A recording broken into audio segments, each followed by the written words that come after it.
Hello. It is time. Time to go racing in Japan. I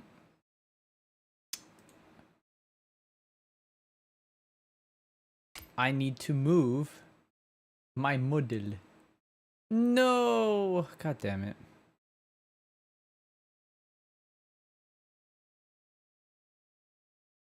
Now we need to wait.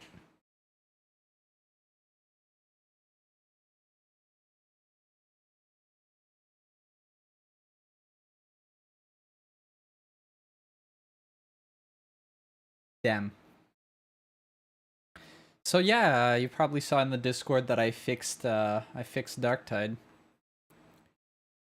I had to clean install my graphics driver. Which, I mean, it's a good thing to do that from time to time. It's not a bad thing.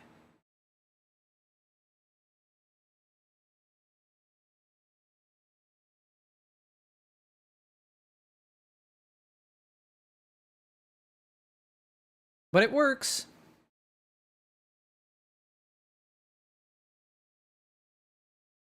I'm kind of tired. It's gonna get better though. Congrats either way. Yeah. Well, it works, and that's all that matters, right? Moisturize me, moisturize me. Again? Again?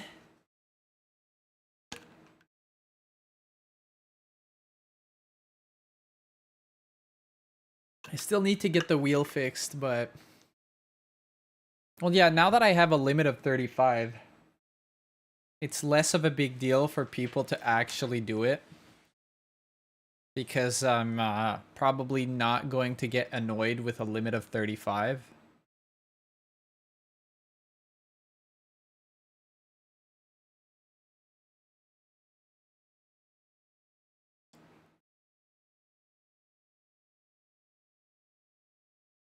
We're doing it, guys. We're loading in. We're loading in.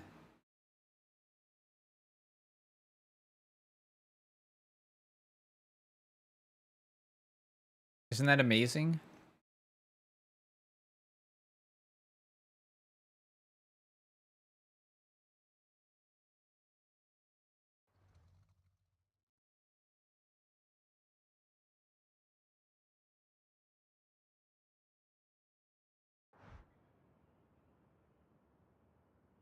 Okay.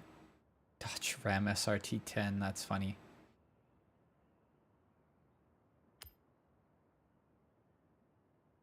Okay, okay. Welcome back, Oyaji. Oh yeah, G, that's me, dude.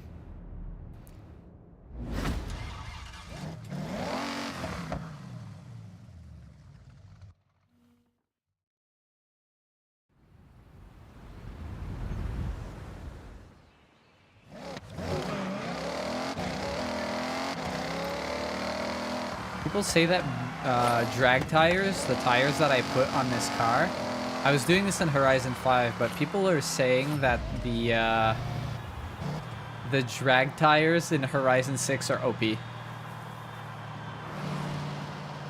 Are saying that they're like meta right now. Because they give you too much speed for the impact on your performance rating. So you can actually, since they don't cost a lot of performance rating, you can get really good like traction on launch. You don't lose too much in turns, right? Like, I mean, this is a gravel road, so I'm going to lose a lot in turns, but is it it's not a gravel road, it's just a... But yeah, like,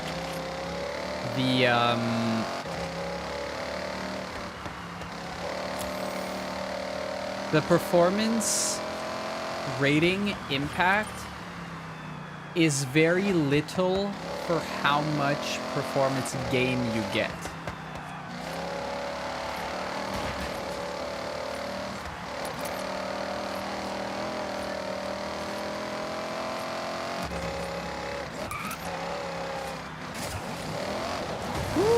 Spinning. I'm making points. It's so funny how many points you get from just doing nothing off-road.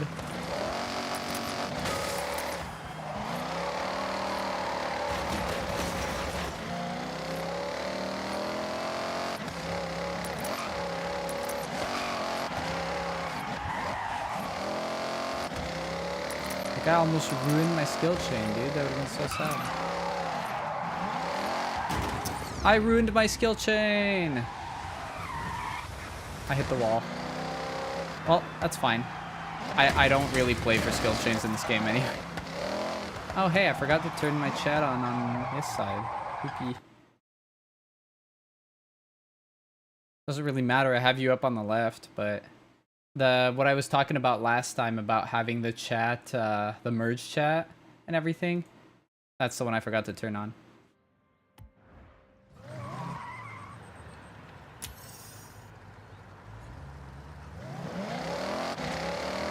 Okay, let's go do a race.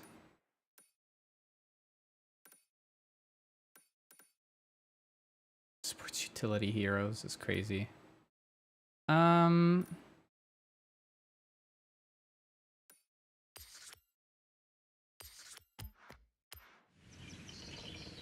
go do that one.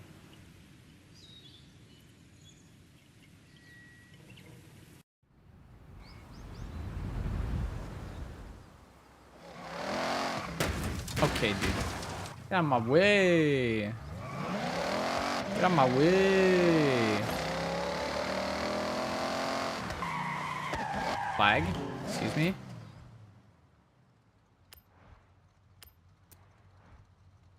Oh my god.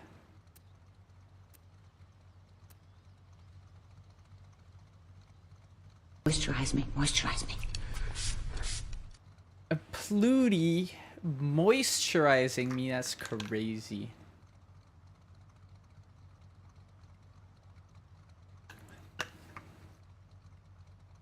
I'm moisturized, I'm moisturized. Properly hydrated. I have been informed you like to be moisturized. Who gave you this information? Which traitor betrayed me? Who did this?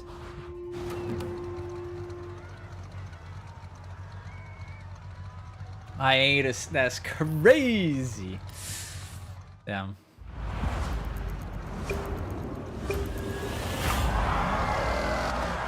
Wow.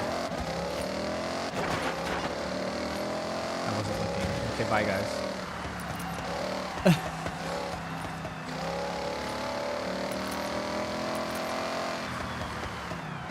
Oop. I'm trolling.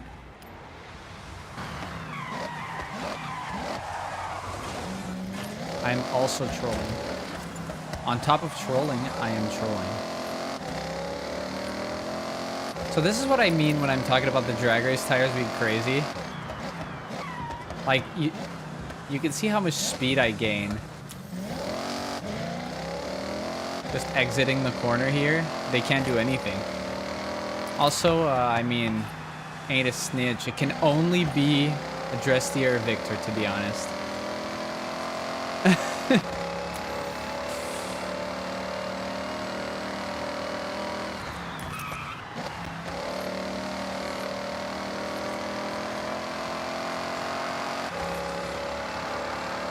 It's one or the other.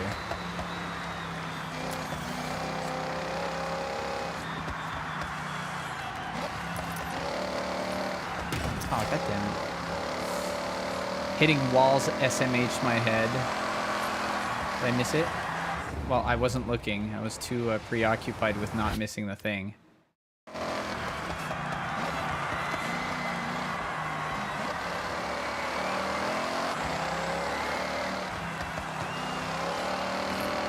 Hitting the brakes is so lame, guys. Who likes to hit the brakes? SMH my head.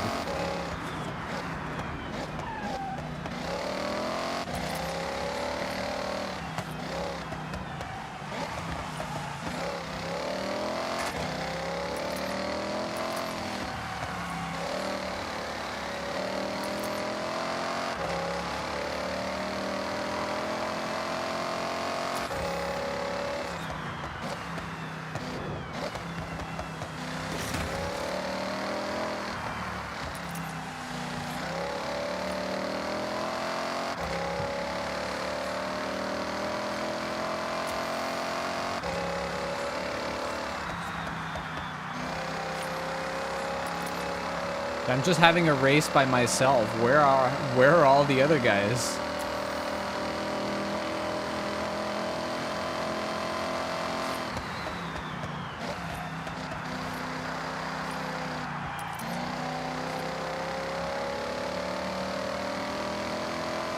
They're just missing, dude. Where are they?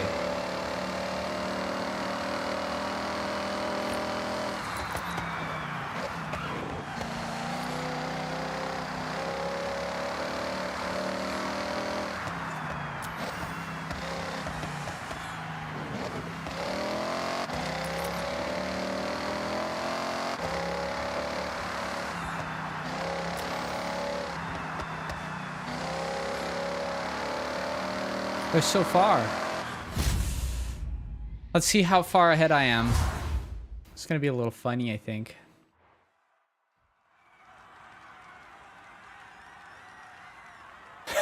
Yeah, 8 seconds is pretty okay, right? Goodbye.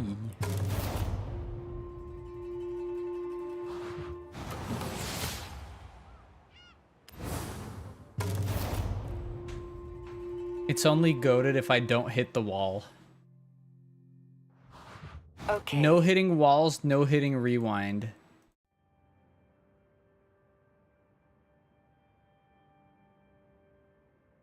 I'm gonna do this.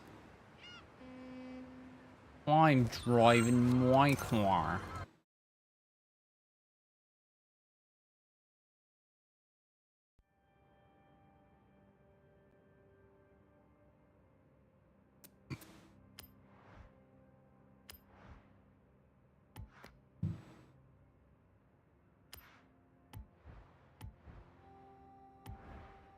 In 100 meters, turn right.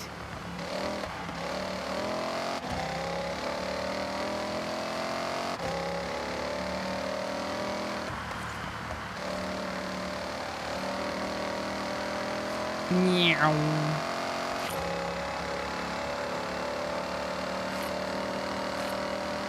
400 meters. Speed. Turn left.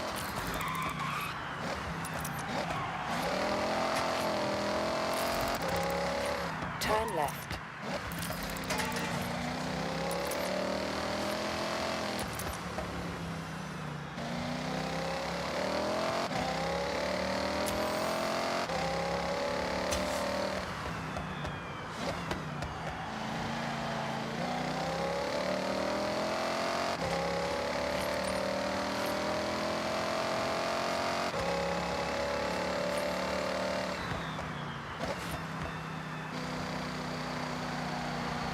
Vroom. That's right. That's what we're doing around here.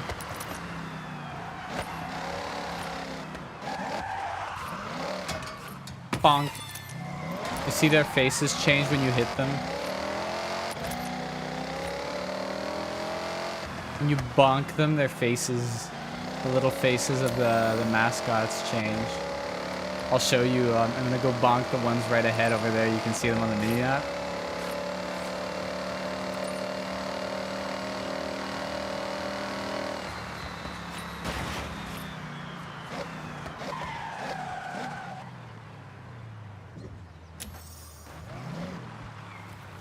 Look at his face.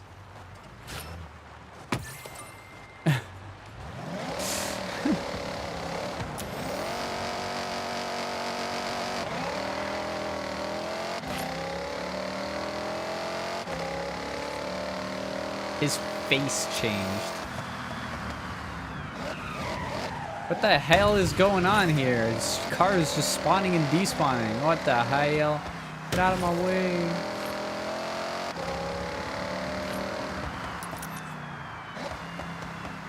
Gonna hit this guy too. Look at his face.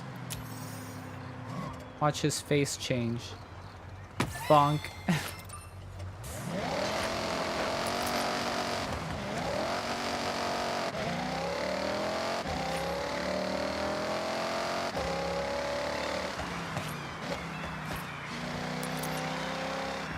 Bonk this. Excuse me? Excuse me? What do you mean bonk the streamer, man? What the hell? You're excused. The hell?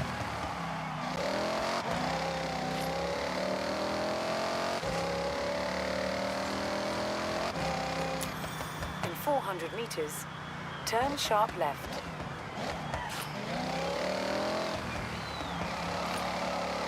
Meow. Excuse me? Why am I being Turn abused? sharp left.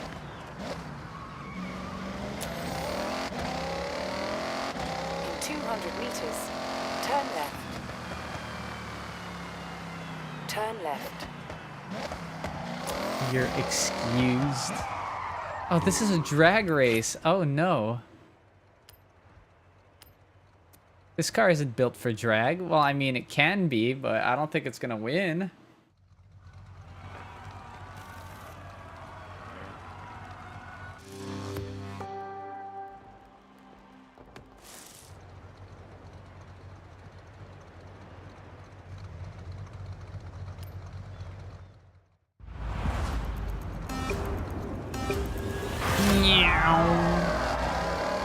Apparently the NPCs cheat. Bro, excuse me?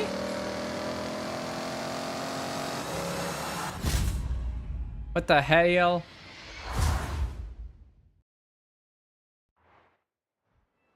That's crazy. That guy just shit on me, man. What the fuck?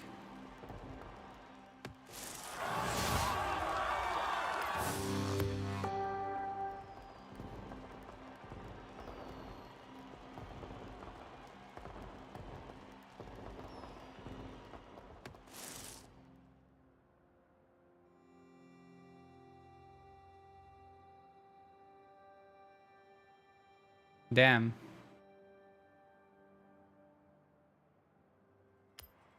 Okay, Oyaji. I have set your Okay, route to the road Oyaji. race event. In 400 meters, turn left.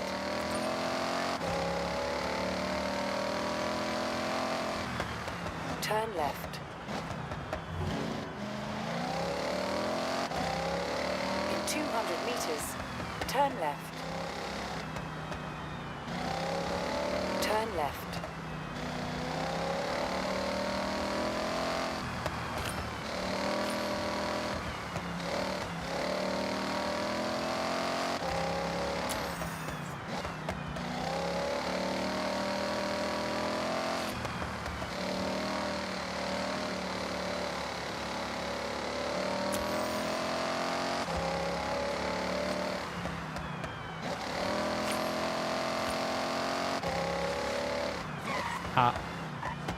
Nah, I'm gonna get it. Turn around when it is safe to do so.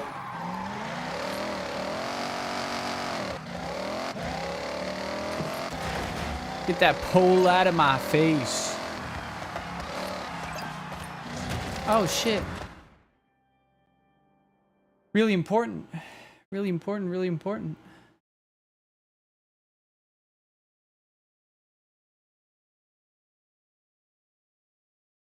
What did Chris just send me?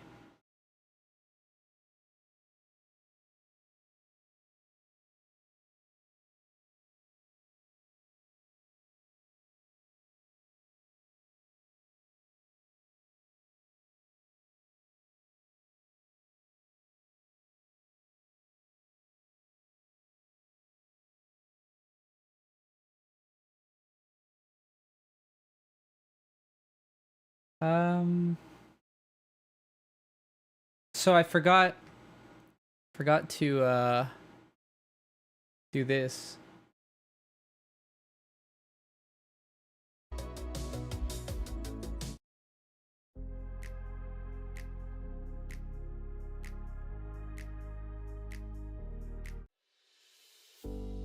Here.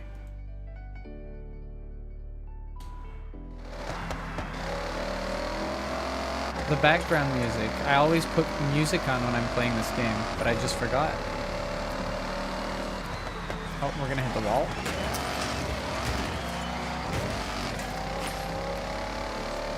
A wall ride.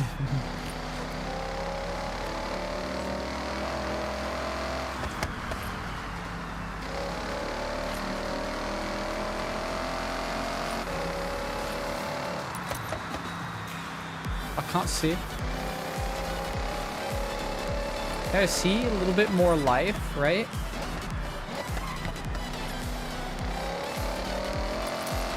Excuse me, the mascots. If I go in here, whose house is that? Turn around when it is Bonk. safe to do so. A reward. Ramen. Ramen.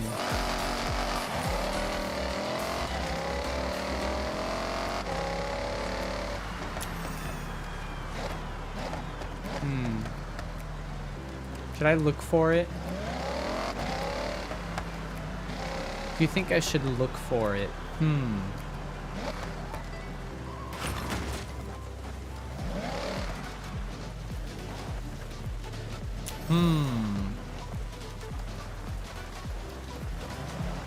There is a car close to here.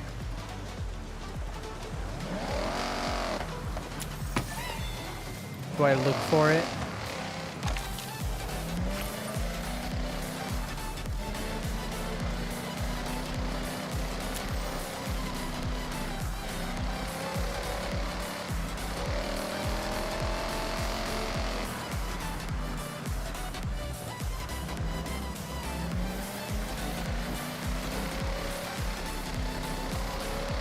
Realistically, it should be like here.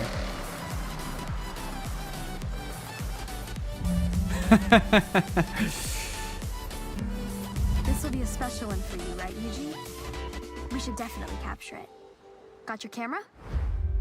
So, rule of thumb when you're looking for cars like that, when you're looking Now for this these is a barn real finds, special find.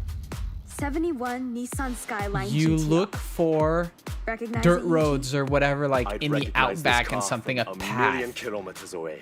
And it's This gonna is be in like stepping into a time barn. capsule. The Hakusuka skyline. My mentor truly poured all his time into this car. Raced it too.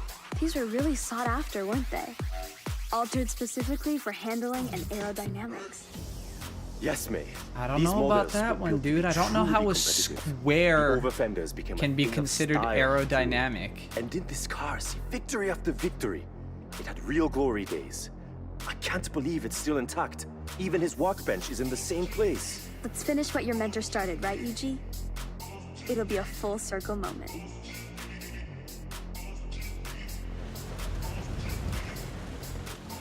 Yuji needs to Well, give it's not this the one some game. extra care with the rebuild.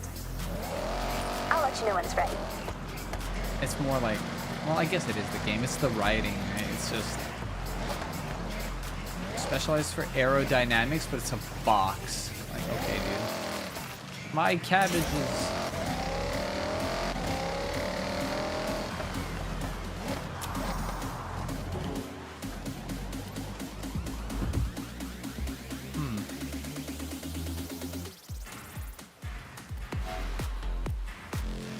Do I have one? I don't think I have one, do I?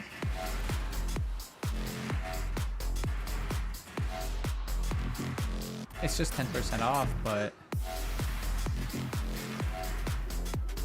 Did I buy it? What do you think? Do I buy this Mercedes? Is it nice enough for me to buy it?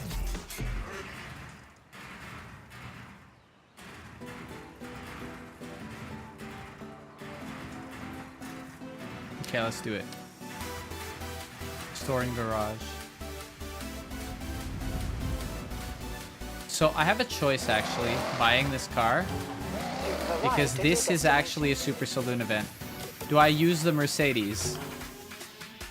Do I go customize it and use it?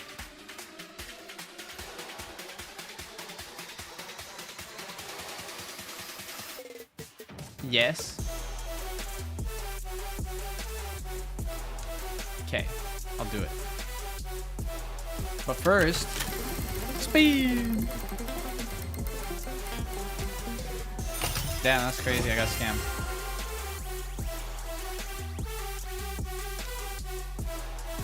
Oh wow, give that to me right now.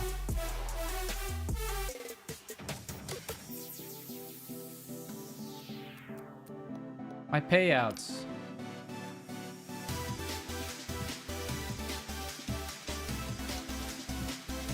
Okay. New badge.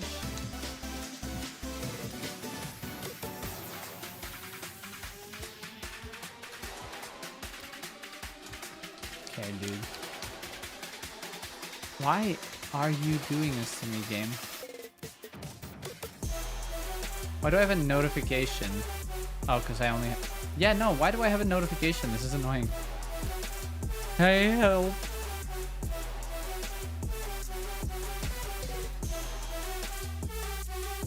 Okay, then.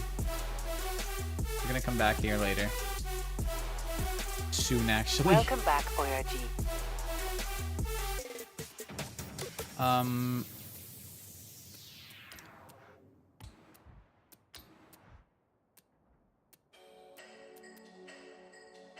It's a nice car.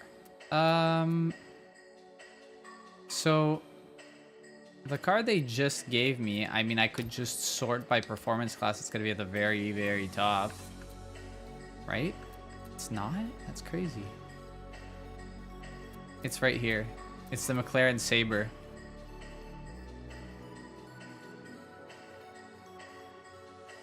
That's what I just got.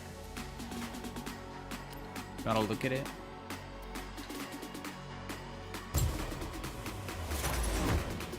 Interesting choice of colors, but I mean...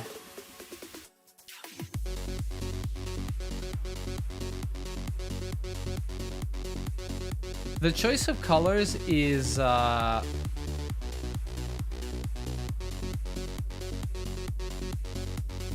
this is carbon fiber. It's not a choice of color. The actual colors here are the, like, black on the roof, the orange, and obviously the blue.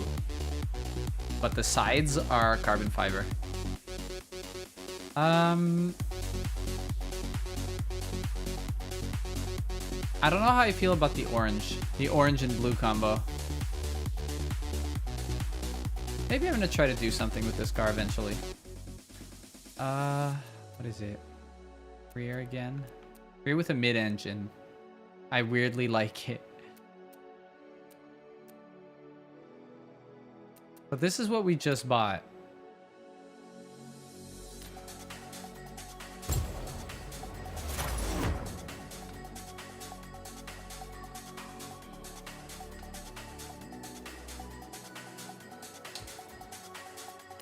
Okay.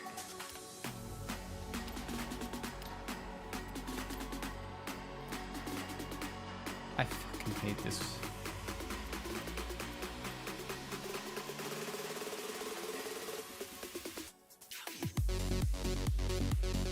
Do we want to make it the most inconspicuous looking car ever?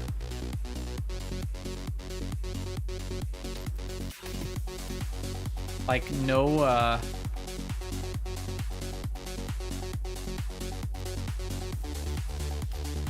or do we want to do something?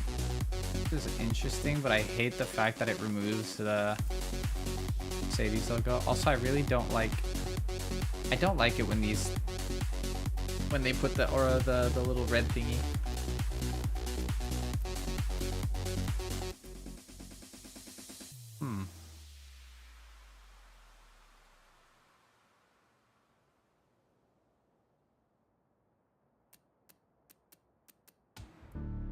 Doesn't the rear wing reduce? Yeah, it does.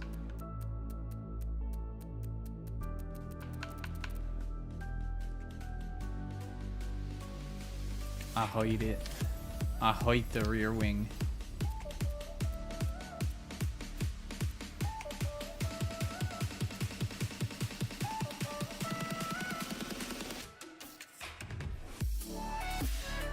What do you want me to do?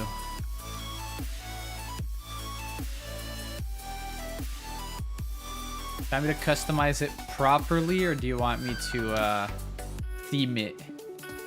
Why am I asking you? Because it's fun.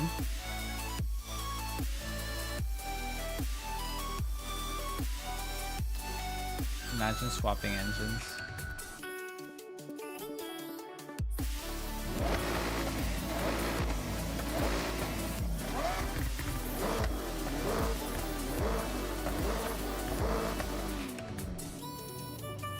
it's just the body here. Controlling.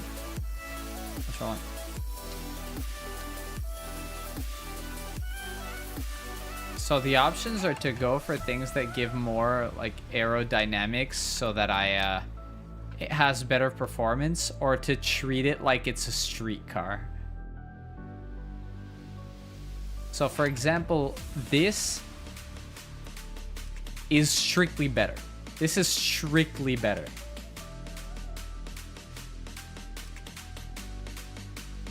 But it also looks like a race car.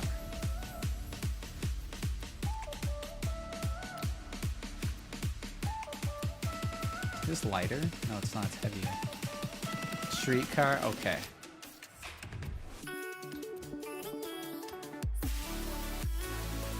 We're gonna have it look like a street car, and we're going to do everything we can to make it drive well. So right now it's an all-wheel drive. If it's an all-wheel drive, I can absolutely get away with drag tires, right?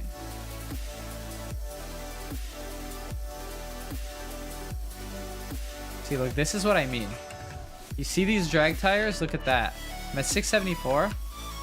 I grab these drag tires and suddenly, boom, I'm at 626. Now, what this allows me to do is it allows me to pick up thick tires, which will make up for that loss of handling.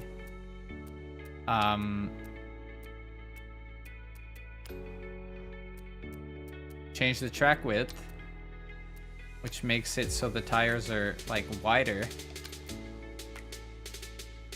Doesn't look significantly different here, but it's going to perform significantly differently because of that.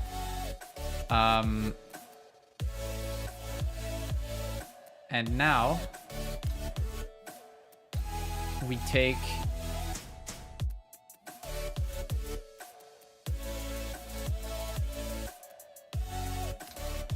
the racing springs.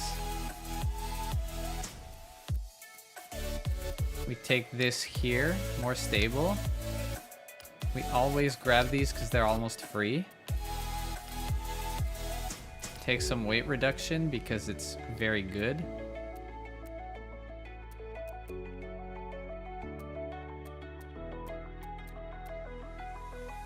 How much weight reduction? Maybe not all of it. Oh shit, that's...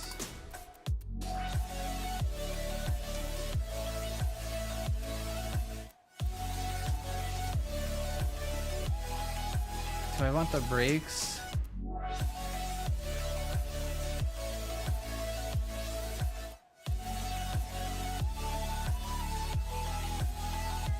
I do like being able to tune my brakes though. Okay, this is all I'm gonna do for that.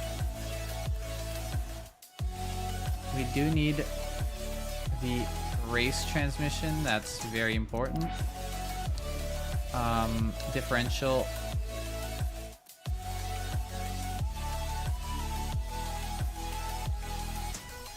Strategically, I'm giving it a rally diff because I don't feel like tuning it. And the rally diff is usually better tuned for race for some reason. Okay. So look at what gives us more speed.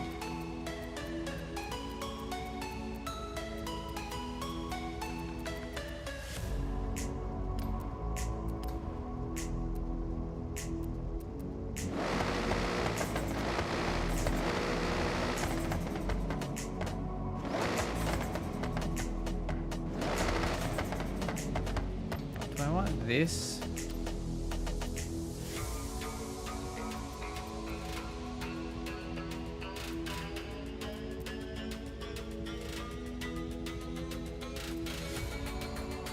Can I do better?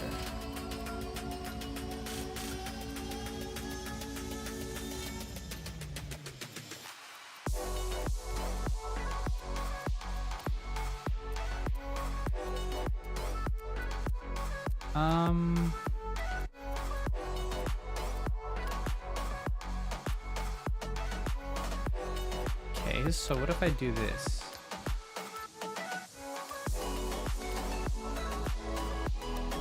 It's only 7.8.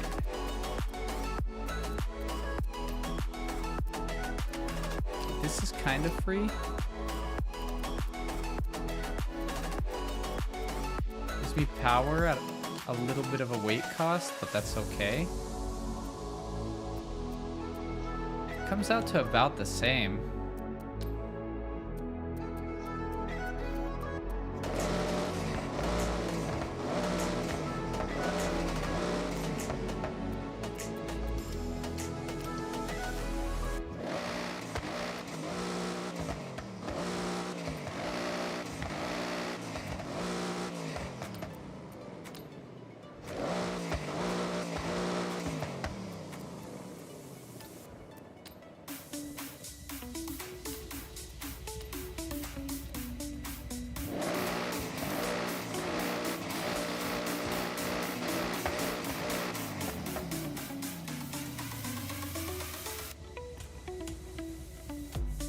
Okay. Then if I...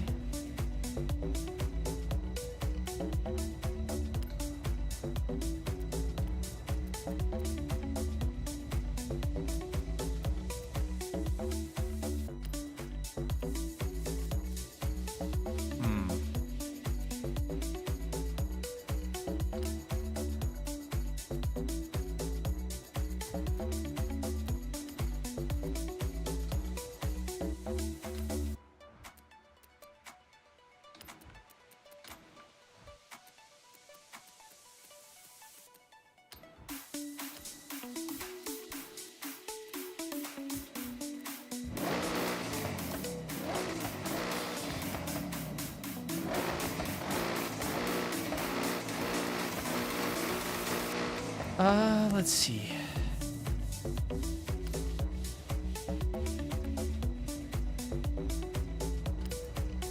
What'd I pick? This? And this? No.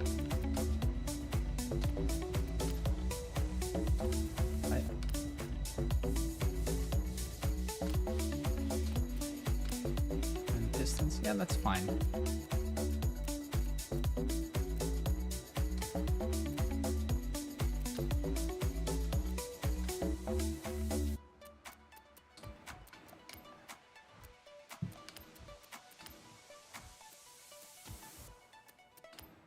How much is that? 4.6. How much is this? 2.1.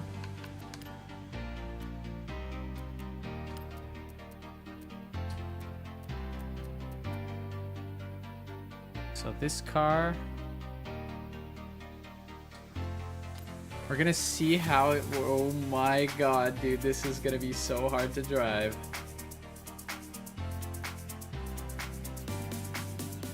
We're gonna do it anyway. It's gonna be really hard to drive. 1.5 to 1.1 is crazy. This is actually gonna be so hard to drive. We'll see. We'll see. We'll see.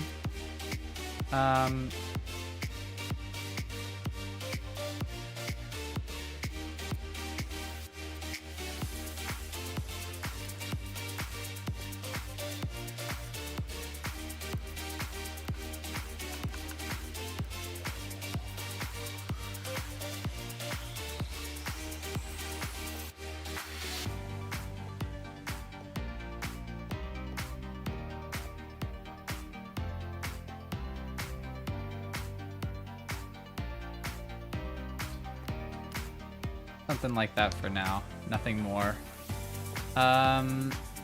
Okay. So I'm scared. I'm scared of this car right now.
Let's see.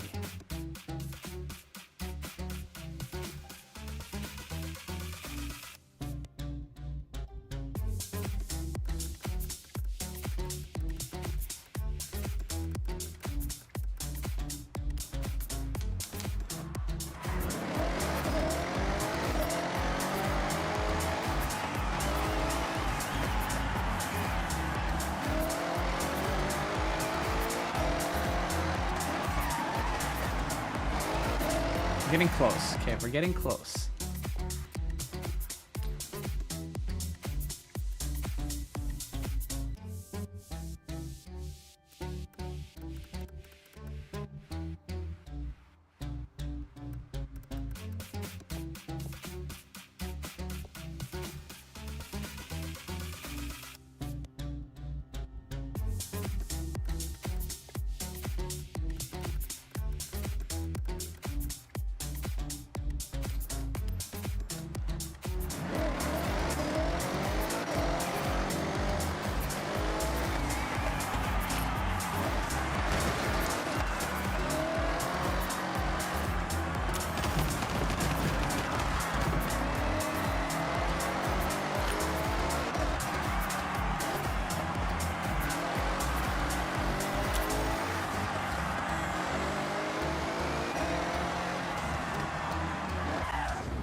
Okay.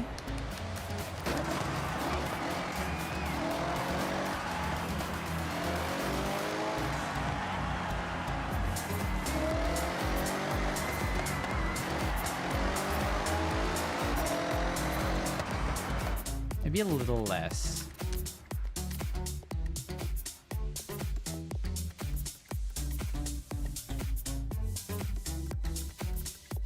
Like that. The braking force, reduce the pressure to like 90 and make it like 55 in the front.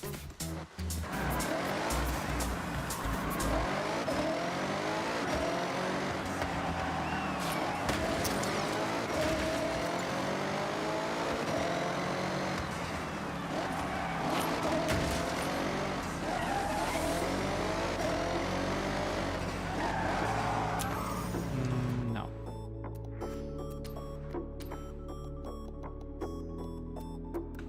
52 in the front?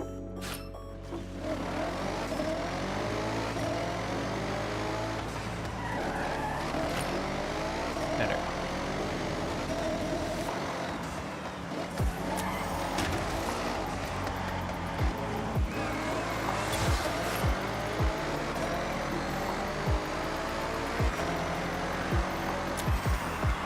Okay, we're gonna go do it. We're gonna go drive that race that we were at earlier. I don't remember where it was, but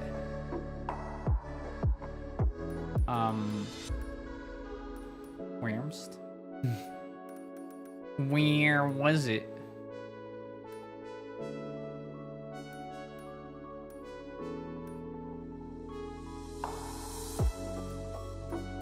Where?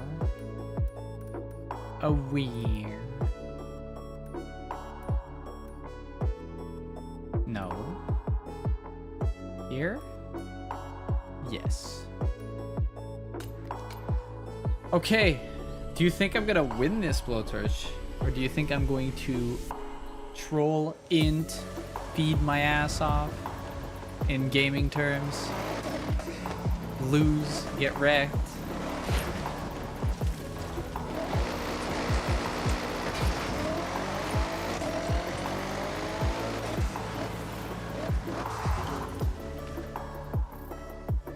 It's nowhere near as undrivable as I said it was gonna be, by the way.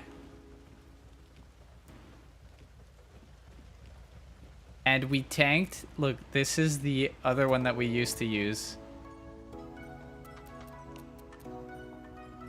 6.7 and acceleration 8.7. 8.0 acceleration 10.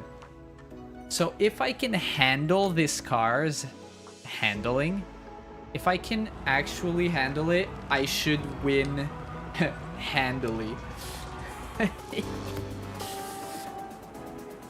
Handle. Imagine that.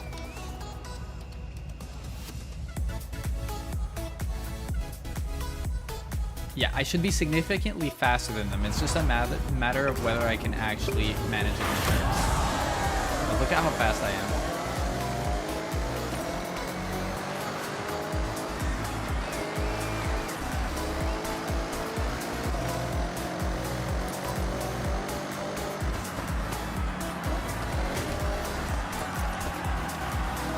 But, like I said, they can turn way better than I can.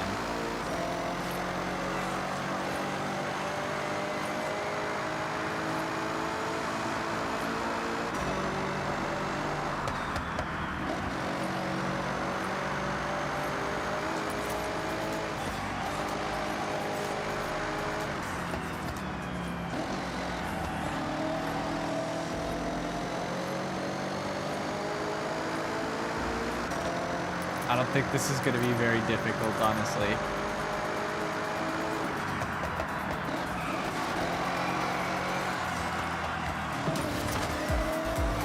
Just need to be a little more careful with the...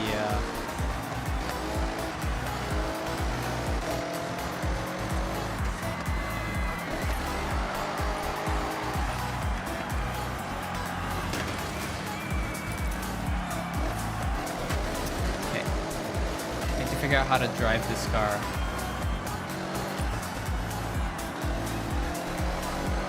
So the idea here is, well, first of all, I made a little mistake in the tuning. The springs are too soft. The car is like,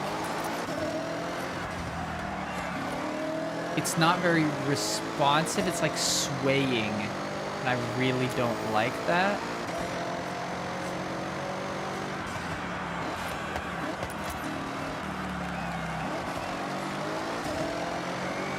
I should be able to manage anyway.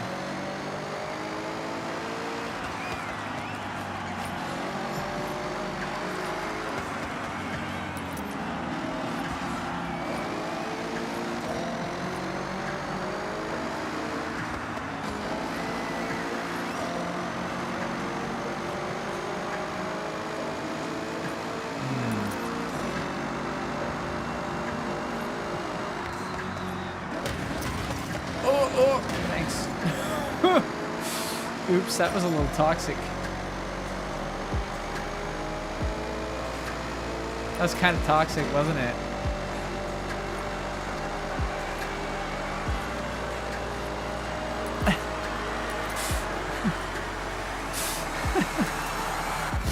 Well, I won.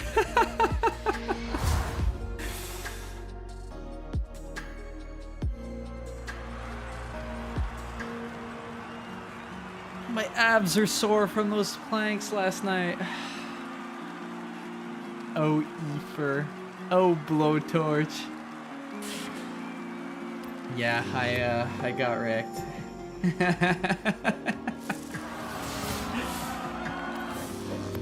It's on site. Is that the new one? Okay, Oyaji, what's next? Nice to see the AI is still getting bullied everywhere I go. Anyway, how goes exploring Japan? I've been playing since release. If you want my my fun story here, I bought a racing wheel, Thrustmaster T150, in really good condition actually, really clean, used. I played for like 2.5 weeks or so. And then when I turned my stuff on and I set up my stream, there's a little smell of sulfur. So my racing wheel fried. So I've been playing with my controller recently. But I've been having fun. I've played Horizon 5 and I played Motorsport 1 and 2 way back in the day.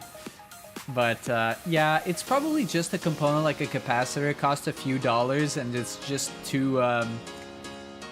you just solder 2 points, right? It's not a huge deal to repair it, but I still need to repair it. Or get it repaired, whichever. I've been procrastinating on that front, like, a lot. But yeah, so my racing wheel is fried. But this game is clearly more optimized for controller.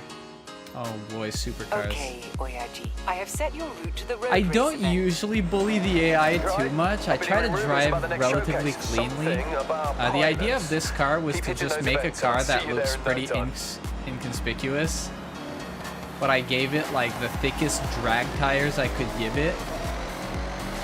And it's A-class because I prefer driving in B and A-class. Those are my favorite classes. I'm a menace to the AI. It depends for me. It really depends. Generally, like I said, I try to race as cleanly as I can. It's more, I want to say personal preference on that side. Because I'm not like, I'm not the best driver. I'm not the cleanest driver generally, but I do want to get better. My God, dude. Okay, yeah, I said I was going to do something with this car, which is stiffen the springs in the front slightly.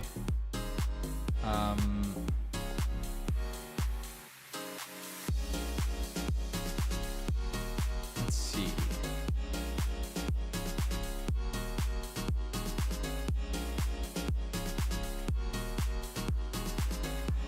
Reduce that a tiny bit.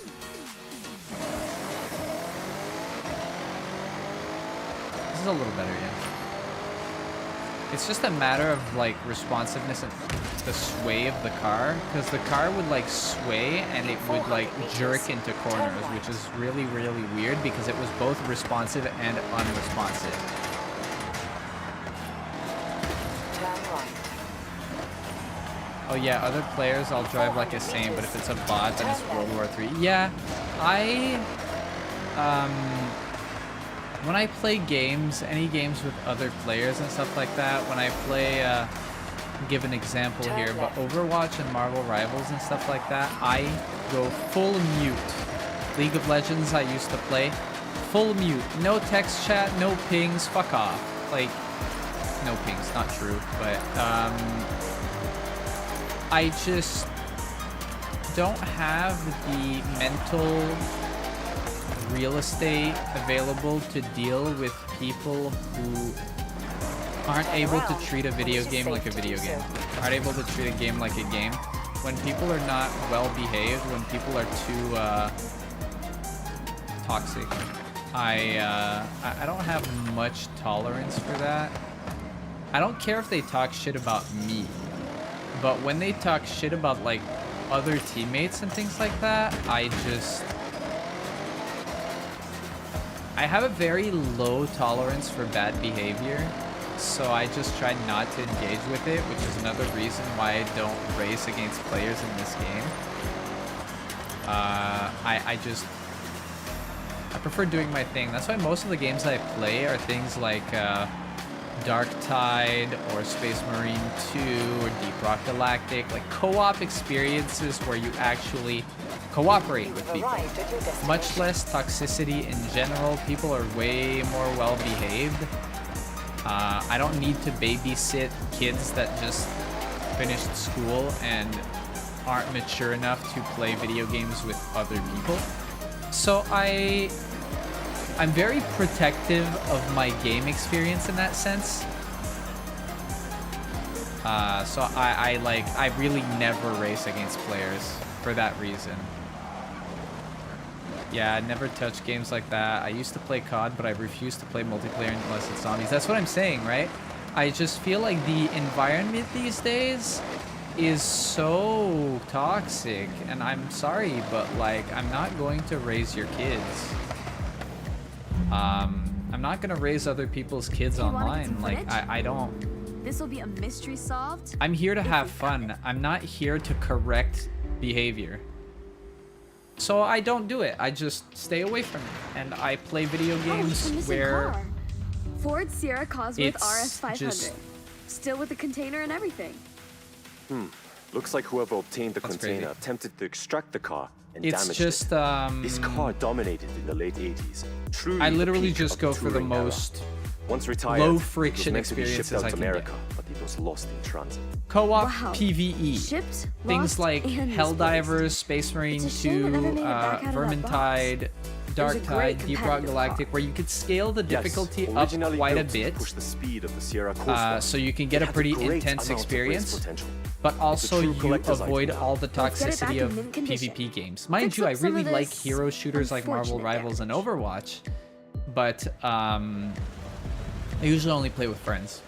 It's We're very checking the rare that combat I'm going to play changes. games like that alone. I'll give you a call once we fixed it up. Oop. We're destroying the wildlife, guys. We're eco-terrorists today.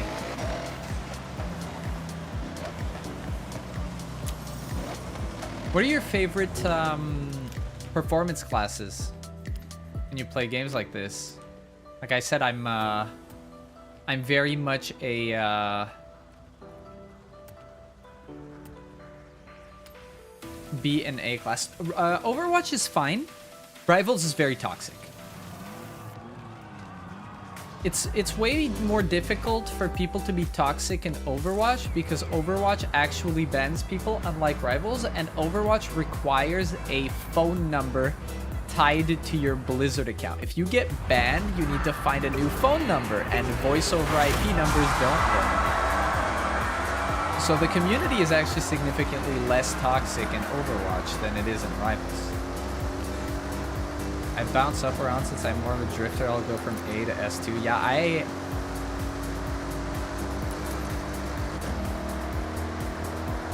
don't even know what class this is. What class was this? I didn't even look.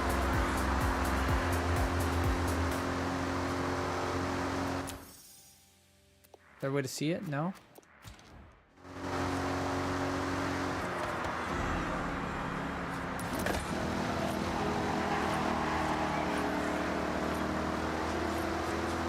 And I'm also not of a... Jesus, this car is... It's really oversteery. Look at how quickly it jerks when I tap... Like, I just barely tap the steering wheel. It just jerks immediately. But I mean, I'm faster than this guy.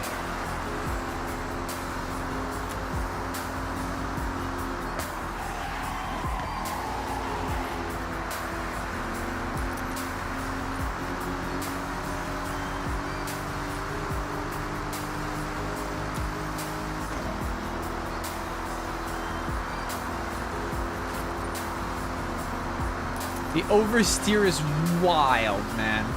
I'm making the most tiniest adjustments because this car just wants to go flying into the wall. I'm gonna have to tune it a little. Because this is actually insane.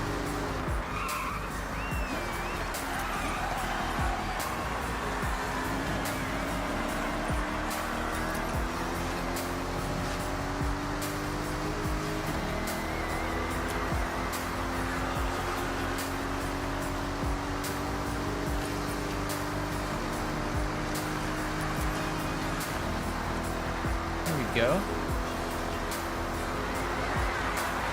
Yeah, I'm completely skill checked when it comes to drifting. I'm not good at drifting. I should actually learn it just to understand a little bit better how to control and recover cars from sliding. But I'm just bad at it.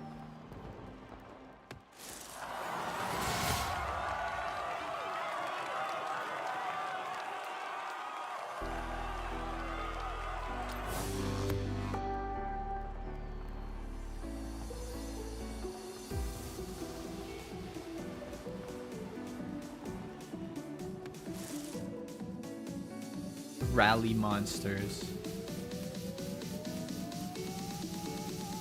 Okay, what if I just keep driving this car a little bit the road race event. and I mess around with the getting a DM?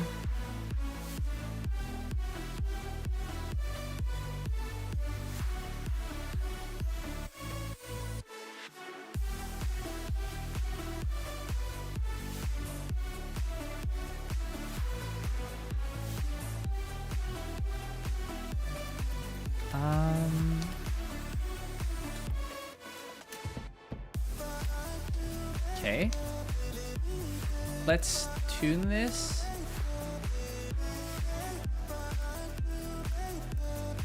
gonna do this.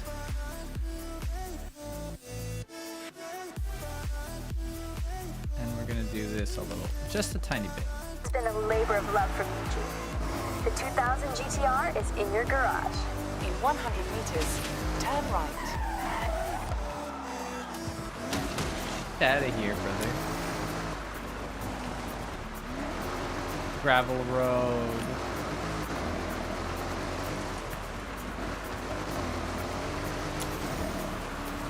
In This 400 doesn't give me meters, any information turn left. whatsoever on how this car drives. I'm a very, very circuit, absolute traction kind of driver. I really enjoy making cars that just stick to corners, but that's not what I've been doing recently. Okay. This is way more drivable. Yeah, I can adjust a little bit and it doesn't, okay, never In mind. 400 meters, turn It still right. wants to kind of go flying in the corner. Give me a moment.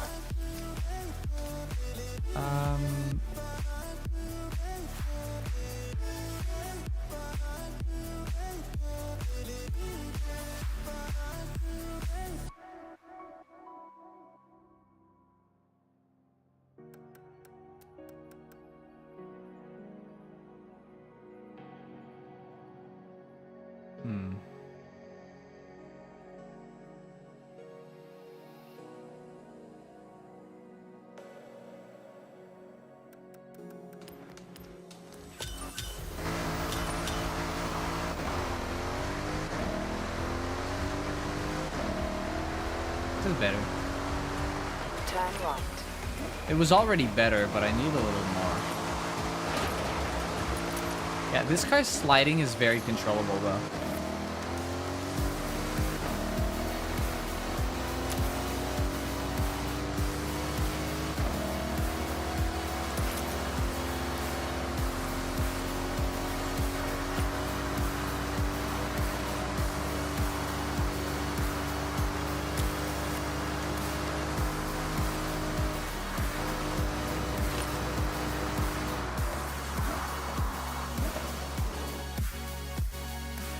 Look at the brakes. I can't do anything about the brakes. Okay, that's fine. Do I have arrow? I don't have arrow. Damn, I'm trolling. Go look at our barn find.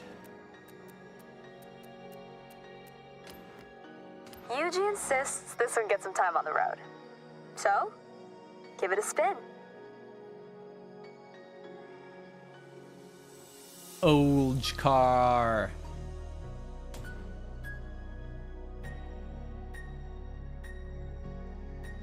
Old. Welcome back, Oyaji.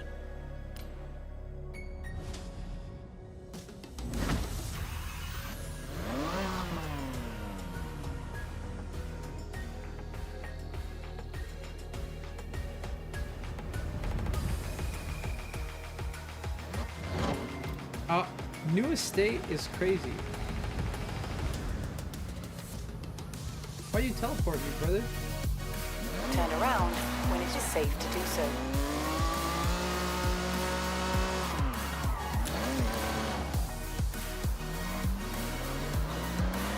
Little box. Can you stop doing that?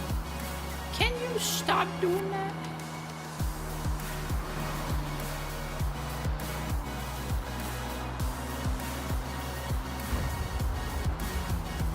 The loading screen.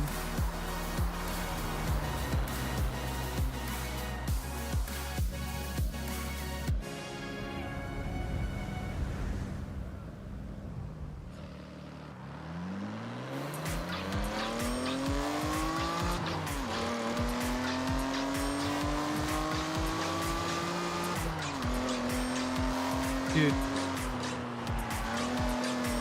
I find it funny that why is my car automatic, but my character needs to shift it manually inside the car?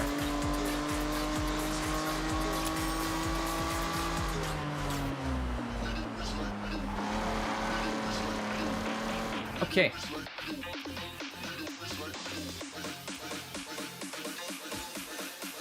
Oh, hey, look. A DK.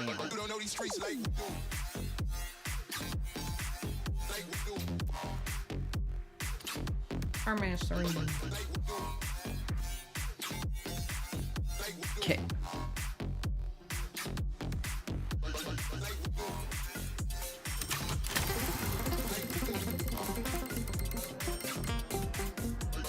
That was so close, bro. Damn.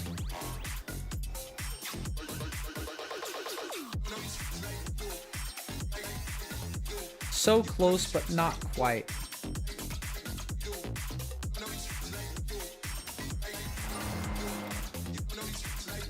Okay.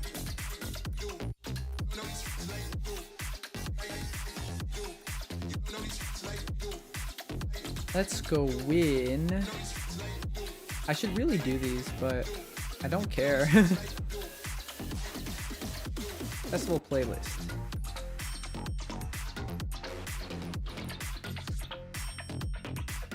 Okay.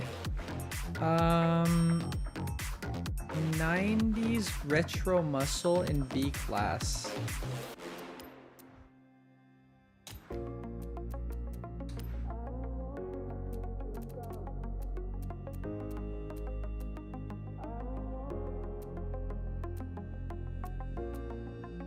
It's literally just this one, isn't it? It's not... Is this a late 90s or early 2000s model? I don't remember. The 2000, I'm stupid. It says it right on it.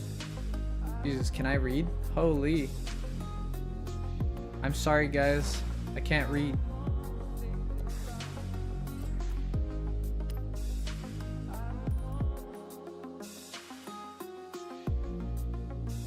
So it specifically has to be a 1990s retro muscle. I guess I'm gonna have to go buy one.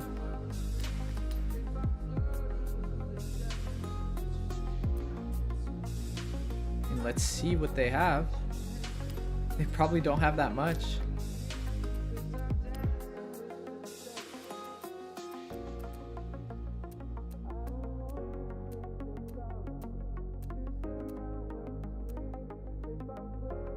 Okay, 93, 95, 96. That's it. Oh, the Viper.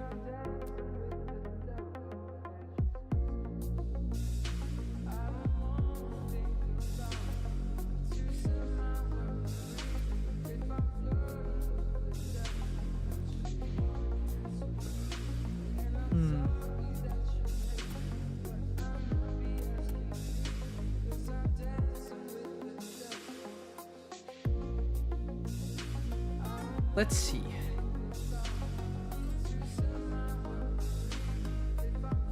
So we're talking about B class here. Realistically,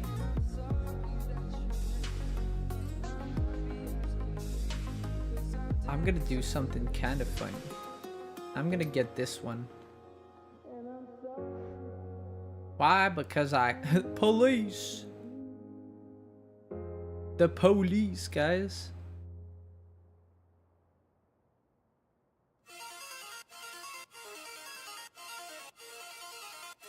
Okay. It's time. Damn, there's barely any. Yayoi from what series?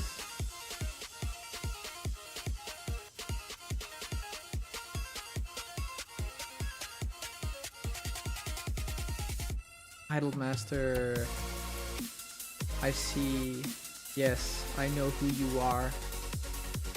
I've watched the Idolmaster anime. I have not played the games, unfortunately. Sure, dude, let's rep Idolmaster. Why not?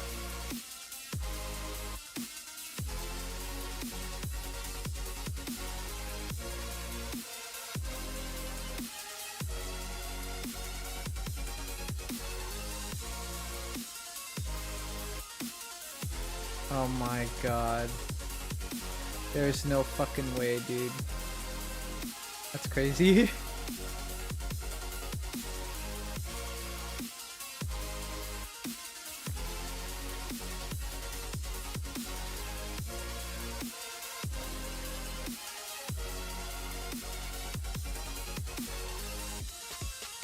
Let's do it.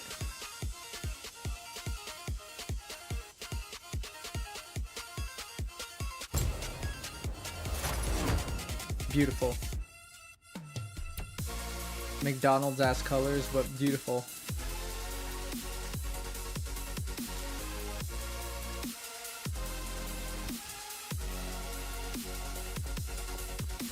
Okay, let's upgrade it. Let's upgrade it. Now we're gonna do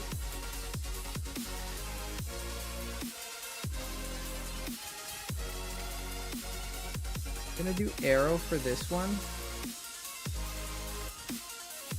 Threw it in D class. The police lights, guys, the police. The police. I'm gonna start by giving it everything that I think I just don't want to compromise on. I really don't like compromising on my brakes.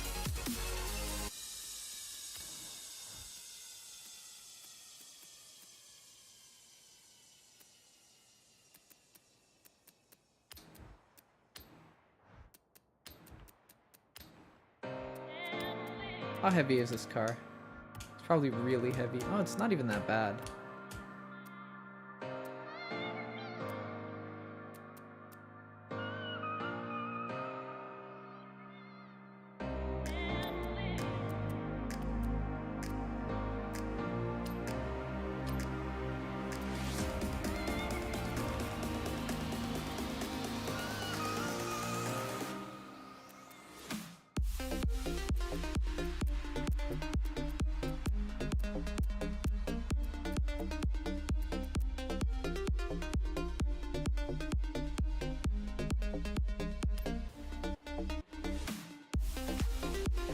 Okay.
We're gonna see what we can do here.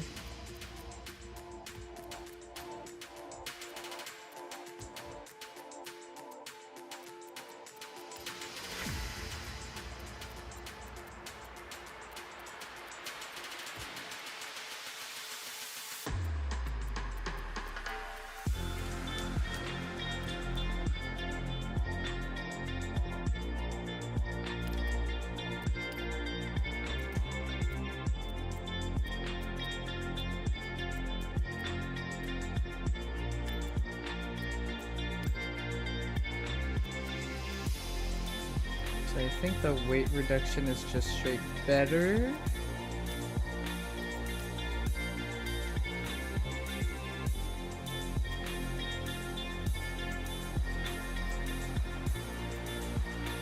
Doesn't really impact my top speed, and that's kind of cringe. So 5.5, 5.6, and 4.7.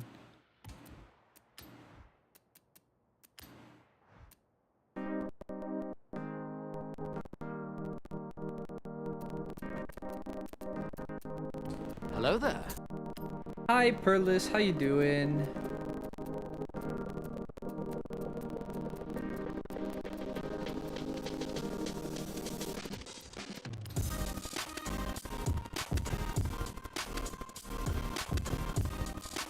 We're gonna go for this, I think. And we're gonna do what we can here for...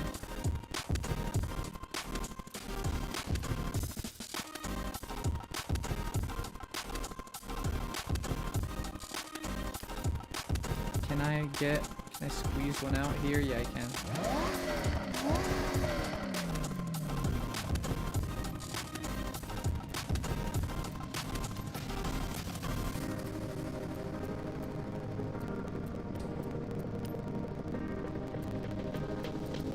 Can't squeeze this one out.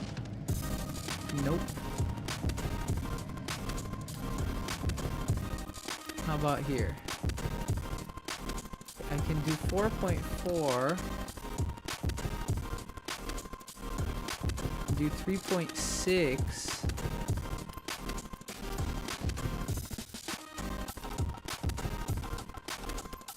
This is what we're gonna do.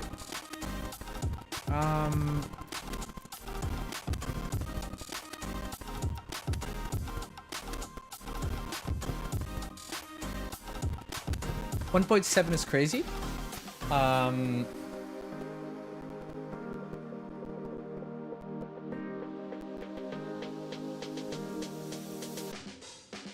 okay with that.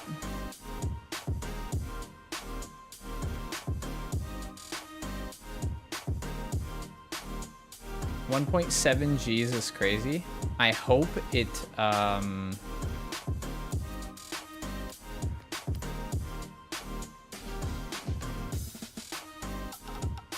this is insane. Let's calm the fuck down.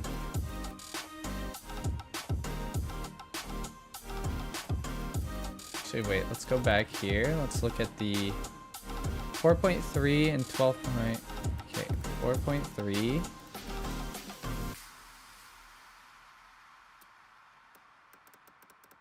Might want to just got home, realized I didn't bring my keys, so I'm waiting for my parents to get back so I can get in. Damn, that's crazy.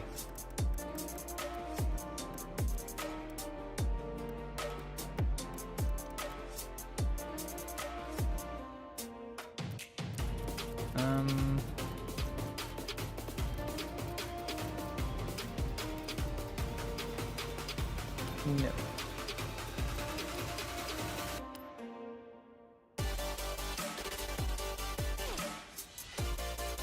So most of my power is from like 4,500-ish.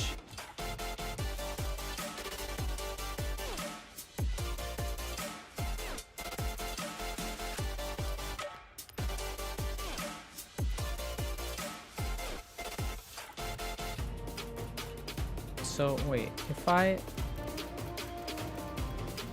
do this, do this, do this,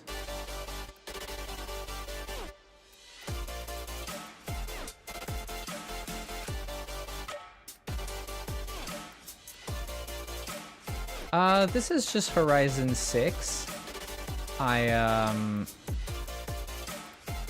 been playing it a little from time to time.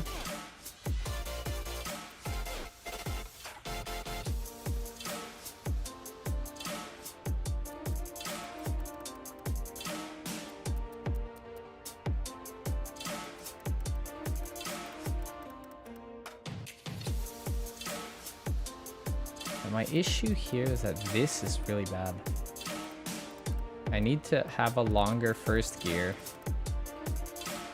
But I want to have shorter...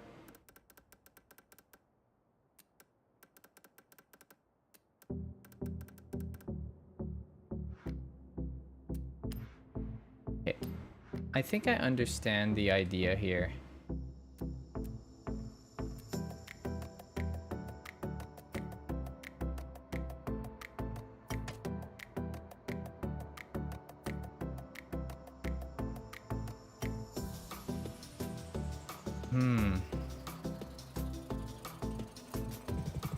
Because even if I push it to acceleration, it won't matter.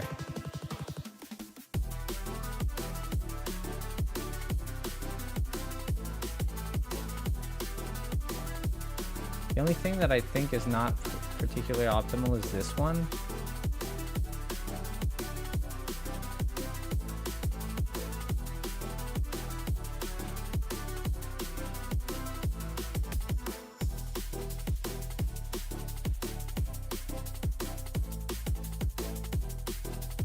Yeah, I don't know. I'm not going to change the gearing.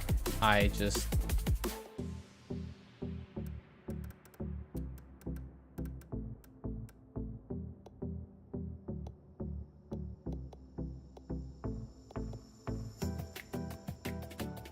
I'm not going to mess around too much right now.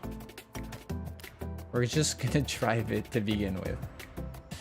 We'll see what that feels like, and then we'll adjust. Turn around when it is safe to do so.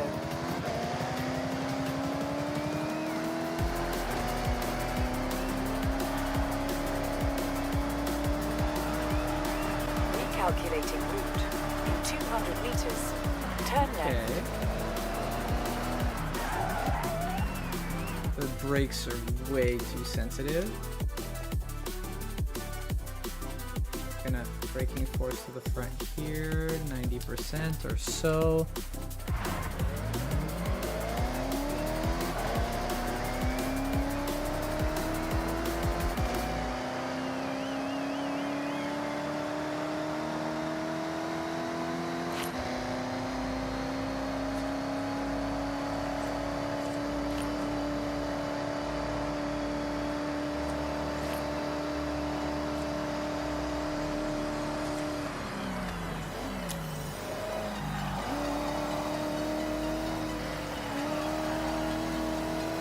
Okay.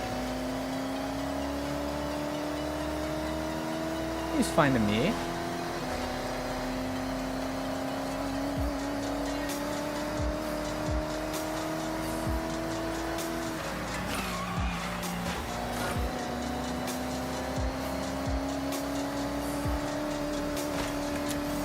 Get him out of my face.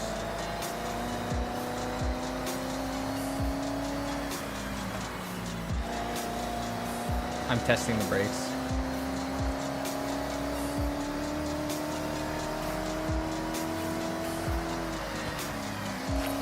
Yeah, that's good.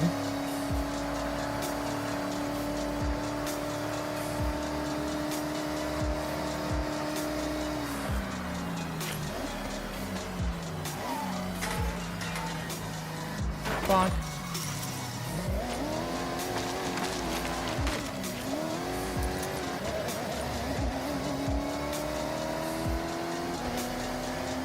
Okay, we're gonna teleport because this is far as hell. Fast travel time!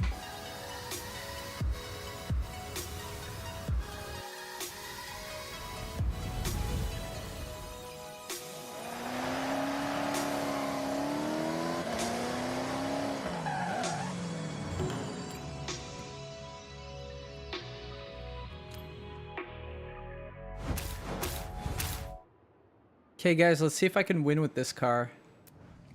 I have my doubts, but we will see.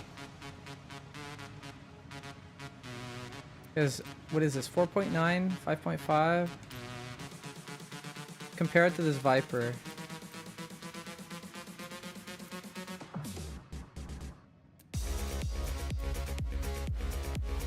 Oh, I feel like this Viper's got me cooked. I feel like I'm cooked.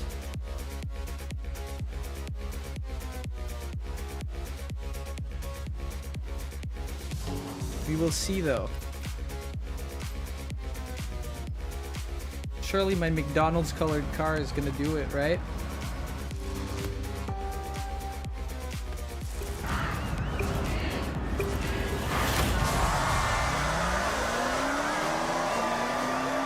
Okay, I'm not losing out on acceleration, that's for sure. There's basically no way I lose out in the corners either. My car is very strong in corners. I am going to lose out in straights though. Like straights like these, I'm gonna win out. But if we get to long, wait, I don't even need to hit the brakes here.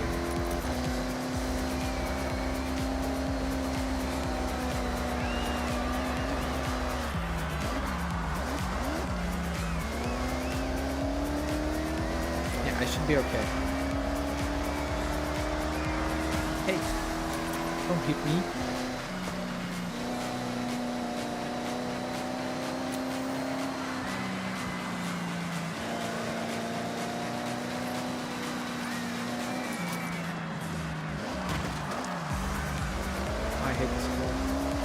I remember this. I've driven here before. I've driven here before. Hey.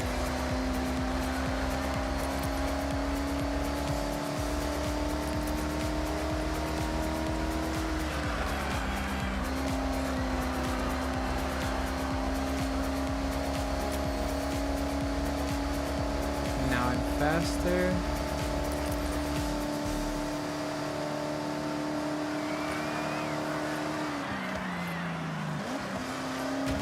Hey.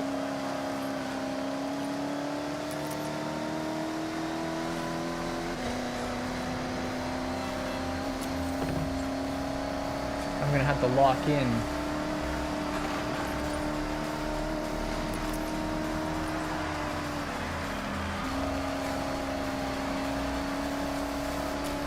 These guys are fast. Excuse me?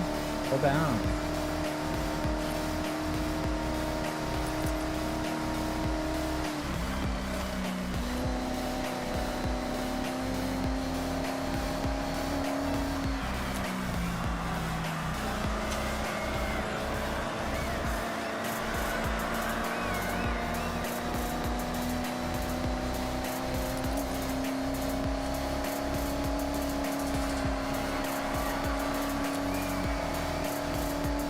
Can't catch them, dude.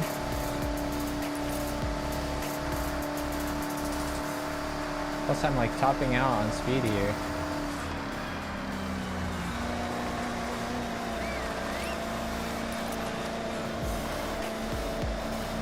Oh no, uphill.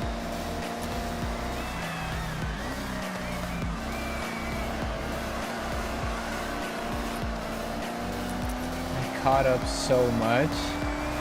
But it wasn't enough. It's okay, it's a championship. I have 2 more races.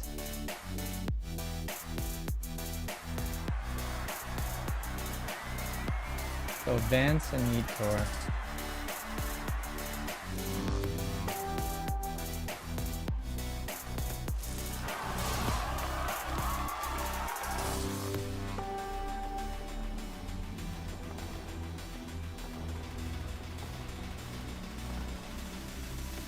Okay, Oyaji, what do you want to do next? I want to continue the tournament.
Okay.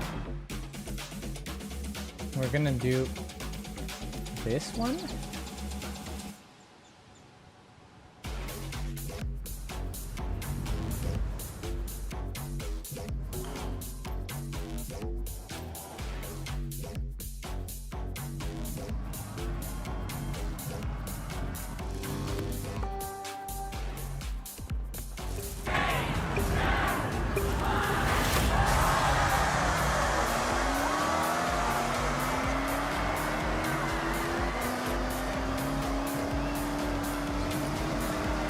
You! What have I done?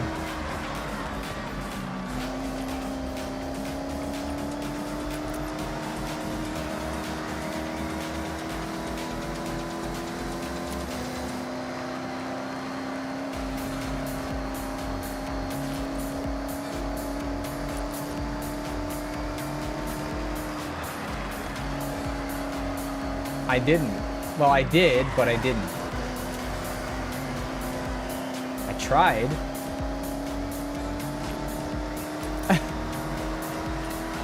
How's cars? Ka-chow? This fucking guy out of here. What a griefer.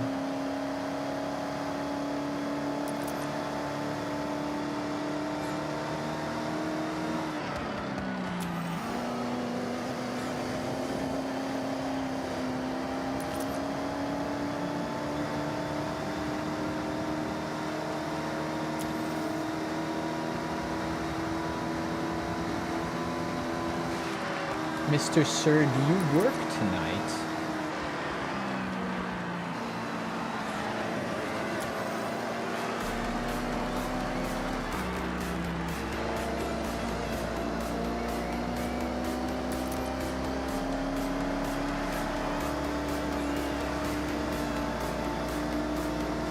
This guy's about to get cooked.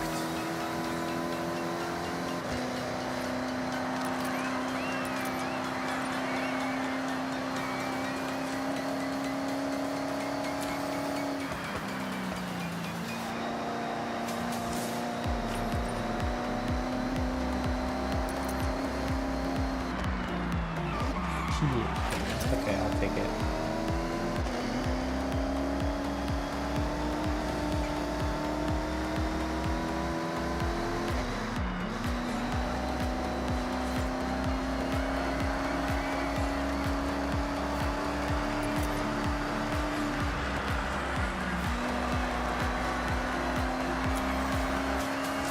We win!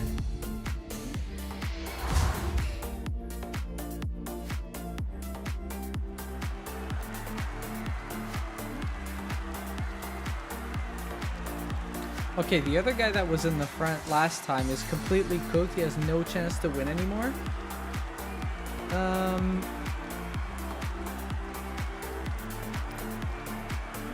Yeah, dude. I just need to win the other one, or Final Advance needs to absolutely die.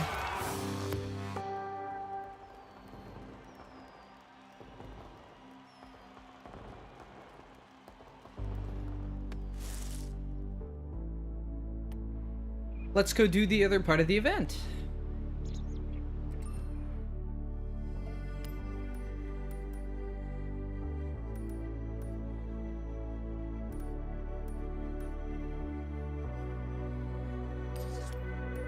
All right.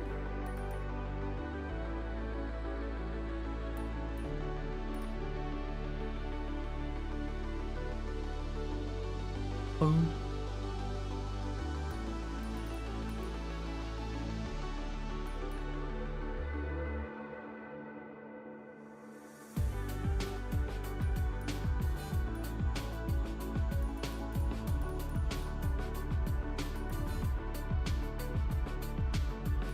Dude, I think it's that one.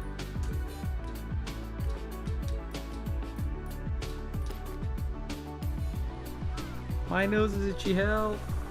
Hey, help.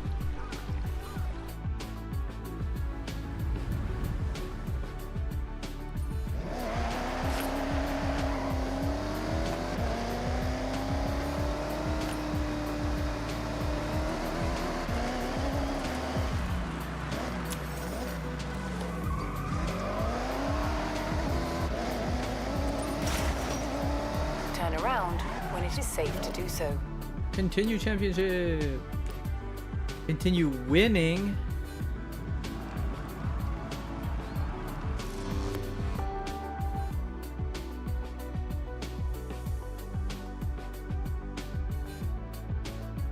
Oh shit. It's okay. I wasn't paying attention, but it's okay. I was maybe Alt-Tab.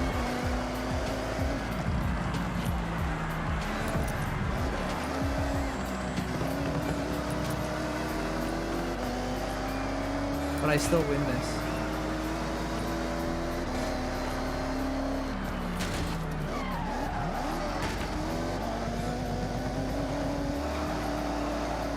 I have rally tires and this is gravel. These guys are probably running road tires and I'm going to completely throw them in the trash can.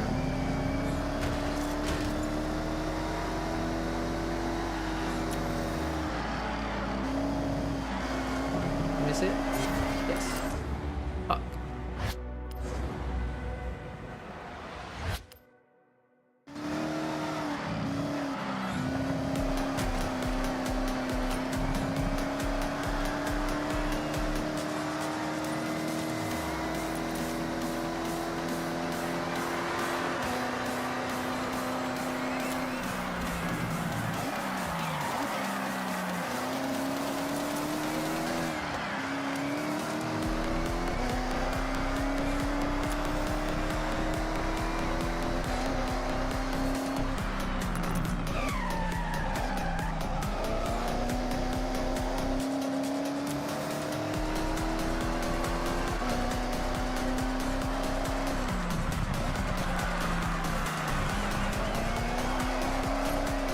We win.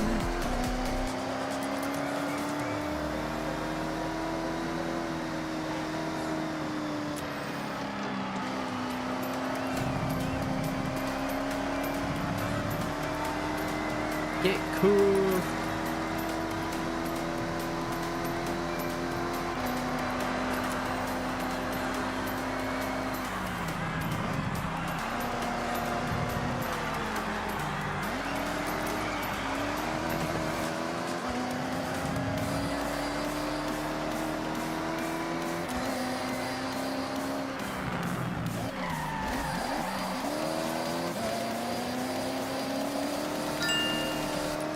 You're shrimp checking me, well, you'll be sad to hear that I'm thoroughly shrinking right now.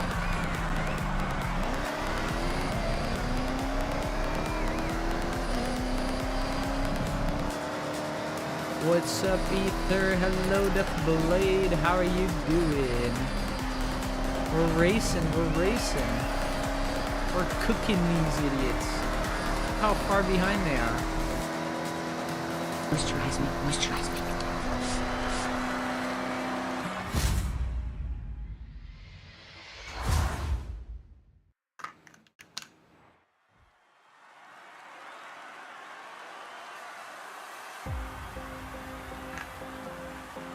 Just woke up. That's crazy.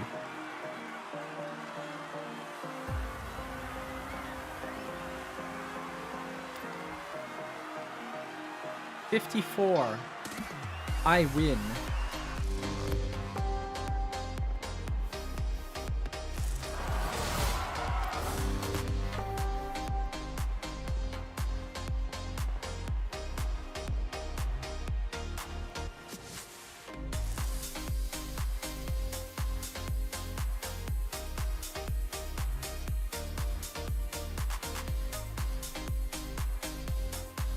Give me my car.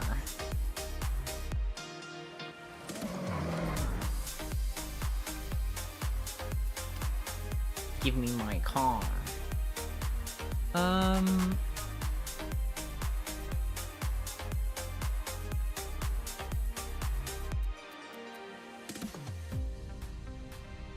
can't get the other car.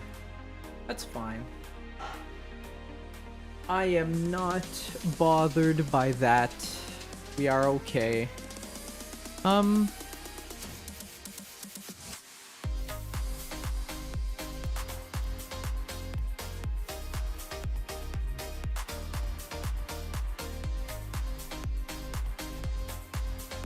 imagine.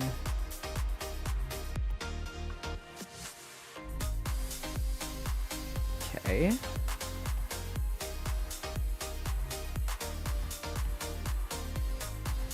Coming soon.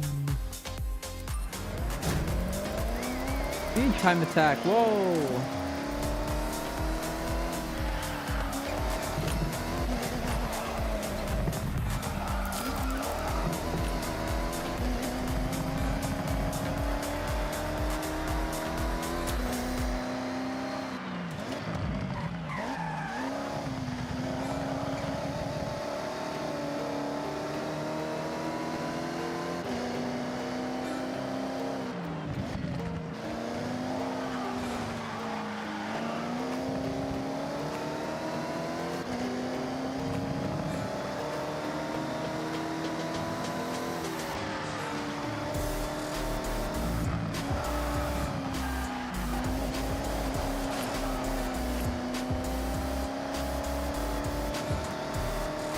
Flying lap.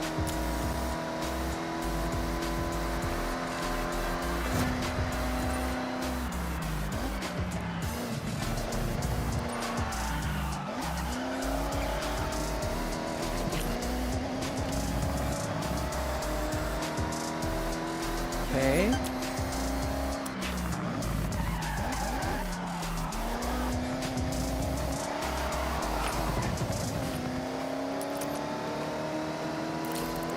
Hi, Koneko, how you doing?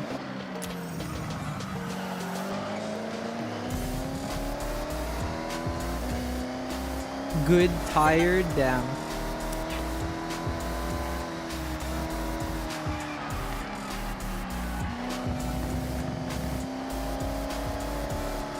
I feel that. Being tired is like half my life.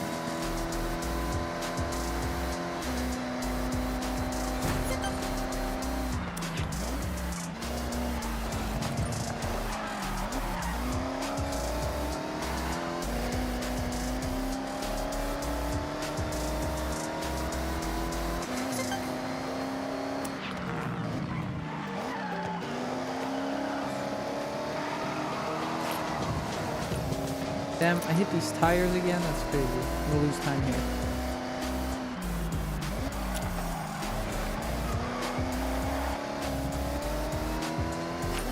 Actually, I'm gonna gain time here.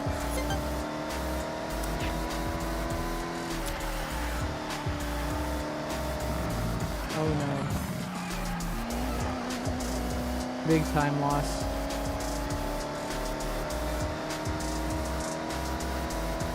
Gonna be pretty even here, I think. Yeah.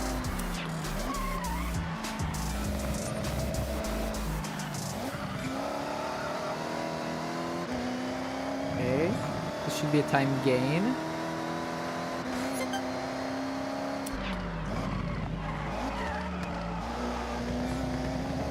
Damn it.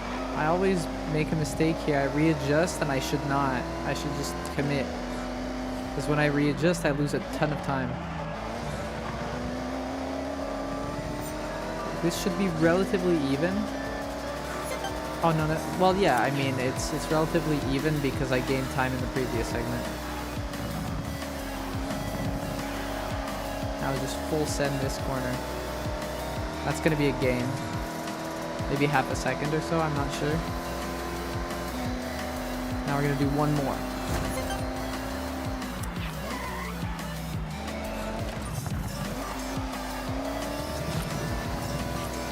This is gonna be faster.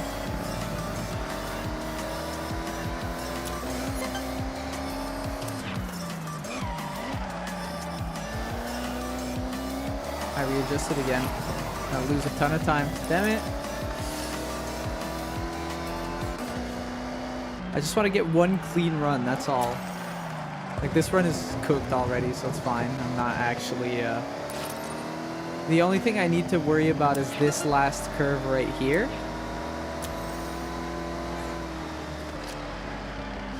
Make sure I take it. Doesn't matter.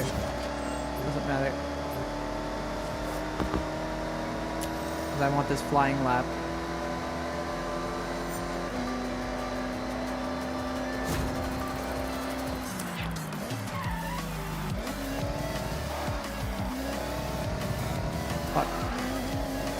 cooked. Okay, let's go back.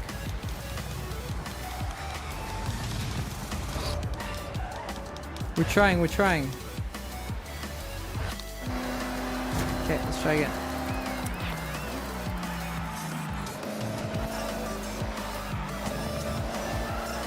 Okay, this shouldn't be bad. This should be pretty good.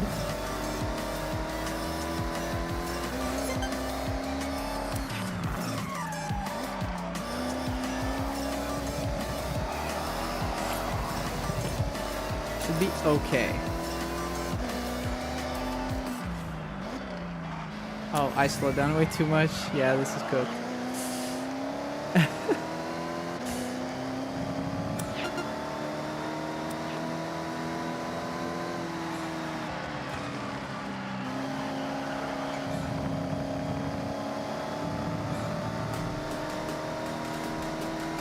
Relatively even, probably.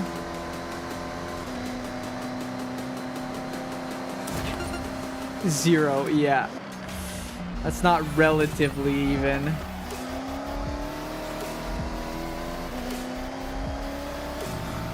A little slower. No, it's faster.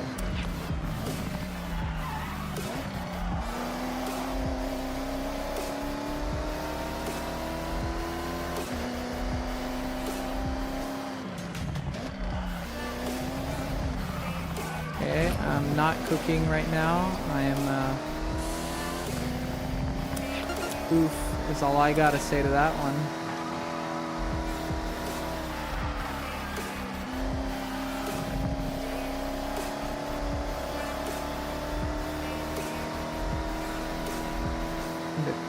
So if I hit this at 167,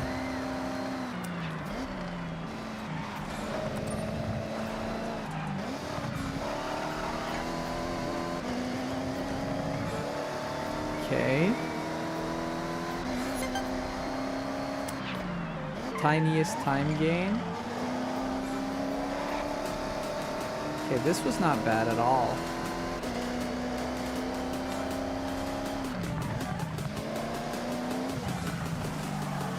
I can go a little later on the braking.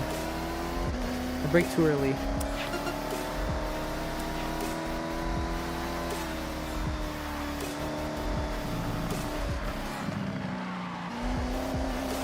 This is bad. My flying lap is not going to be as good. I don't like flying laps though. For time attack.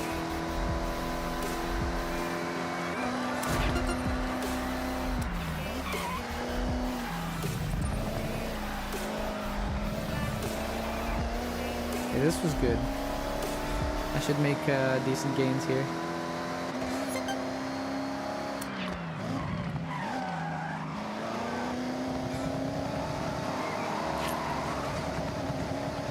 I didn't hit the tires, that's already decent.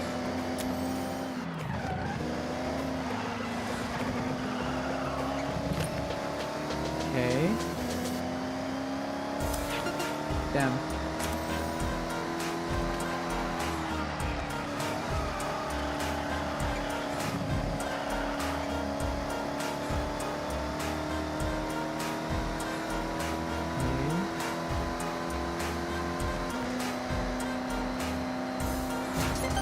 I gained 1,000th of a second, guys. That amazing?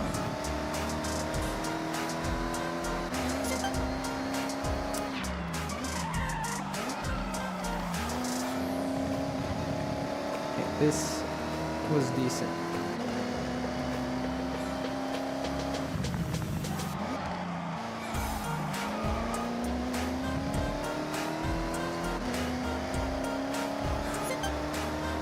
Huge gains.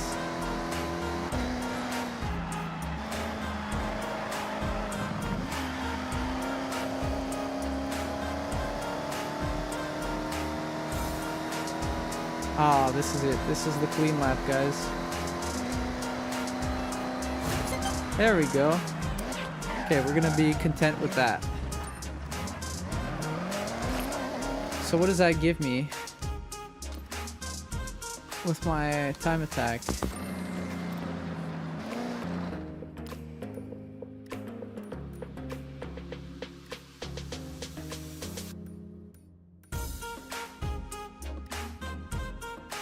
Personal best, but is there... I thought there were leaderboards based on like which car you used.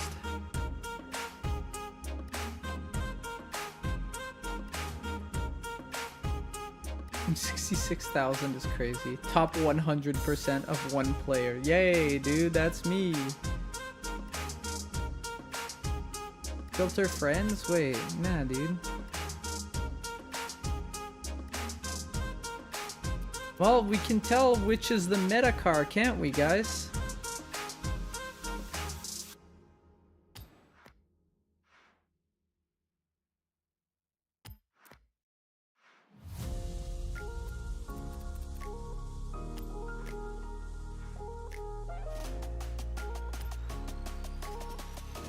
In B class.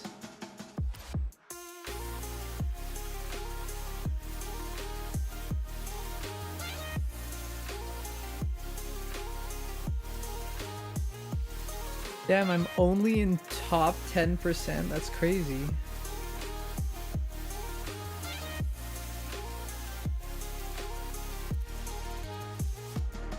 On the beat.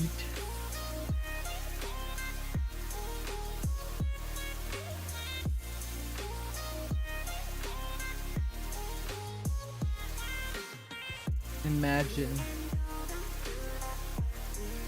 On the Civic 97.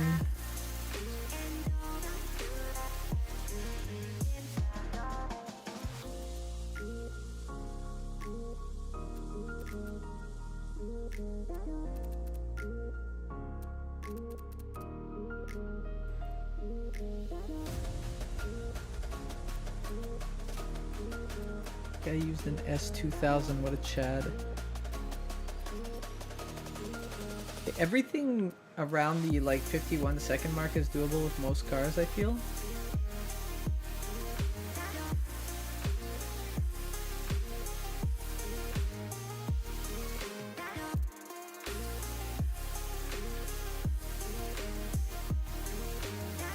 Go look at the shop again. That's what we do here, apparently. Welcome back, Voyager.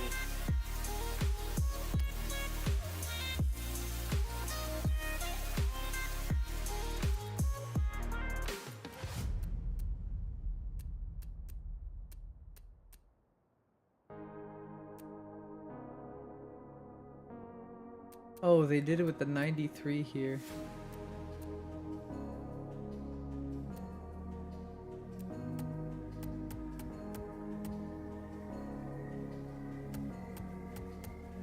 Interesting.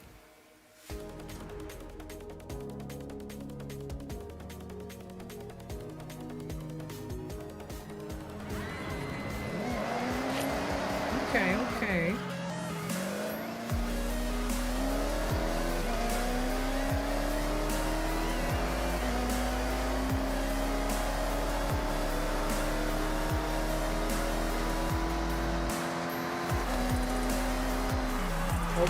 Okay, dude. Did you see that car? So this is known in this game. Did you see that car just kind of snapped, moved right into my my driving line? This game trolls you. It's programmed that cars will spawn or move in your line, in your driving line. Does that to grief you.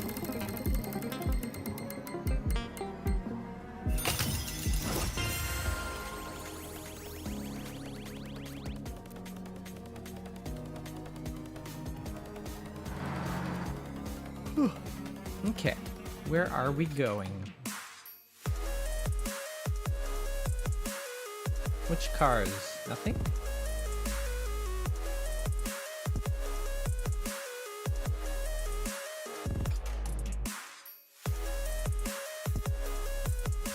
Okay, I need to build a car for drag racing. And right now,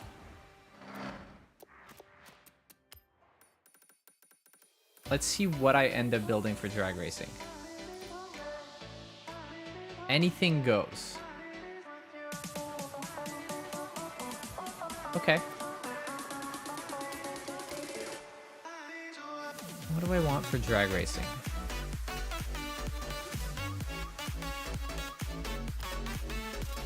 Okay. What if I want...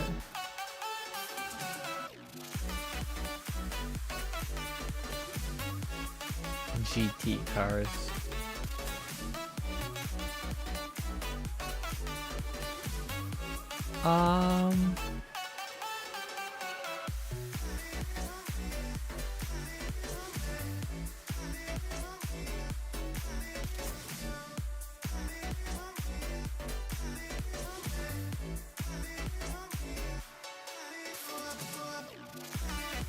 Let's see.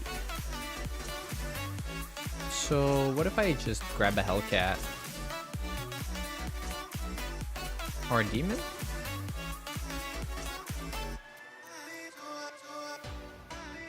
If I just grab a Demon.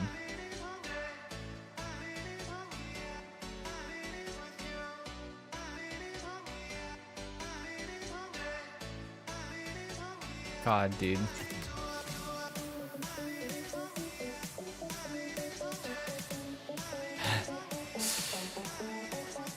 Okay. Oh my god.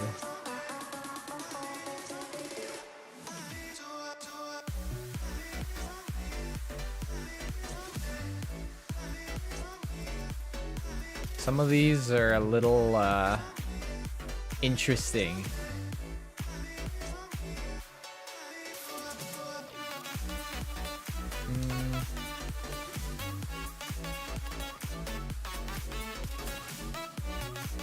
This one's fine, right? Sure, dude. Let's go with this one.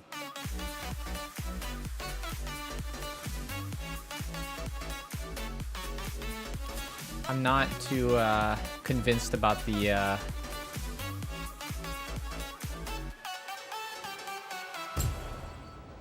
weeb ones.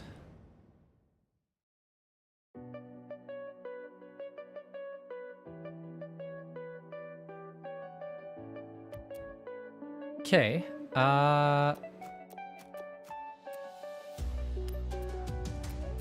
So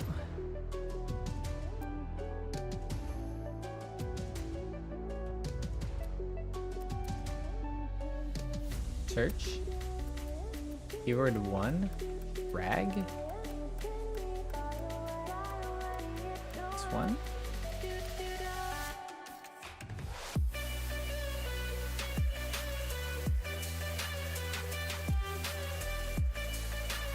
It's interesting.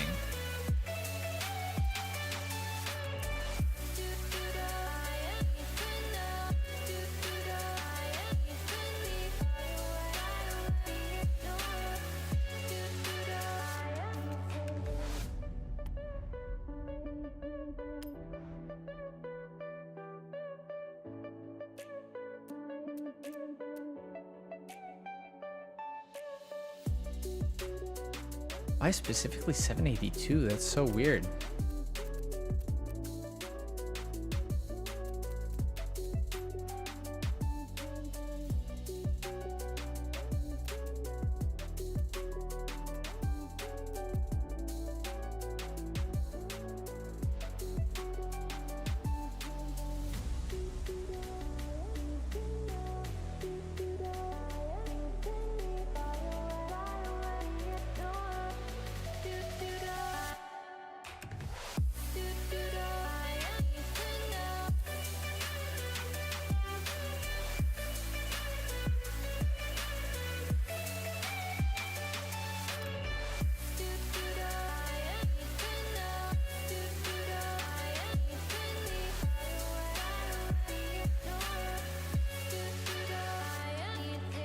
Let's see how it goes.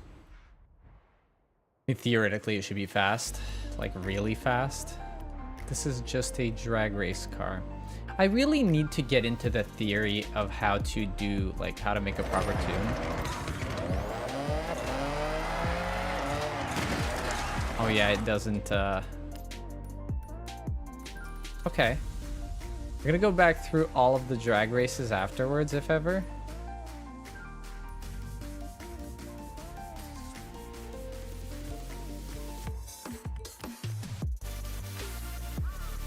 We'll see what that ends up,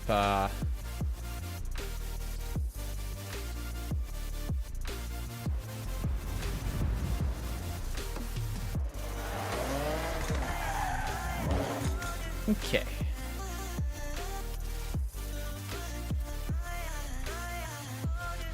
I should cook this. It shouldn't even be close. Because I know this is a really good car for drag racing. The SRT Demon is usually what I pick for drag races.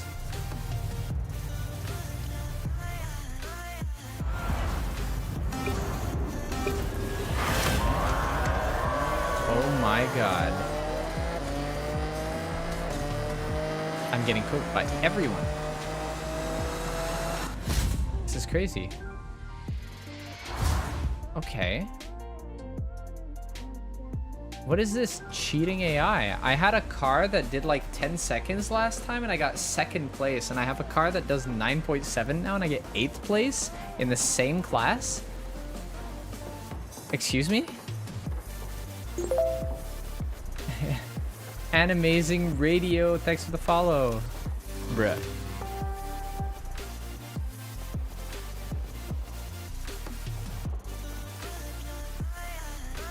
Okay, Oyo. I heard What do you that, want to hello. I heard that the AI was like, I heard the AI cheats really bad in drag races. Like, I'm sorry, this car is so fast. My car that's not built for drag racing gets 2nd place and is significantly slower.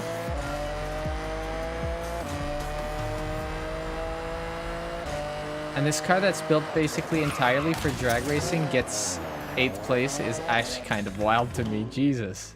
Okay, okay, let's pretend that the drag races don't exist. Let's do something else.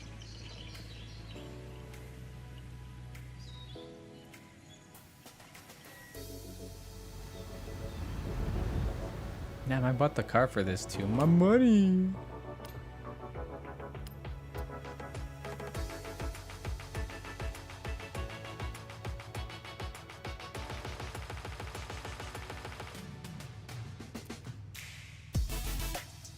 Why are you recommending this?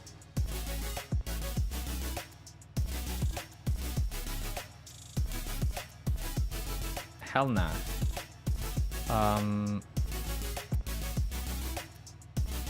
What if I run this weeb car, huh? What are you gonna do? You can't stop me. You can't stop me. Look at this. Arknight's weeb car, guys. That's what we're doing right now.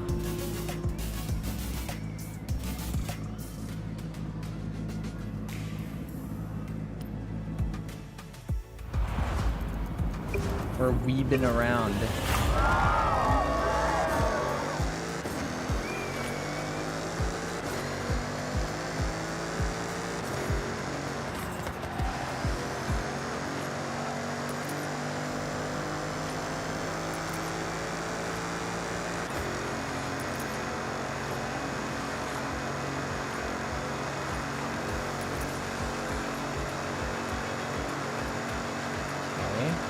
Now this car is particularly strong in corners.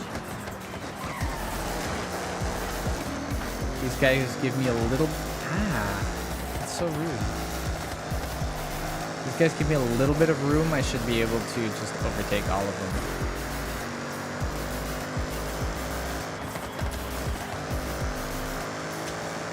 If they don't give me room, I'll just be sad. See, that was room. That's what I'm saying. If they give me a corner, I'm just taking them all.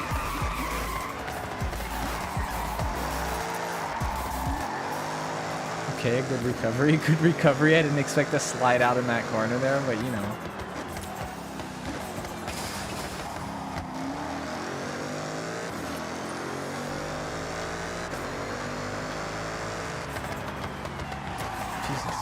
I'm not driving well. I'll be okay, I'll be okay. These hairpins are just not... I'm not good at them.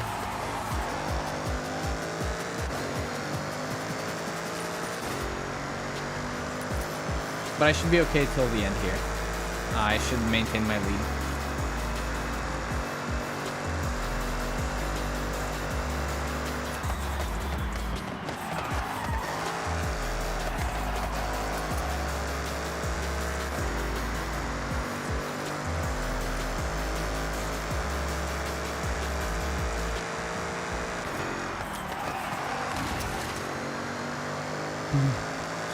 I was rude to the traffic, but he was in my way.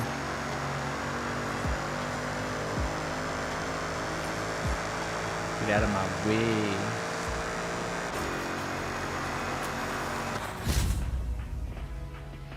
He's out of my way. Okay, we win.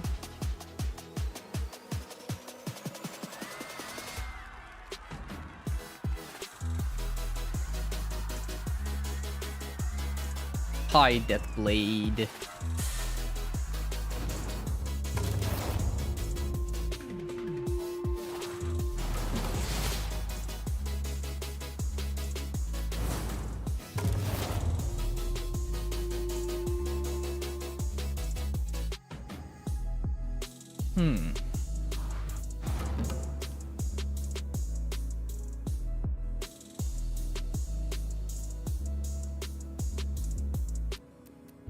Let's do the festival playlist. Should we do the festival playlist?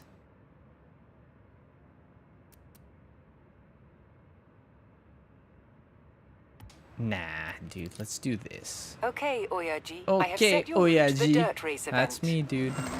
Old man.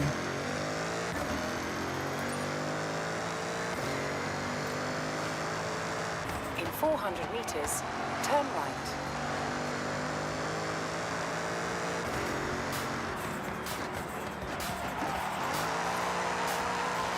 Turn right.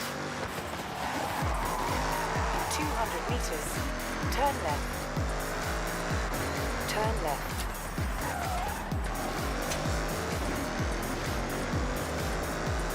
Meow. In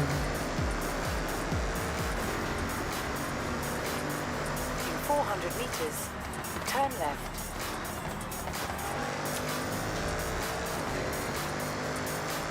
Turn left.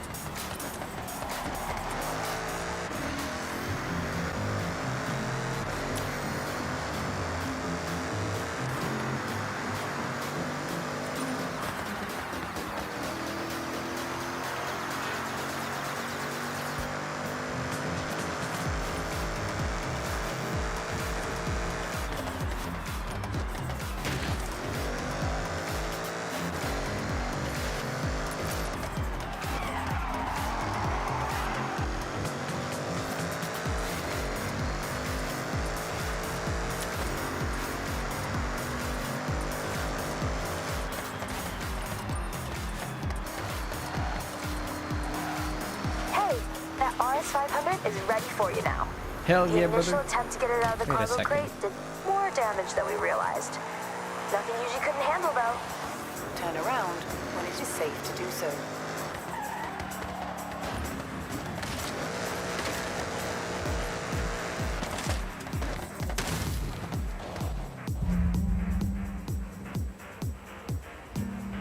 What that?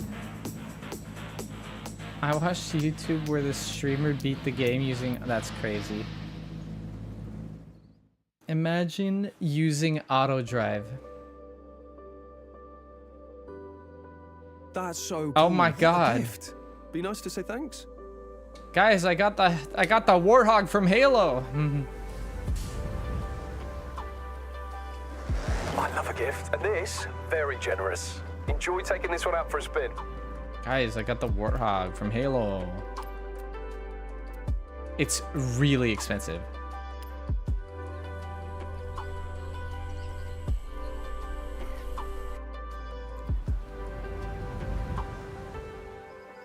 Guys, look. We're Halo maxing. 100 meters, turn left.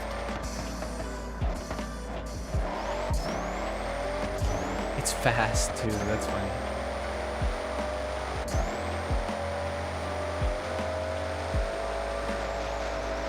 In 400 meters, turn right. Okay, never mind. It's not fast. It accelerates fast, but its top speed is slow. Turn right.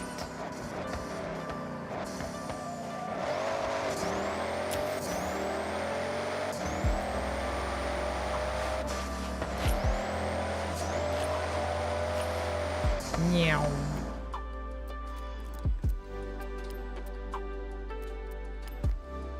You'll enjoy this one. It's a real sought-after collector's car. I imagine the Especially Warthog is that all-wheel iconic drive. double It better wing.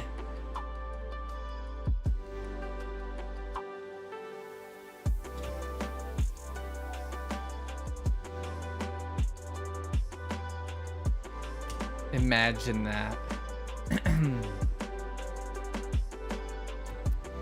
Welcome back, Oyaji.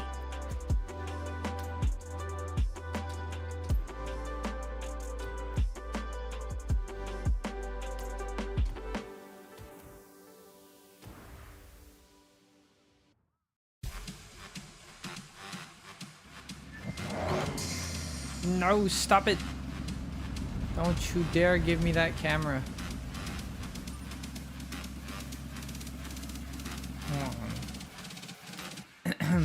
Okay.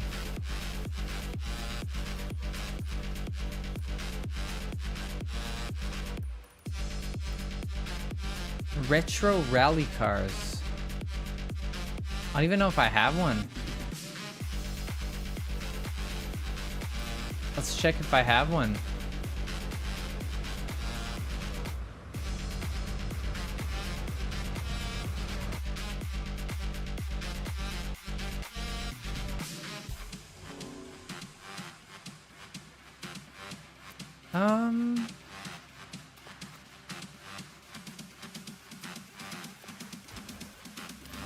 Do I have one? I have some. I have more than one.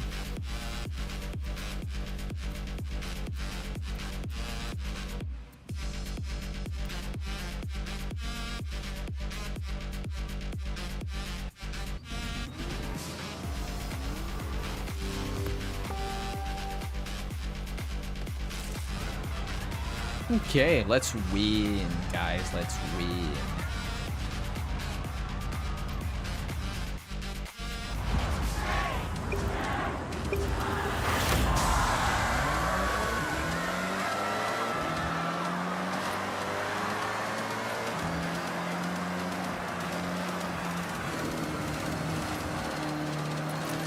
Oh, I'm gonna miss the checkpoint. I'm bad at video games.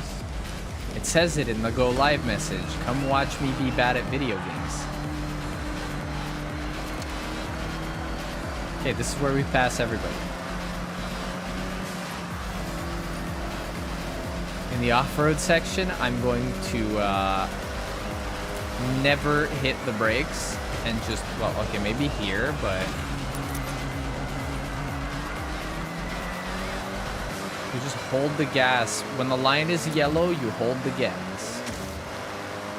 When the line is red, you maybe tiny bit of brake taps.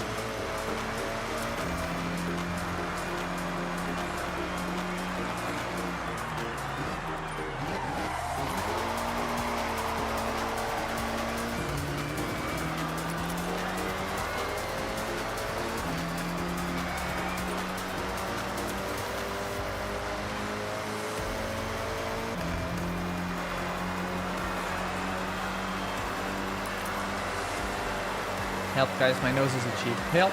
Help! My nose is itchy.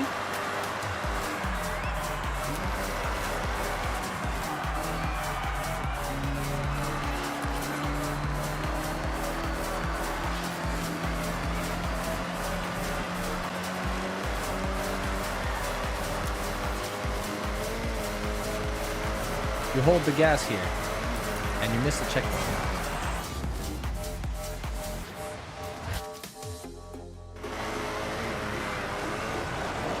No. Okay, I can't get that ambitious. I need to take a better line if I want to do that.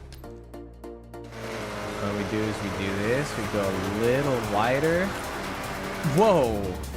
That was...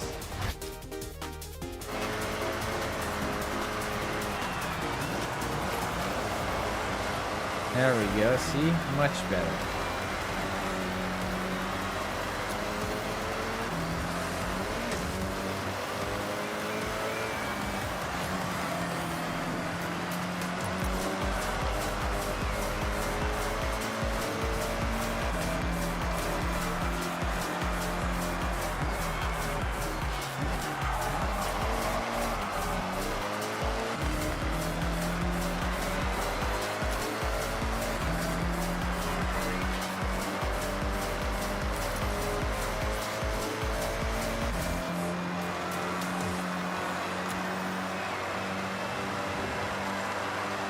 Meow.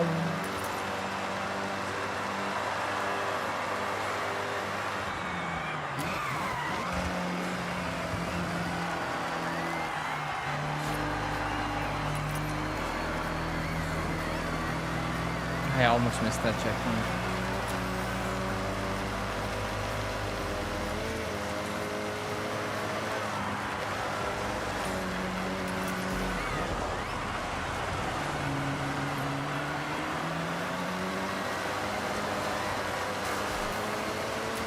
There we go. We're completely smoking the competition here.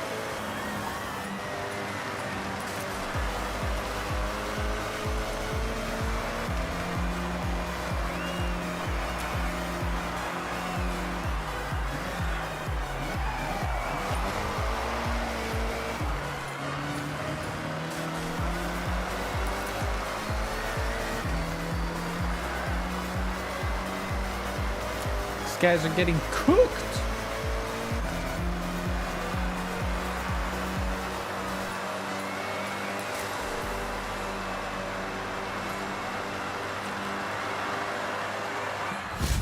Let's see how much time ahead. I probably beat their... Wow, only 1 second for the fastest lap. Only 1 second ahead. That's kind of crazy.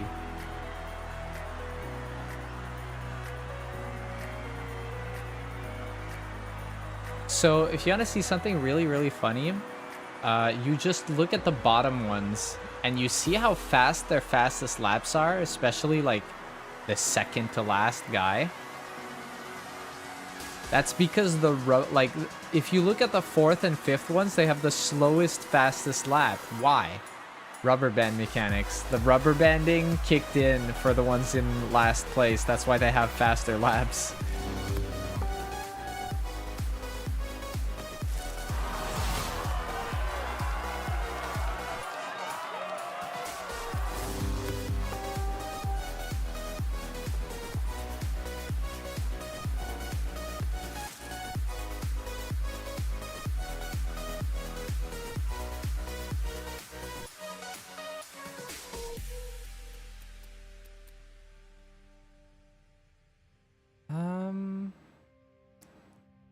Buggy's in total off-road. Okay, dude. Okay, Oyaji. I have set your route to a nearby speed Give zone. me the speed zone. It's pretty close. What's my fastest car? Probably this one, right?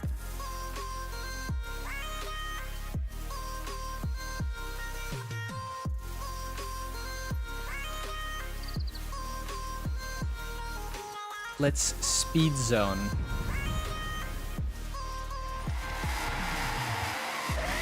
200 meters, turn right.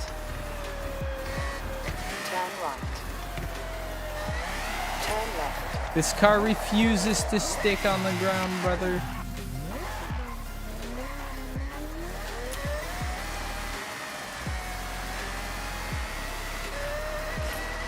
Ain't no way.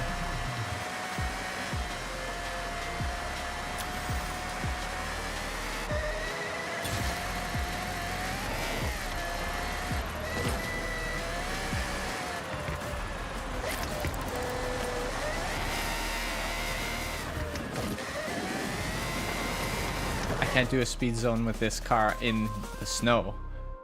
This is insane.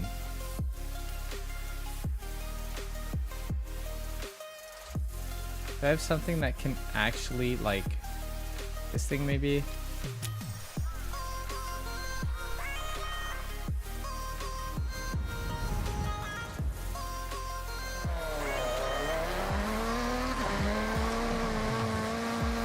You've arrived at your destination.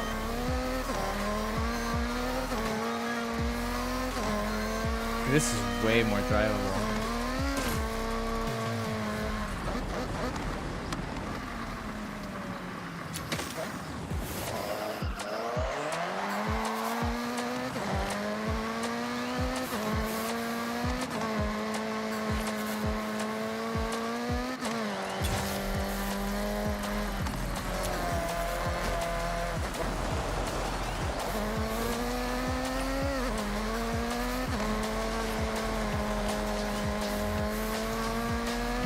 You've arrived at your destination. Is that 2 stars or is that 3 stars? Damn. Okay. Let's try it again. On the other side.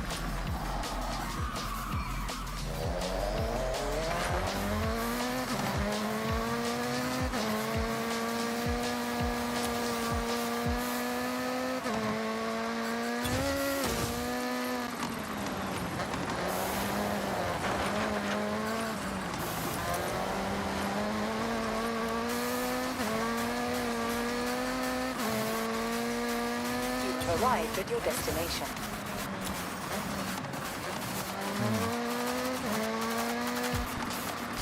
Hmm. 1 kilometer per hour more, that's so sad. So close.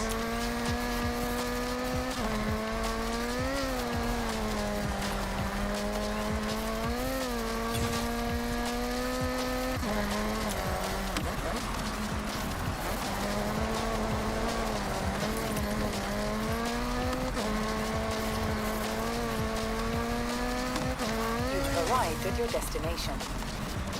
Brother. Turned up, locked in, pure speed. Okay. Now that's how you show up to a speed zone. Great job. There we go.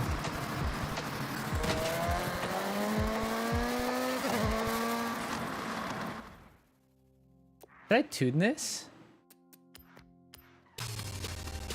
I should tune this. Welcome back, Boyaji. Okay, so it's all-wheel drive.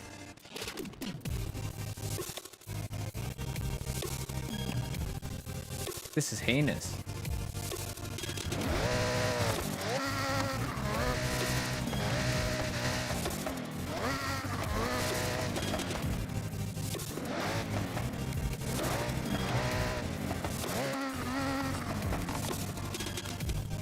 Why is it? Why is it got? Is it because it's heavy as fuck? Not even, dude.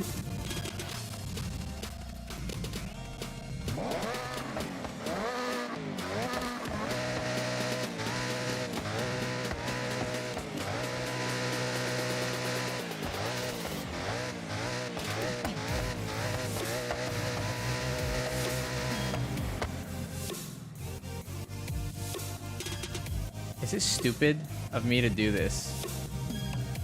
I'm doing it anyway. I don't give a shit. Can't stop me. Has it got a turbo? Not even. Doesn't even. Brother.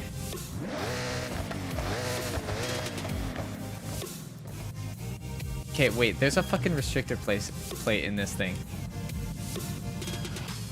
Right? Not even. What the fuck is going on? Why is it capped?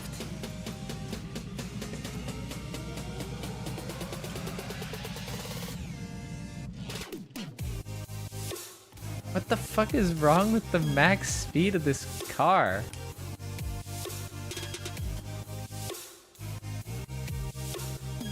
Excuse me? I don't get. Oh, it's the transmission. Is it? Yeah.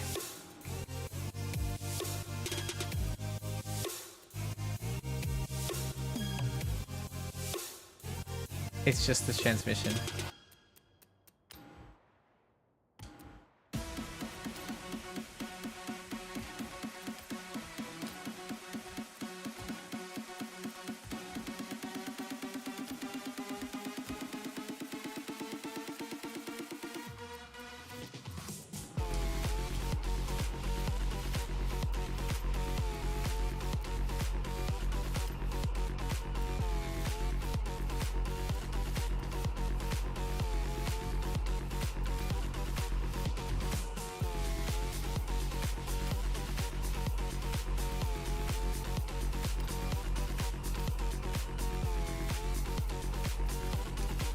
Car's already really light. Doesn't matter.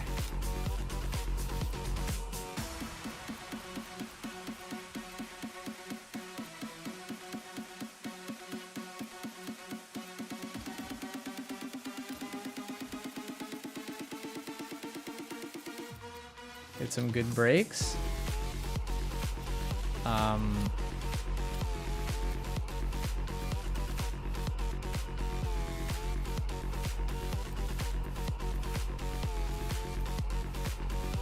Give it some solid rally tires. Shit. Okay.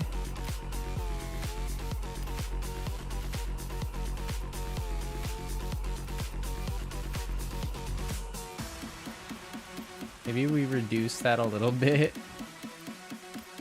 Maybe we put it more into handling.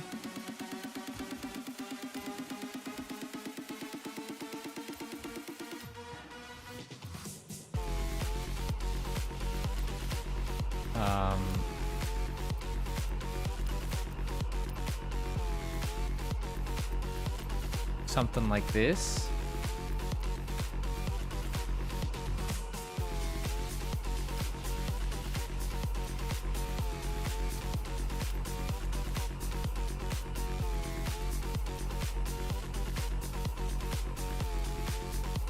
Huge gains.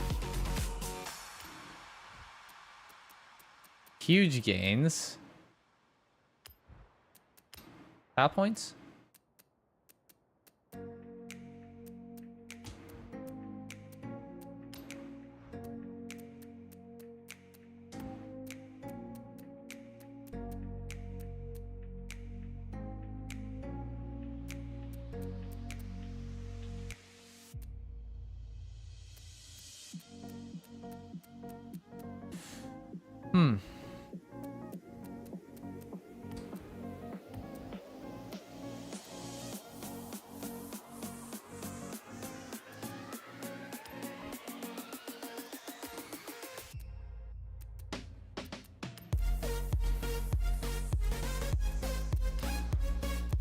No sway bars is insane. Okay, probably nothing I can do here besides this, right?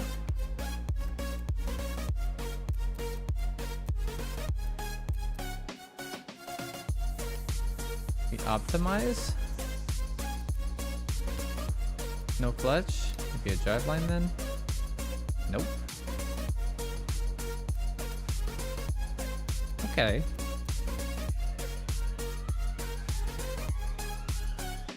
Something like this. A little bit heavier, but that's okay because this car is very light to begin with. You can slap lipstick on a pig, but I still ain't kissing it. Yeah, wait, you don't like what it looks like? You don't like my car?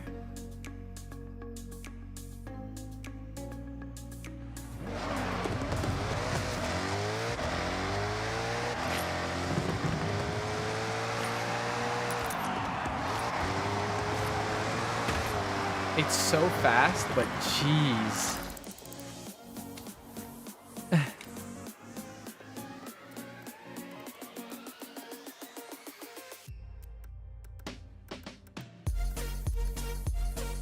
Okay, we're going to put some tow in here. Anti-roll bars.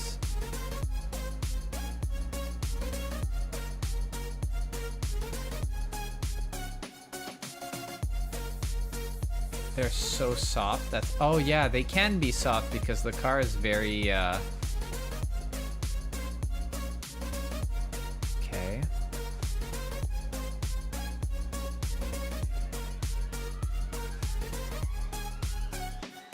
A little bit less braking force, maybe.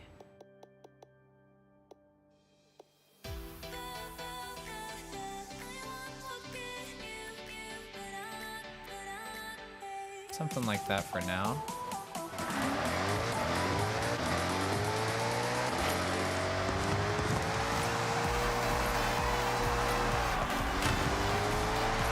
Traction is a problem, guys.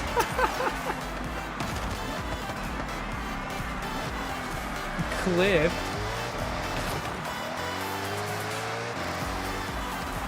Oh no.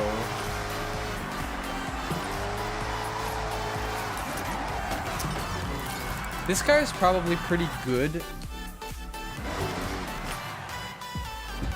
Now this is a special car. Yeah, Would be nice in anyone's garage, but perfect in yours. You Give it a test clipped drive and see me. for That's yourself. crazy. Oh, did you see? You probably didn't see. My friend Lala Fia announced a subathon. You know what one of the goals for her subathon is? It's fresh Final Fantasy 14 character, and I drag Ether to play with me.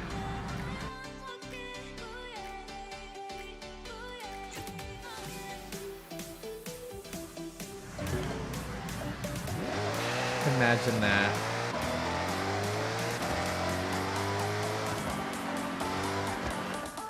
I'm gonna shout her out, and she's gonna hate it.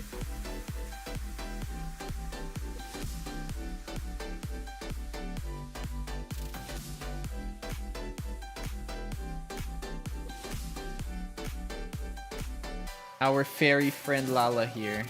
She's using her 3D model, but the picture is her 2D. She's her ultimate goal for the subathon is getting a new live 2D. Lala is good people. Yeah, Lala's funny. Funny little bean. She's playing Jackbox with a bunch of people right now, including Lexi, who we were playing. Oh, Deadbeat Undead, thanks for the raid. Hello, hello. I can't shout you out right now because I just shouted somebody out for like 30 seconds ago, which is unfortunate. So I'll shout you out when the cooldown is when the cooldown allows me to. I was talking about Lala. Dead likes feet. He told me I could say whatever I want. Damn, that's crazy. I didn't know you were like that, Deadbeat. That's crazy. Oh my god. I just ran into the wall because I was distracted. Moisturize me, moisturize me. Moisturize you down. I shouldn't say things like that when I know I can get bullied back. Moisturize me, moisturize me. This is crazy. This is what I get for talking shit, guys. Moisturize me, moisturize me.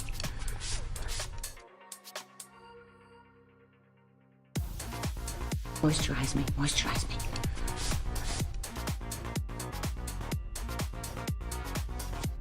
Moisturize me, moisturize me.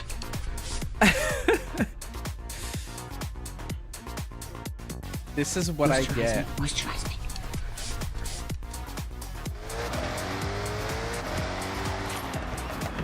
Okay, we're gonna go try this map. This map? Why'd I say map? This car in a race. Evo versus Impreza. My friends. Evo. I'm gonna go faceplant now. Guys, my neck is so stiff today. It's very unfortunate. Okay, I can do it. I can do it. Probably.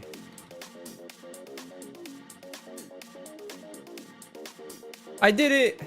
Okay. I got the shout out. I got the shout out. Thanks for the raid again, and welcome everybody. So if you don't know who I am Ether Arioso. I am a variety streamer. I have a 3D model. I play guitar. I will play guitar with my 3D model one day. This week I want to start doing some making some backing tracks on stream to be recorded specifically off stream. So I'm gonna work on everything that's not specifically recording guitar on stream, because when I record guitar I want to lock in, and it's very distracting for me to actually have to do stream stuff and record at the same time. So I'm basically going to prep the tracks and release them. What do I want to do with backing tracks? What is the idea of backing tracks? Well, the idea of backing tracks is that I really want to...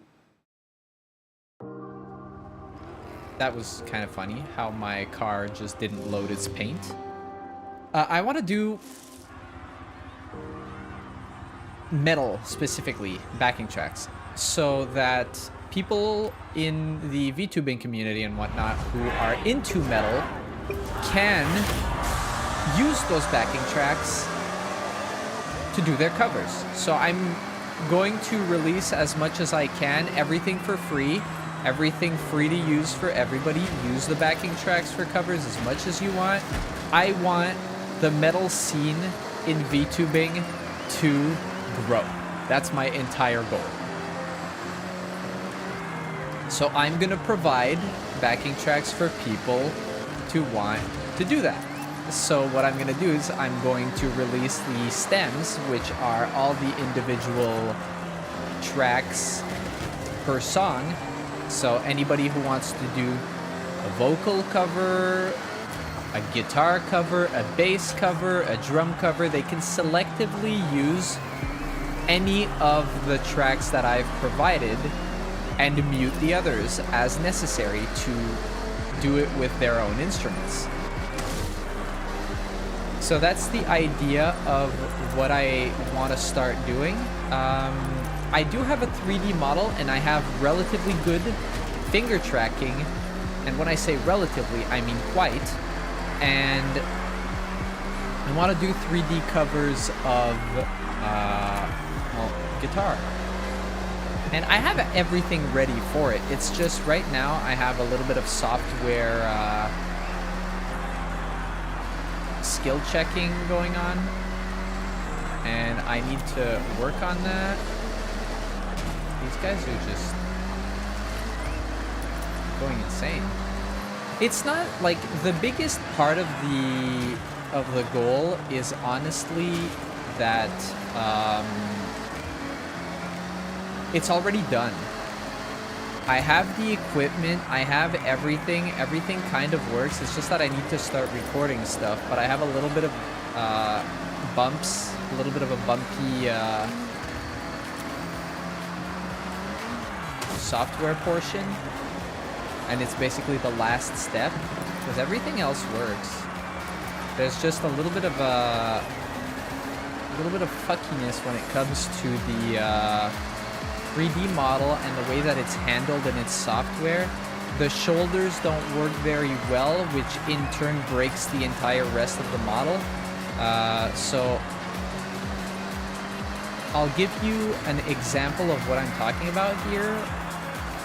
Shrug your, like, put your hand on your, you don't even need to, you can just kind of understand. Shrug your shoulder, your entire, like your shoulder blade, your shoulder, your collarbone, all move. Well, my model can't shrug. It is programmed that way, it does work, but the software that handles the 3D, the mocap, my model can't shrug.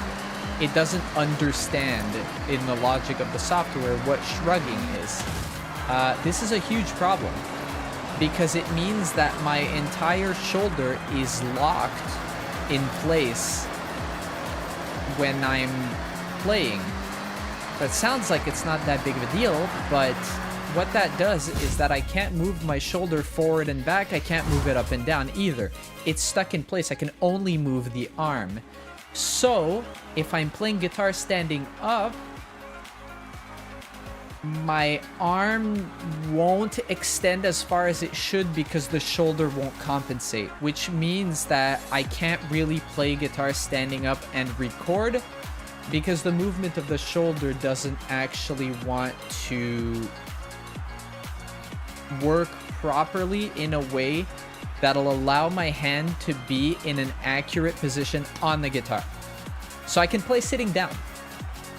But like my entire vision of being a 3D VTuber is the rock star on stage. I've been playing metal live for years. I have over 10 years of live experience playing metal guitar, being a metal guitarist. So the entire idea of the project is I want to translate this experience into a 3D live VTuber just medium, into the live medium as a VTuber. Okay, Oyaji, So- what do you want to do now? That's my entire idea. So I'm running into software issues here. So I decided to tackle it in a different way to begin with, which is that I'm going to record shorts of covers that are... I'm not doing this. I'm not doing this time attack. Get me out of here. I'm going to record shorts of mainly really popular and catchy, or like not necessarily catchy, riffs. Oh my god, Joseph giving me planks while I'm monologuing, that's crazy. But yeah, mainly Ether me boy, mainly, and good to see you too, Joseph, good to see you too. Mainly solos, cool riffs, well-known riffs, things like that for short covers.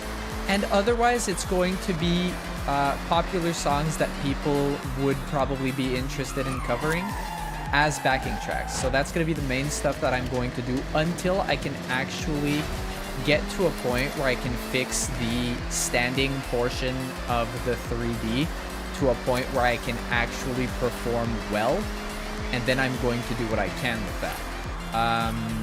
But like, cause I'm in like way too deep to actually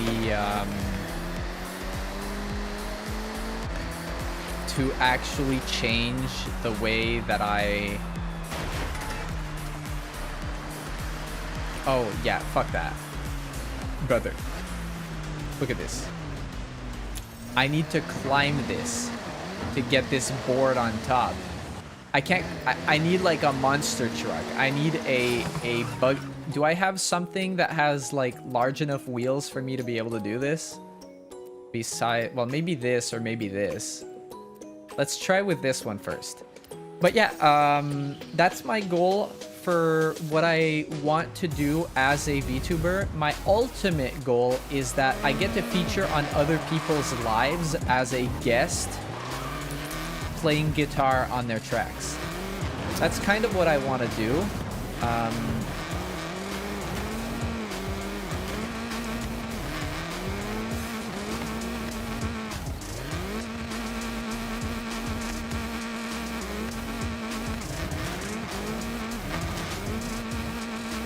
I'm stuck.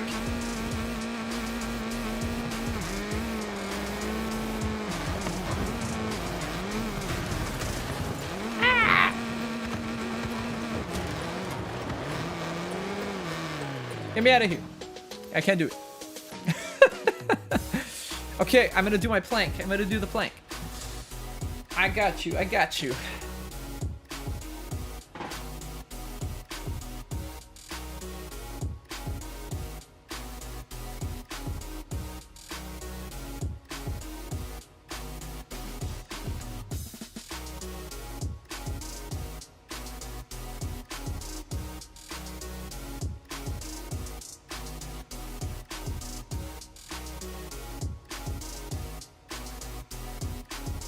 Okay, we're gonna do it. We're gonna do it. I'm ready. I'm ready. I'm doing it. But yeah, so this is the goals that I have when it comes to just what I want to do with music in YouTubing, and I just want to be part of the music side of VTubing. That's my entire goal.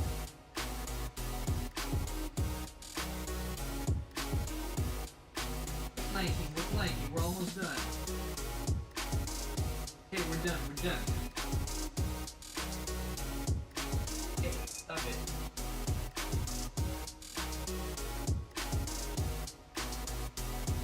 Why did he so long? Okay. So yeah, that's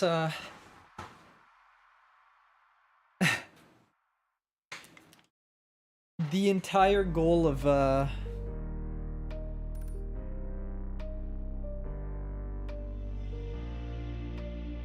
my journey, or rather my planned journey in music and VTubing. Let's do a few more, maybe like 2 more races, and then I might play something else.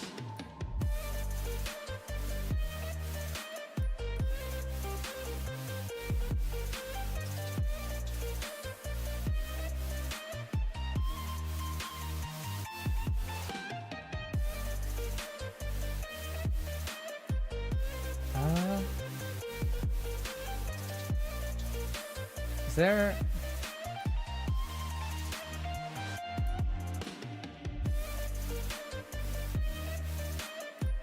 Toge. Okay. I'm down. Good effort. Yesterday, they gave me 1.5 minutes of planks. I'm getting good at planks, guys. Next one, I'll join you. Yeah, I'm getting good at planks. They keep giving me push-ups and planks, so I'm getting used to it. They being literally everyone.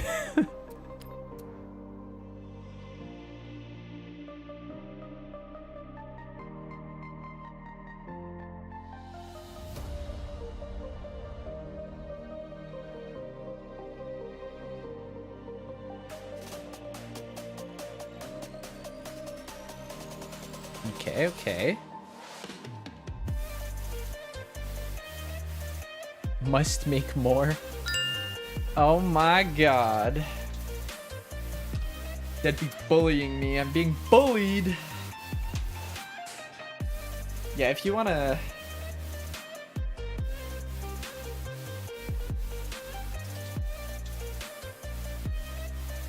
If you wanna truly bully me, like the planks stack. People stack them and they're like, okay, you gotta do 2 minutes in a row, have fun. There was a time where they made me do like 3 minutes, I think. Okay, I'm about to do it. I'm gonna do it. Just start the timer in 3, 2, 1, now. Okay, we're doing the 30-second plank again, guys. Yeah, the exercise redeems are really good to like keep. There's one that I need to add, which is eventually, I mean, I don't have a pull-up bar, but I would like to have a pull-up redeem so I could do pull-ups, because I need a back exercise.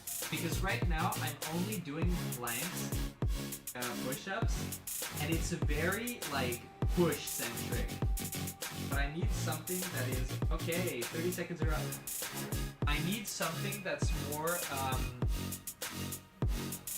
pull, so that I can have a balance of what those exercises are. I mean, but I don't want to splurge my points. It's okay. Everybody just colludes. You know what they do around here?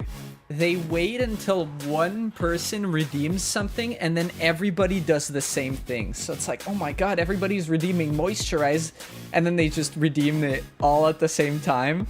Or it's like, oh dude, it's push-up time, and then there's like 5 different people that redeem push-ups.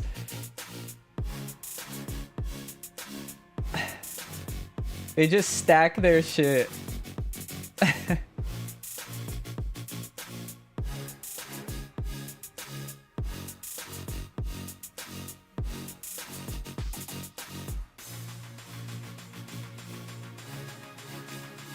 I'll have to keep an eye out. That's what they all do.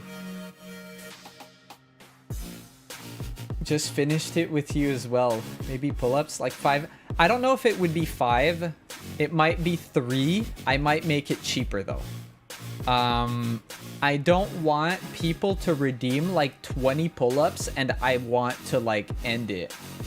Because it can get ridiculous pretty quickly. Like kettlebell swings, yeah, I made those, I added 2 and I made it cheaper. Because I want people to, like, the less an exercise is redeemed, the more I'm going to incentivize people redeeming it. Because I do want to have a kind of balance. There is another one that I haven't added though yet, and it's the walking redeem actually, 5 minutes, which I would do at the end of stream probably. Or, like, depending on what I'm playing, I could also do it in the middle of stream. Okay, it's time to do the kettlebell swing.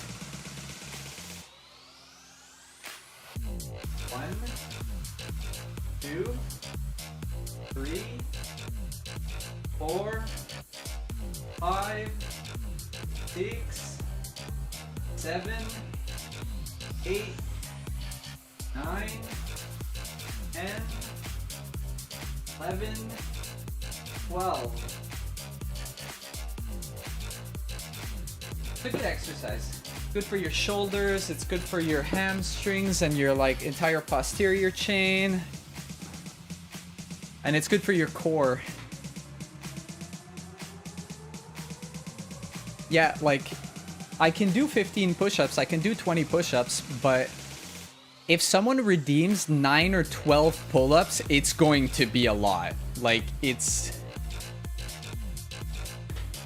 pull-ups get very difficult very quickly. Like doing 3 pull-ups is nothing. Doing 6 pull-ups is fine. 9 and 12 is going to be like exponentially more difficult.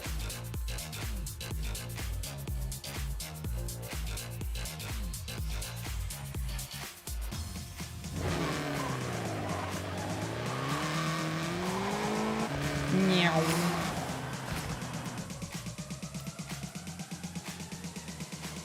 Okay, I said I was gonna do toge here. What car do I use for this?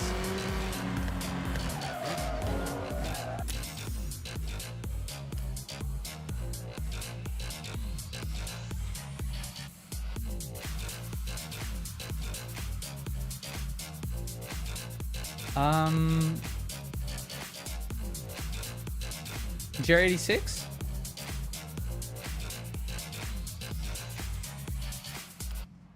Yeah, I mean, depending on what,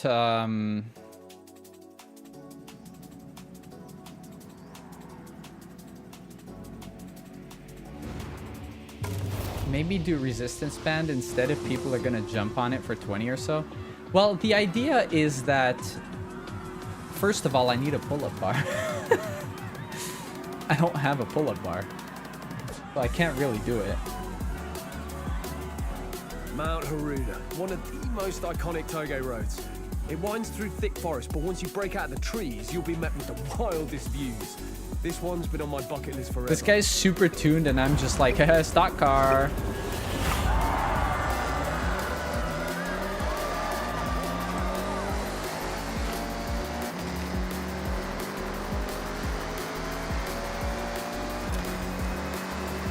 Yeah, I need to consider how I want to go about the entire idea of a pull-up bar.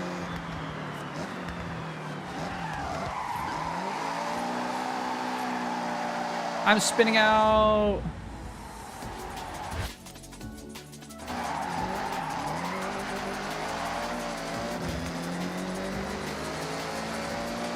So,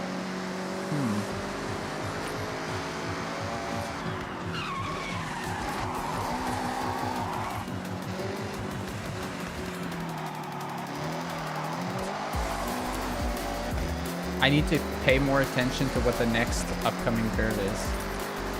Moisturize me, moisturize me. Blowtorch moisturizing me. I'm not gonna win this. Moisturize me, moisturize me. Victor moisturizing me.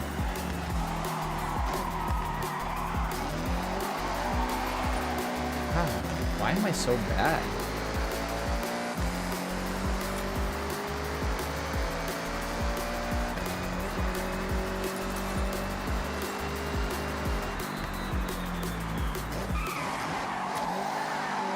Oh, bye.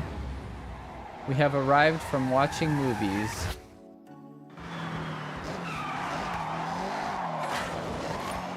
That's crazy.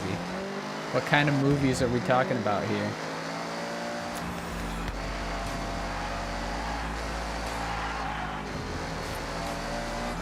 Iron Lung.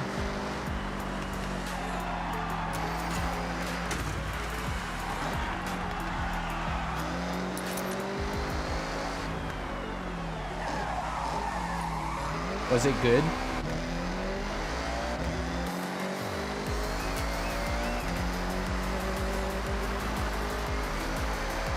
Yeah, hell yeah.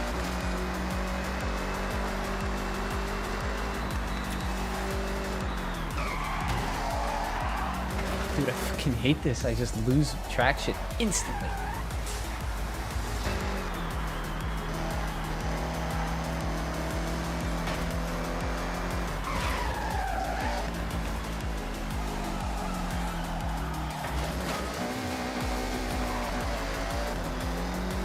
I mean, I played the game, and it's not very scary.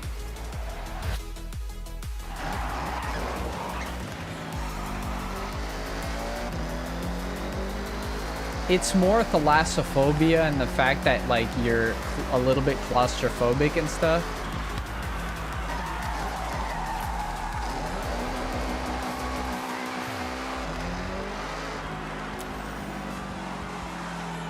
Dude, gonna run away? Okay, Koneko, thanks for dropping by.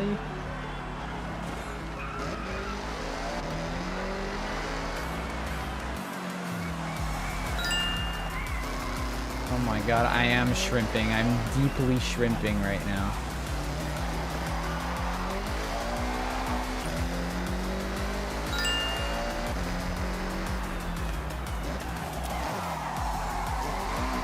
The standing stretch is also the secret shrimp check because it forces me to move.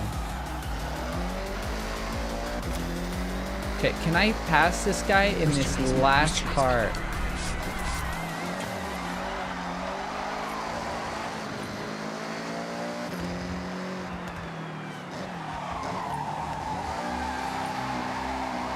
No. No traction.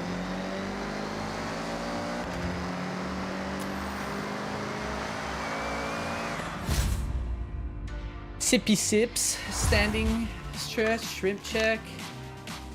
Never get bored of that route. If you want to go again, you let me know.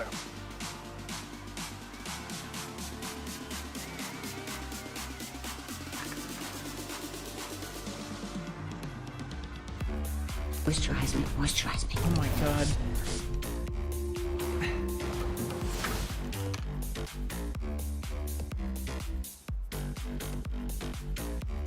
The worst. Every single time I put my fucking bottle down, Blowtorch has to do it. Every single time. I'm gonna have to fight Blowtorch.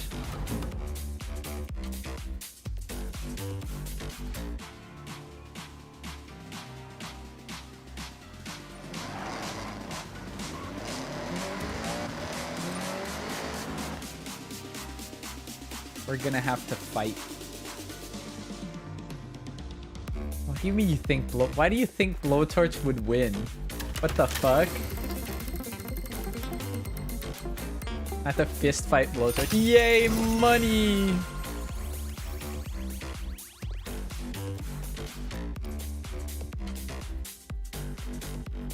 Oh, what the fuck is that? Guys.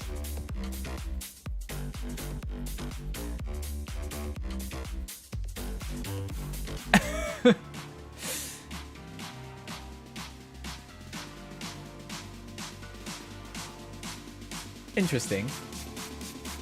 Oh, but this is nice though.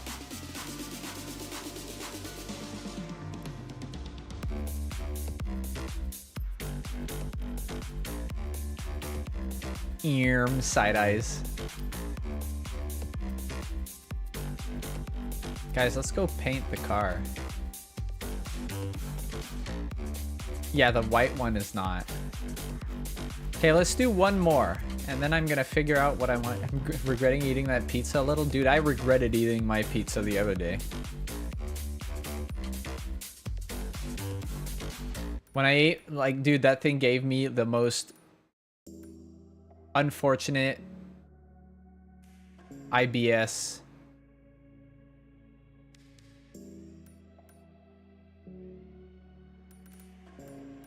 Most unfortunate little run-in with IBS.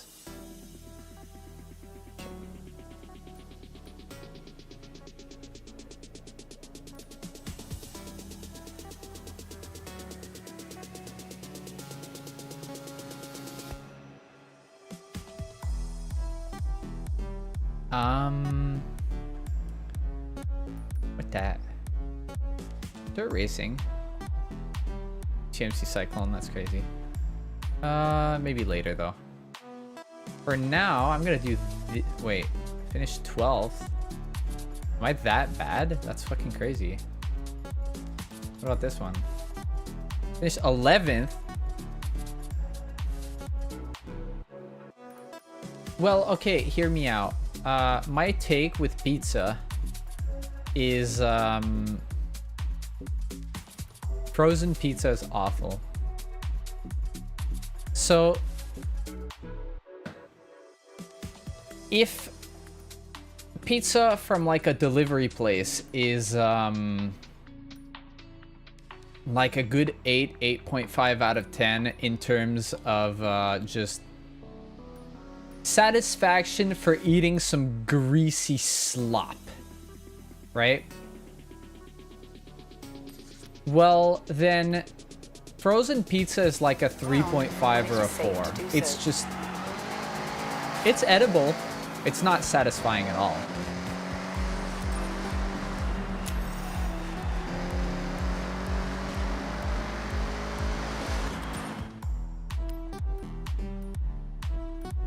I agree, even though I don't eat pizza. It's generally the sauce that they use. I'm not a huge fan.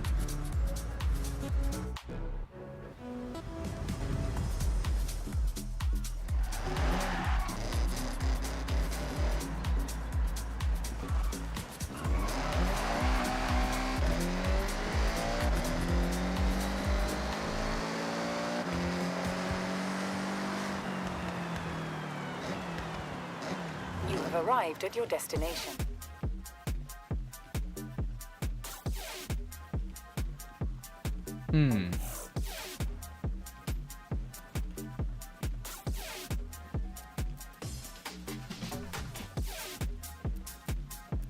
Is this drivable? Let's see.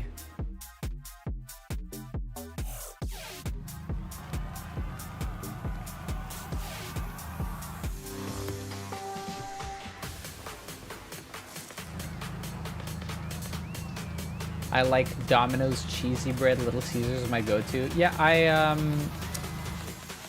my go-to is a local one.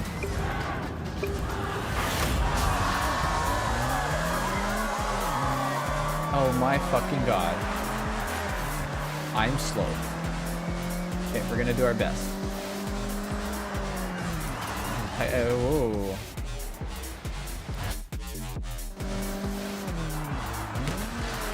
Don't hit me in the back. What the fuck? Okay, this is where we catch up a lot of spots.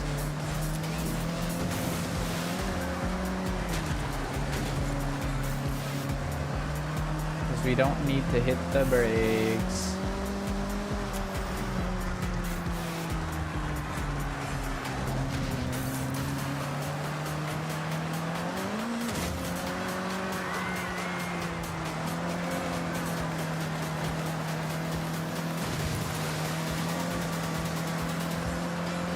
The secret with off-road races is that you don't give a fuck about the racing line. Not the racing line, but like what it tells you to do.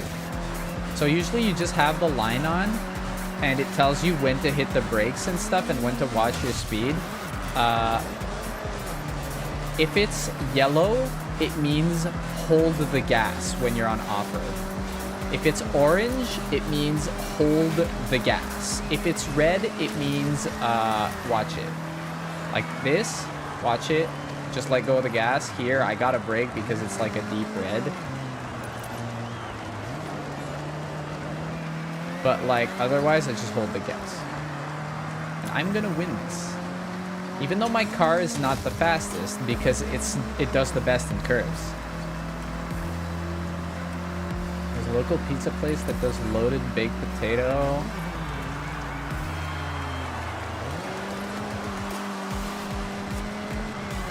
And it's like gratin potatoes on pizza crust. Dude. I just want... So I'm actually pretty careful with what I eat in general. Not in the way that I calorie count or anything like that. Just that I don't drink my calories anymore. So I drink mainly water. And I...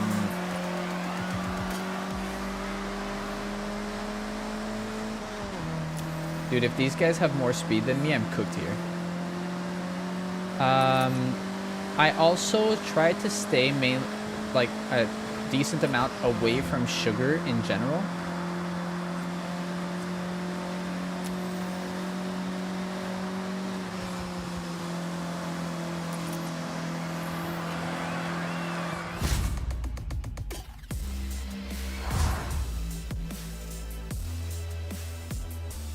There we go, we win! We win! I like bread bites and cheesy bread, but only when I make it because the people working there suck at it. You know...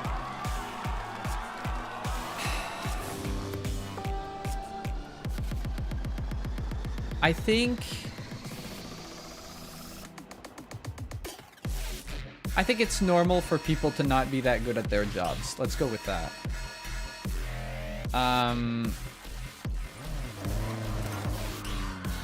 I think people don't really care. And especially in the service and food industry and whatnot, not only do they not really care, they're also pressed as fuck, right? So the well, dude, you've got the advantage of knowing how to do it and not being pressed for time and being able to adjust your recipe as you like. You have all of the positives.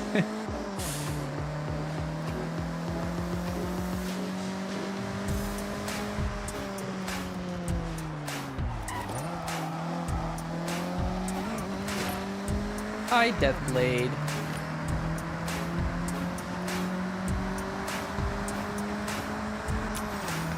But yeah,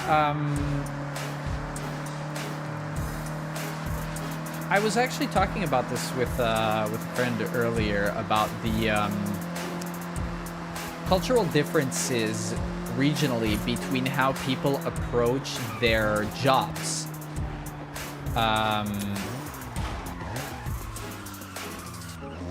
And just I'm trying to stay very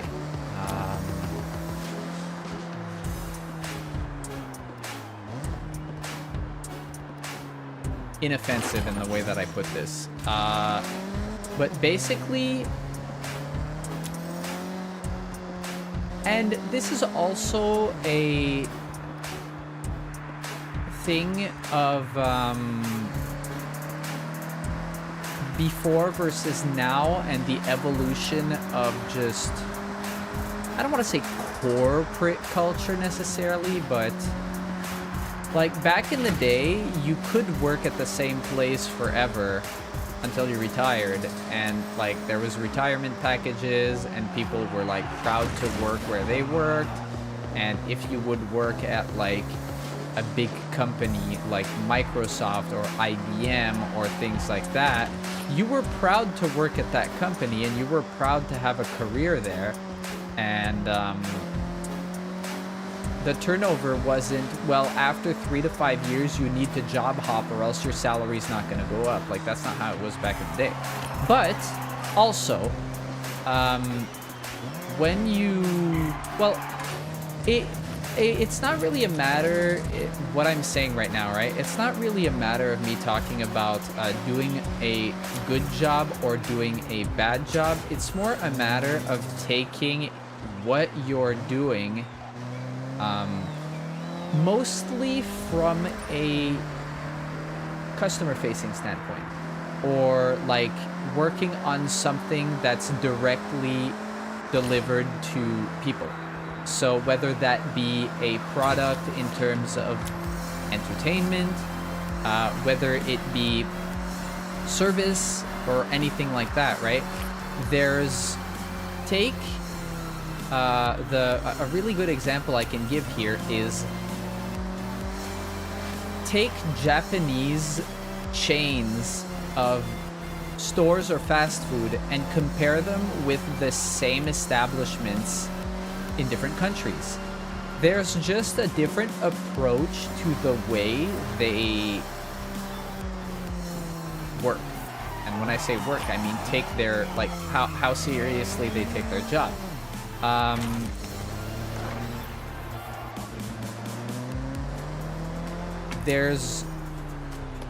And I'm not saying that to necessarily glorify Toyota versus Tesla. I'm not saying that necessarily to glorify the work culture, because I think it's absolutely heinous that 996 is the standard. It's more of an attitude thing. Like, for example, there was a time where I used to work in a hotel, and that was the culture of the establishment itself. And the absolute worst thing you can do in that is, in the hotel where I worked, was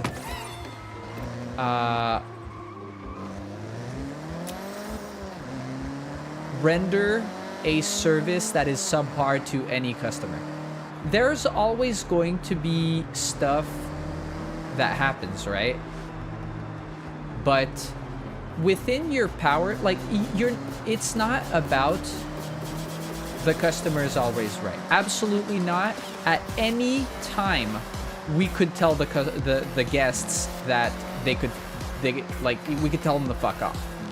But in our capacity of rendering a good service, the worst thing that we could do was mess up on that side. So just take your job as seriously as possible and render the best service that you can, but don't let any kind of like jerk customers or guests get away with trying to, like, well, be jerks. And so this is the difference in terms of culture, where I'm saying don't glorify, like, even in Japanese work culture, telling the customer to fuck off is like the greatest sin you can commit. So, but also when you look at the way that people around here approach general quote-unquote unskilled labor jobs, it's with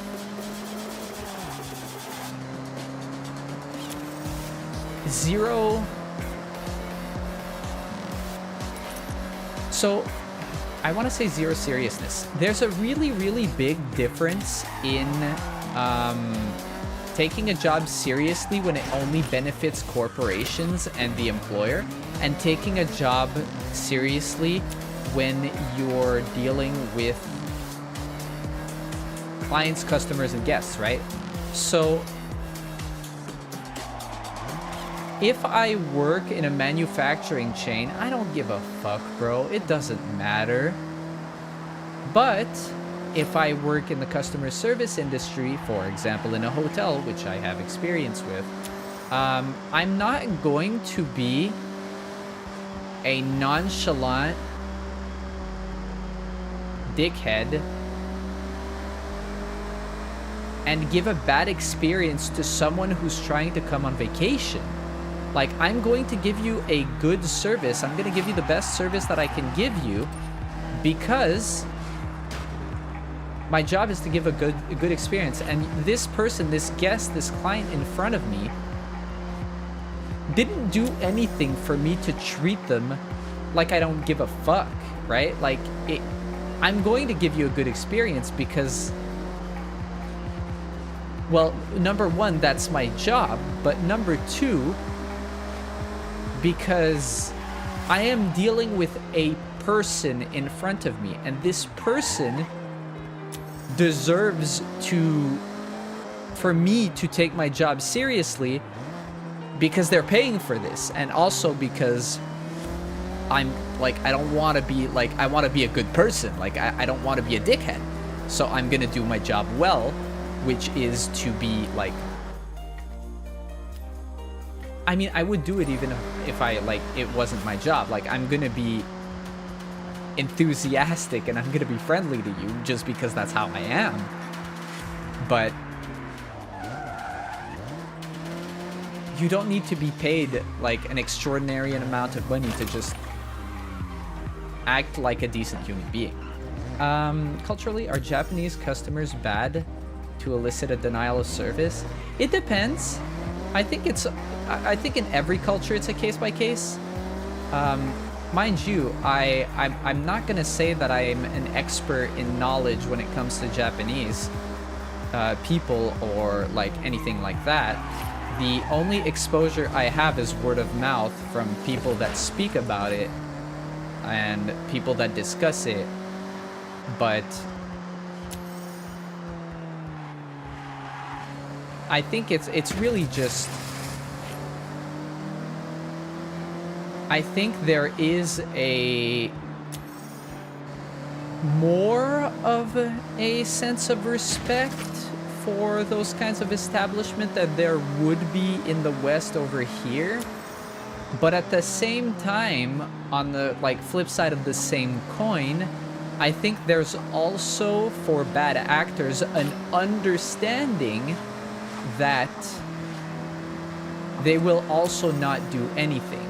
So the people that know they can get away with things will act out worse.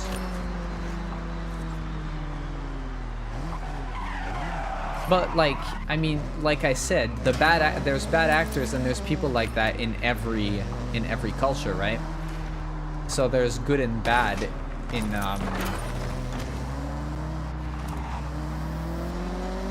every culture when it comes to things like that.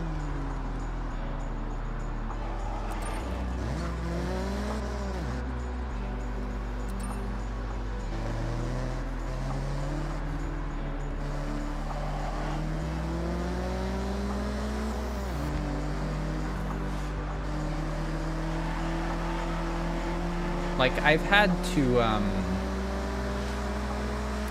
deny service to a few people when I worked,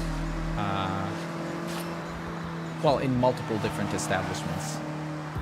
The workers are reinforced with getting paid, acting badly from lack of supervision. Yeah, I mean, it depends. I don't think it's a matter of lack of supervision more than culture, whether it be societal or whether it be that like corporate, whether it be anything like that. For example, I'm gonna use the hotel I worked at again as a really, really good example. Because it's very standout. The level of seriousness that you were trained with showed in the entire department and in the entire hotel. So the hotel where I worked was a little different from others, where the reception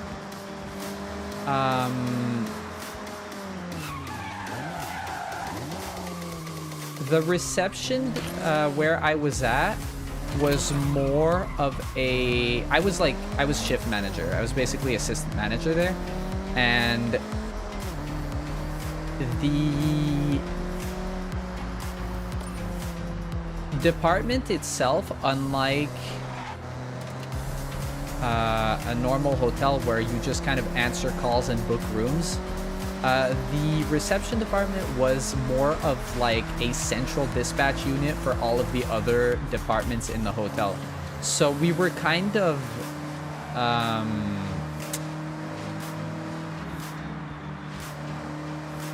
almost middle managers of the entire building.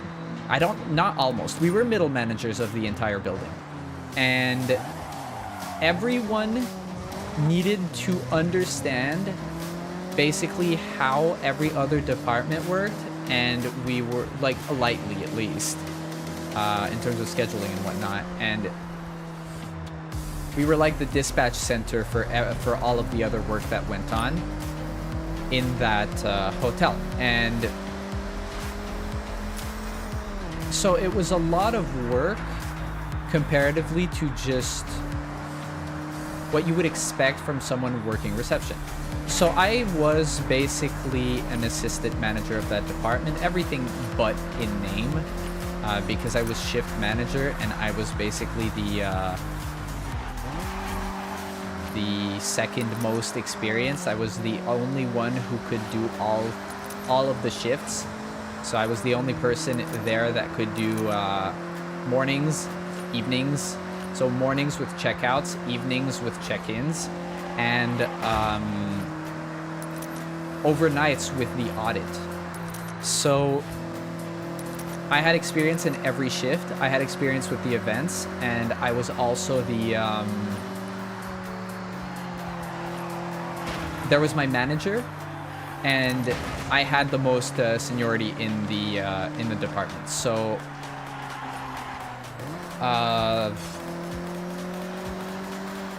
the only thing I didn't have was the title, but I was basically doing all of the work. And when I was there, everybody knew that they referred to me for anything. So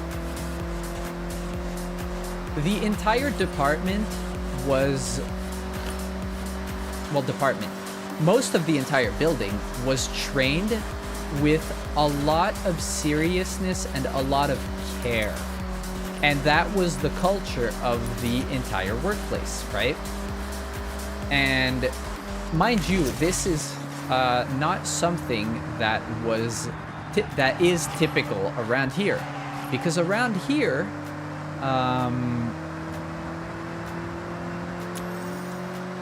you're usually not. It's not typical to have a work culture that has that much care. Usually it's more about, like, you do the minimum of what is acceptable to, like, fulfill your job, and then you clock out. That's not how it was. Everybody had a lot more care, and like, if anything happened, most people were willing to help other people. Like, we all had, like, the Facebook group back then where we would just exchange messages of, hey, I need to know how to do this kind of, like, procedure or charges in the computer for X service or X package, and I'm not too sure. And then somebody who's not on the shift would just pipe up and be like, do this, do that, do this, do that. Because, like, mind you,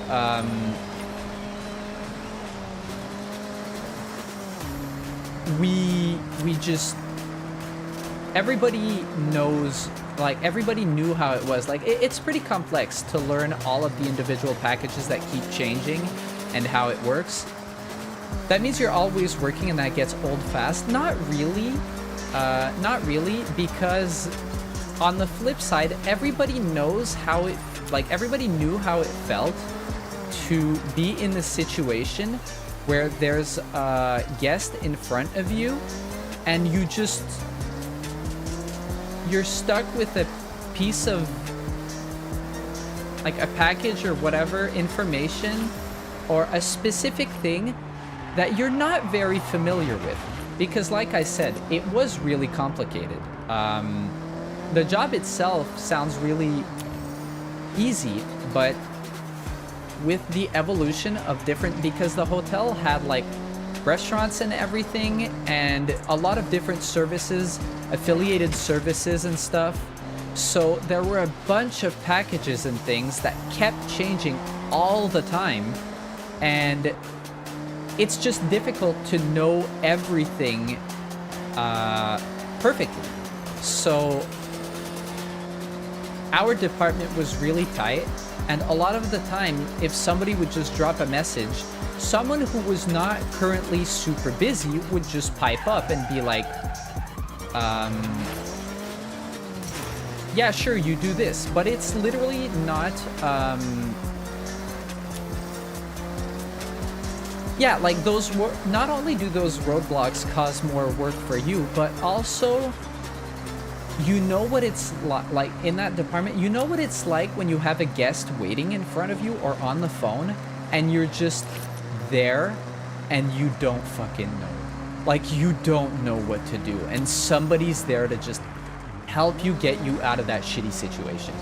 And it's not even a matter of like bad management or bad training. It's more just like sometimes situations like that just arise and there's nothing you can do about it. You can plan as well as you want, but these knowledge gaps will always exist based on the nature of seasonal packages that keep changing. So just being in a situation where people are willing to kind of give you a little bit of backup when you're... Yeah, you're not expected to always be on. You're not even expected to answer. It's just that if somebody is there, they'll just do it. If somebody's available, if somebody sees the message or whatever, they'll do it. They'll just answer. You're not really expected to be on it. It's more of a nobody calls you. They just drop a message in a group chat, right? So whoever's not really busy is gonna kind of pick it up at that point, and they're just gonna like, nobody actually expects you to do it. It's not addressed at anyone in particular. It's more to whom it may concern. Please help. So people are going to, as much as they can, help whoever's having trouble at that time. But the only people who were expected, quote unquote, to be on were honestly, well, me and the general manager. Me and the general manager of the hotel, because the general manager of the hotel was, well, it's because when we're talking about, like I said, the reason why it was me was because I knew everything. Because I knew every shift. So anytime there were issues with anything that had to do with night shift adjacent stuff, or anything that had to do with other shift adjacent stuff that, like, during a night shift, well, I'm the only one who can answer questions that have to do with all of the shifts. So I'm kind of expected to be available in that sense, right? And I got raises for that. Like, people, they adjusted my salary consequentially for that. I didn't, like... They gave me like $2-3 more per hour to be just to answer my phone. And mind you, I didn't need to answer my phone even once per week. Like, it was more occasional than that.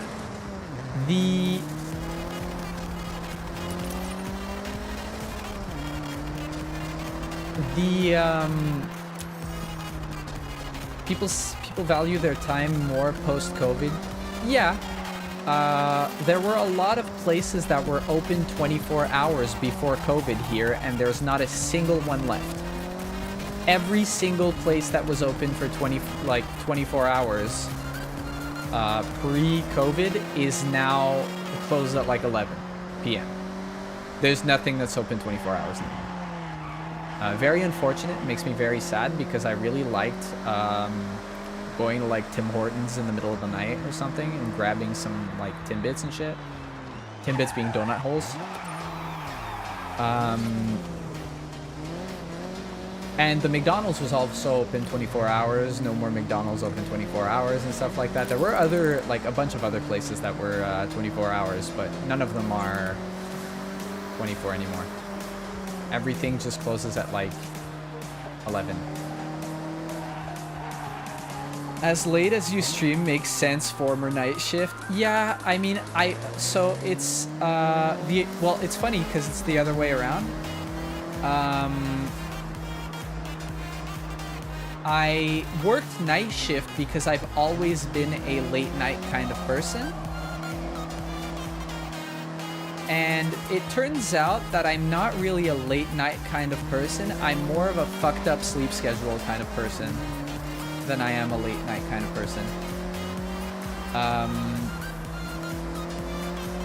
I just don't have a regular sleep schedule. So you've probably noticed that I've been, well, I don't know if you've noticed, but my sleep schedule drifts.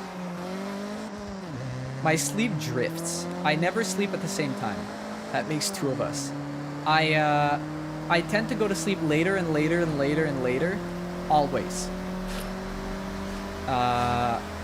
So we're talking about, like, for example, right now I'm going to sleep around 5 a.m.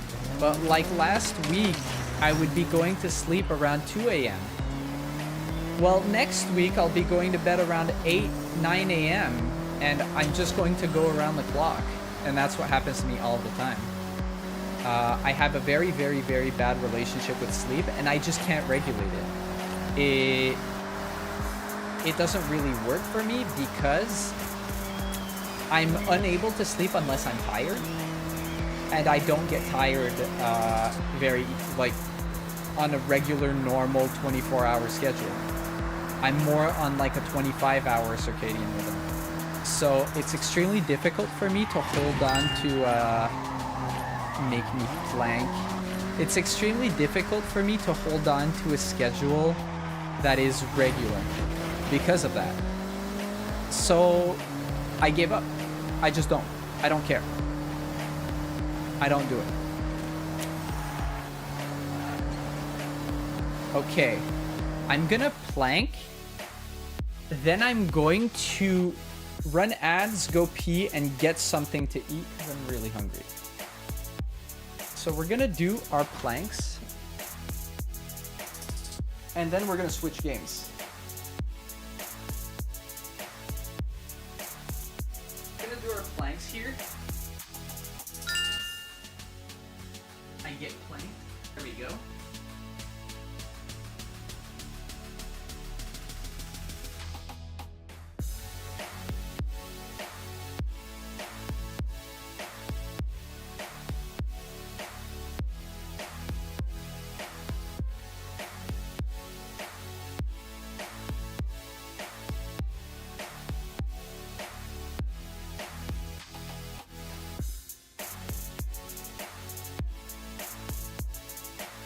Okay, we did our plank. Okay, so I'm going to be right back. Squats, this is crazy. Okay, we're gonna do our squats. 1, 2, 3, 4, 5, 6, 7, 8, 9, 10. Okay. I did my squats. Now I'm gonna hit this BRB text. BRB food. You can't see it very well, but it's there. I'm going to go get some food. I'm going to go pee, and I will be right back.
I have to grab my water bottle.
Hello there.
Hello, hello, hello, I'm here.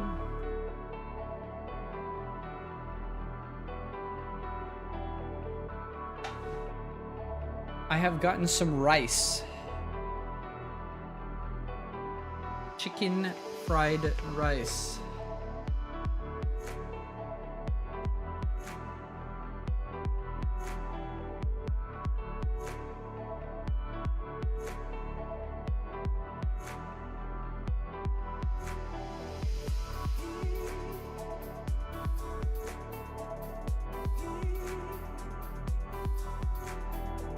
Feel it now, dude. I'm hungry.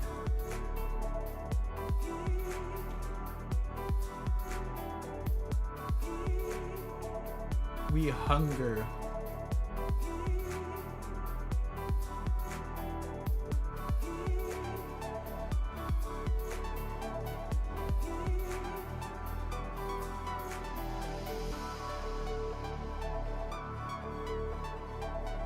It's mine, blowtorch. It's mine. Ow. That hurt. That was hot.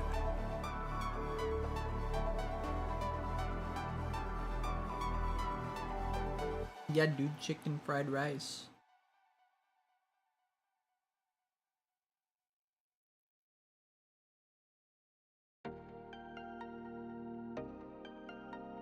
It's everyone's but yours. Nah, dude. Watch me. I'm eating it right now.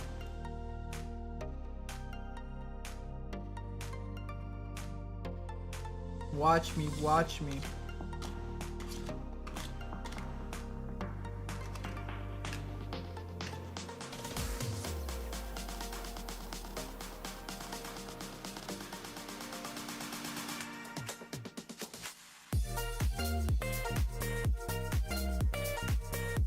When I catch you, it's on site. I'll kick your little butt. You'll see, I'll kick your little butt.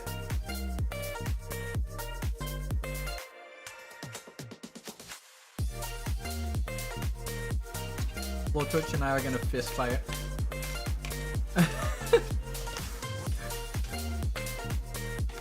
I'll win, Victor said. Nah.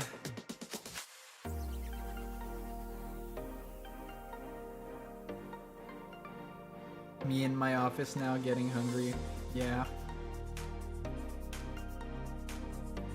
I ate at like 3 and it's like 10, so I'm kind of hungry now.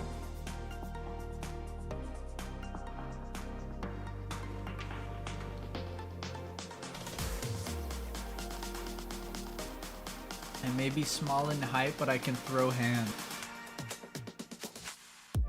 I bet you got little noodle arms too.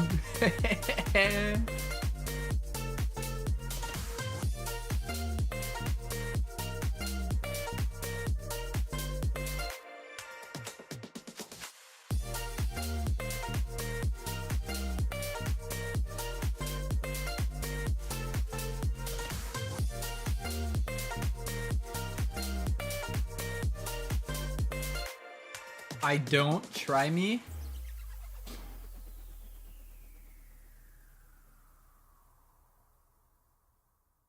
Yeah, well, I bet you do. I bet you have little noodle arms.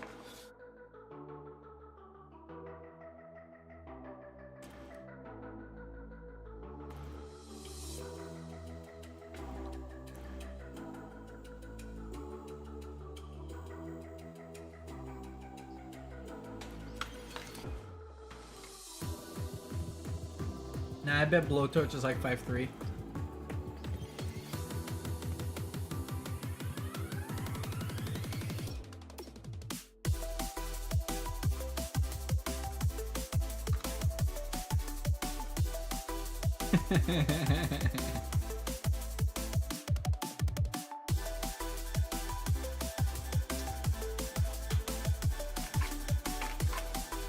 I bet I'm close.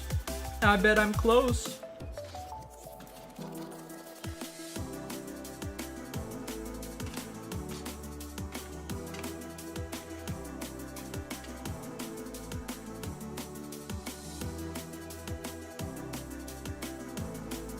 You fuck up.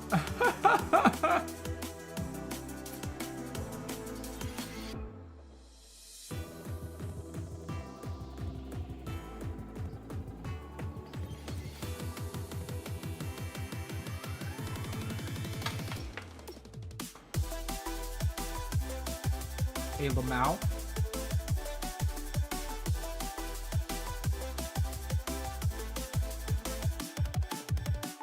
I hate how you're close. Of course I'm close.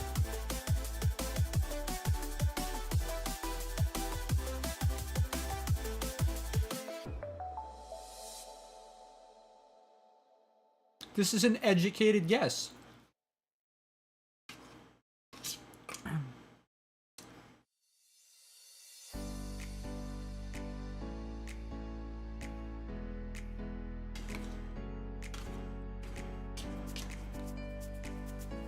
I didn't throw out a completely random number. I threw out a mostly random number.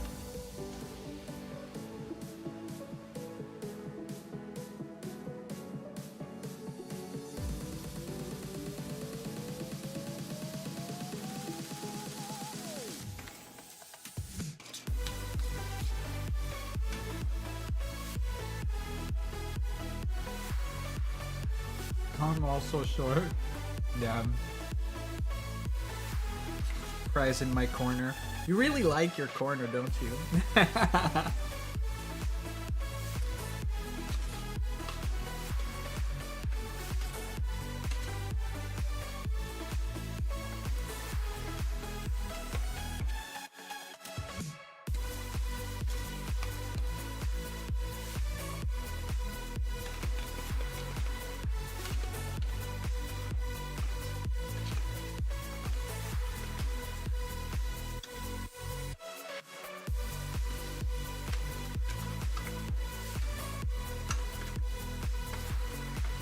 Dude, 5'8" is not really short. 5'8" is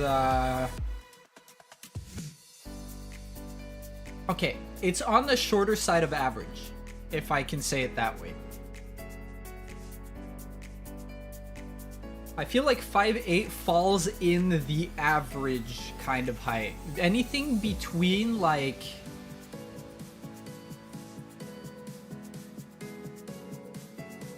between 5'8" and 6 foot is pretty average. The average is like 5'9" and a half. So if you get to like 5'11" and a half or like 5'7" and a half or so, you're average. Or if you don't want to go with halves, you can say 5'8" to 5'11" is average. 5'8" to 5'11" is average.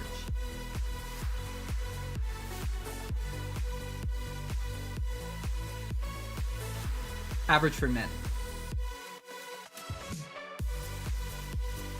5'1". I almost guessed 5'2". I almost said 5'2", but I decided to say 5'3".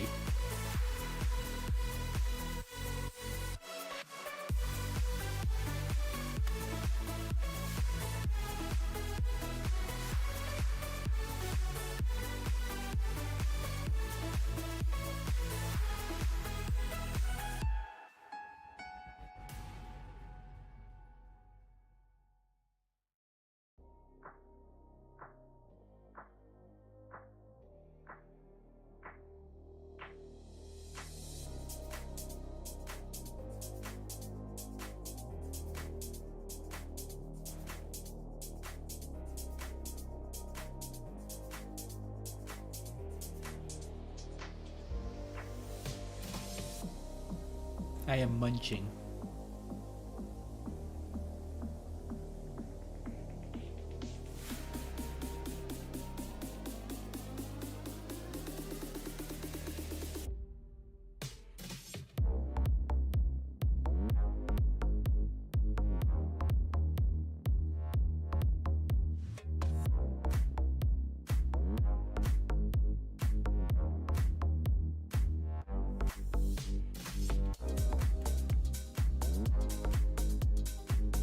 I can't anymore. Damn. F in chat for Blowtorch.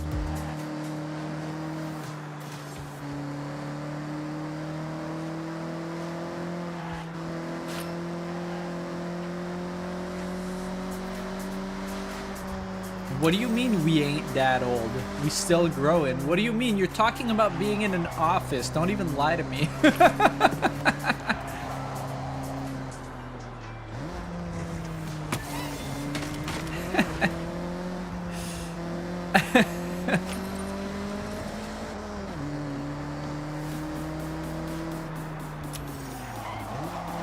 I'm gonna keep you guys grounded. Grounded in reality. Blowtorch is still young, yeah? Me old. I mean, let's be honest, guys. Me old.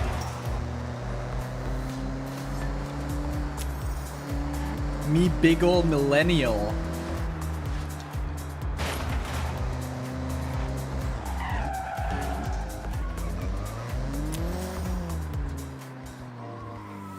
Ancient Pangea. That's fucking crazy.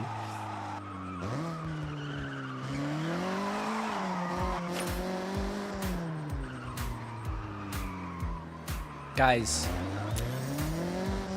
you activated my my nerdiness by saying Pangea. So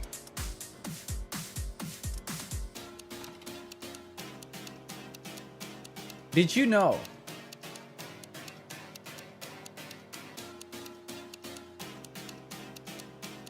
there's such a thing as Rodinia and Panadia? Now, what is that? What is Rodinia? What is Panadia? So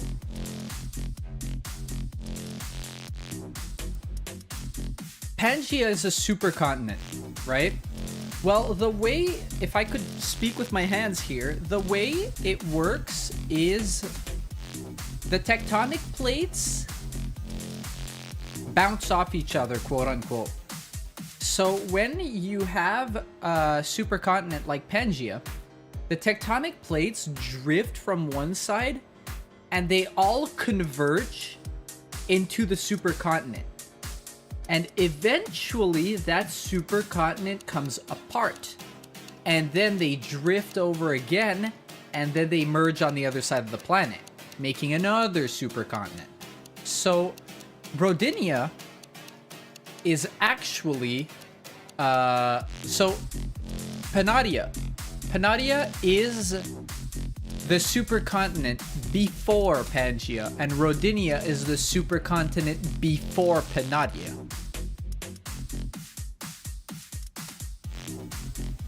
There's actually a lot of them. There's Columbia or Nuna is the one before Rodinia, and then Kenorland is the one before Nuna.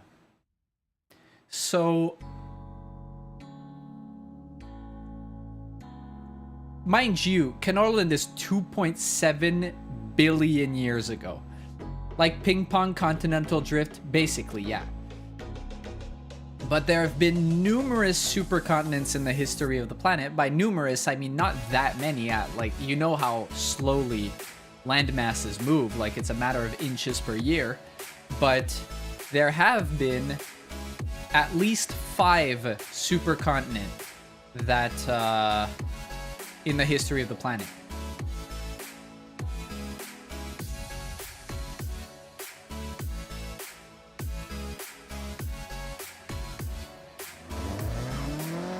I'm a nerd. The Wikipedia rabbit holes do this to a man.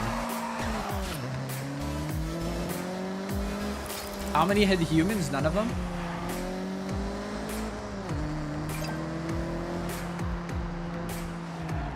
None of them, because the oldest one is hundreds of millions of years old. The youngest one is hundreds of millions of years old. Moisturize me, moisturize me. Moisturized? I am sure about that. We're talking about supercontinents, which is all of the continents in one landmass. Of which the most recent one is Pangea.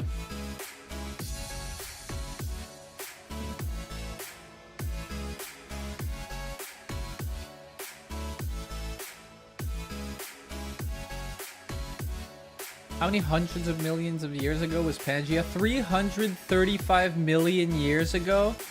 And it lasted for about 135 million years, fractured about 200 million years ago.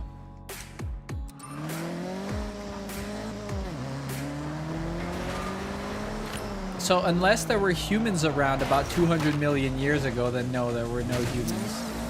I'm looking things up in real time. How much of the percentage of time have humans been in existence?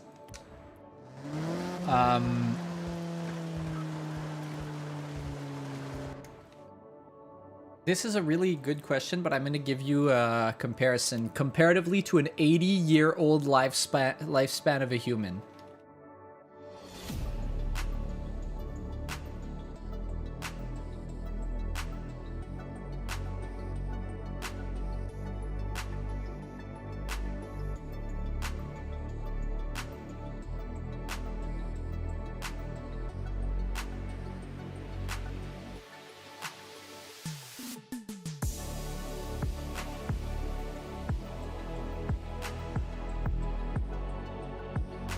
So the Earth has 3.7 billion years of history of life, okay? 3.7 billion years. If we compress this into an 80-year human lifespan, modern humans have existed for about 300,000 years. Which means that it's about 4 minutes. It's the equivalent of about 4 minutes.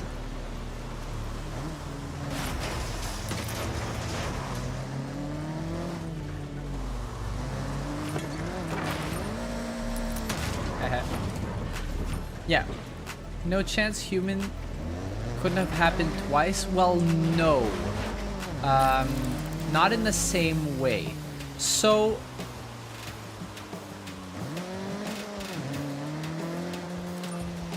something close-ish? Maybe. In the same way that there are multiple different evolutionary chains that led to crabs. In the same way that there are multiple different types of apes and monkeys and whatnot. But not in the, like, human sense of things.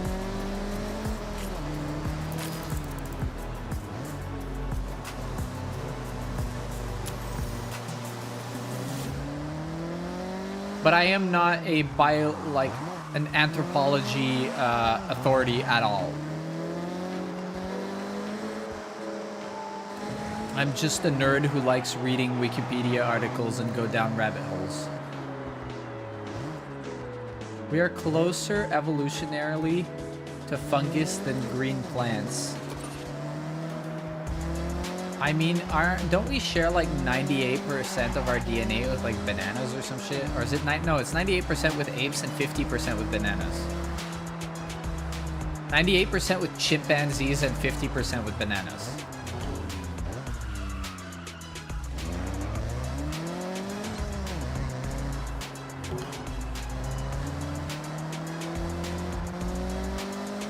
Something like that.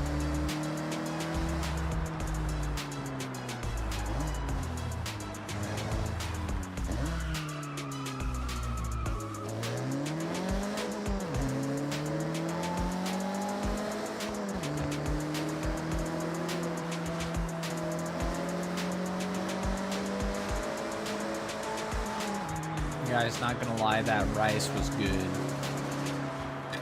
Imagine what happens when the continental drift collides. Everything starts over. I mean, not really. You can use the example of the Indian plate with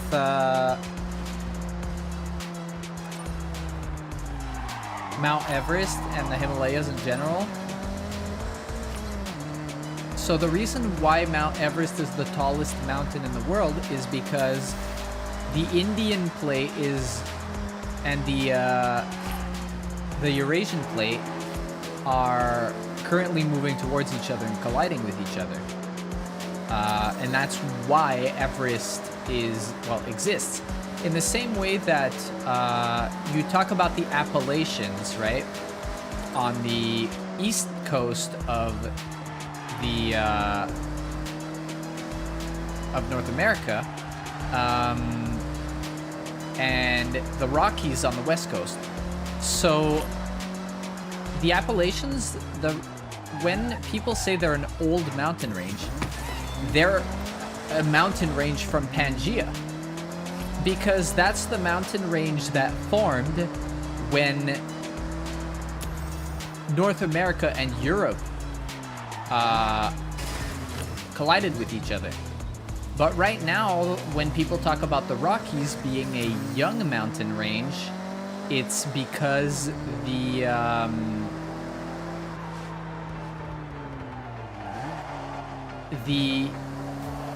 Rockies are currently still forming. So the way I'd say to think about it is,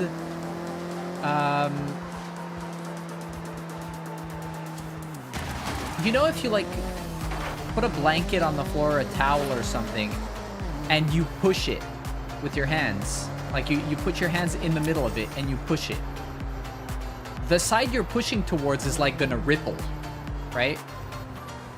Same thing with that. That's what the continents do with mountains. They kind of ripple a little bit and they create those mountains. So that's why the Rockies are like that. It's just the friction and the pressure and everything just causing the crust to rise on that side because it's drifting in that direction. And it's going to be even more pronounced, but more on the edge when it actually collides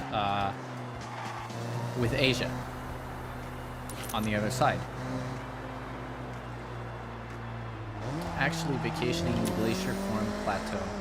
You know, I live in Canada and I've never actually seen one in person. Isn't that crazy? Isn't that crazy?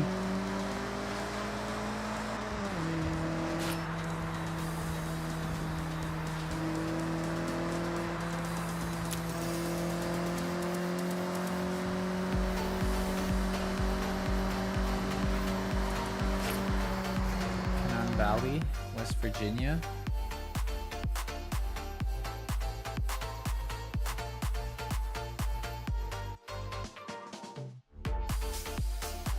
Oh yeah, I see it, I see it.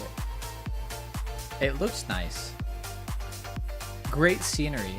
I see the valley, like that's literally the glacier. The glacier's path. I think it's really cool how these massive ice sheets just carve the mountains out. They're so fucking big and heavy. They just carve the land out.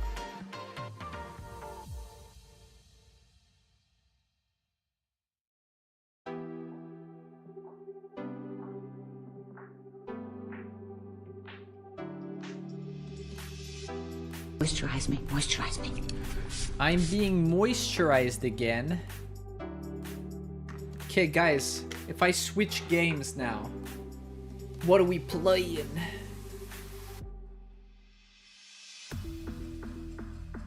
You can go into the caverns and see where the plates are smashing together.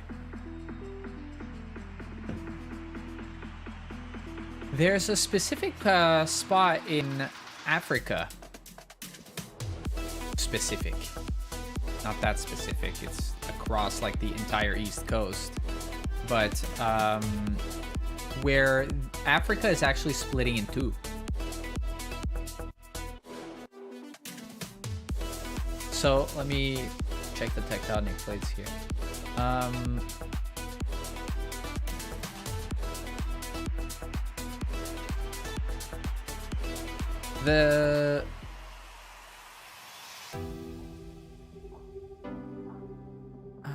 Let's see. Are there subplates?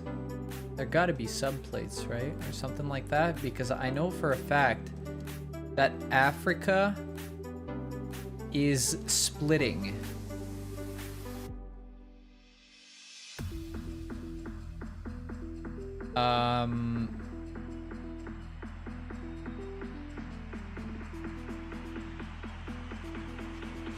There's this thing called the East African Rift.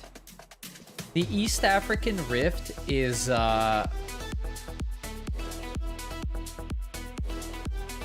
so the African plate is separating it into two plates called the Nubian plate on the west side and the Somali plate on the east side. So it's not splitting cleanly in two. Like the eastern side is noticeably smaller. But it's, yeah, Africa is splitting in two. At the slowest rate known to man, but you know.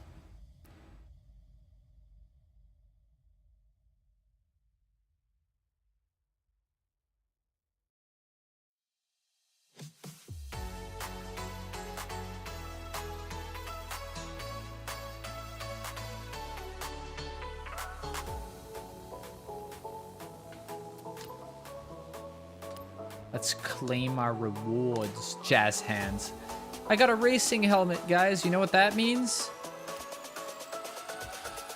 Means I can hate my character's dumbass face. Hide. I can hide my character's dumbass face.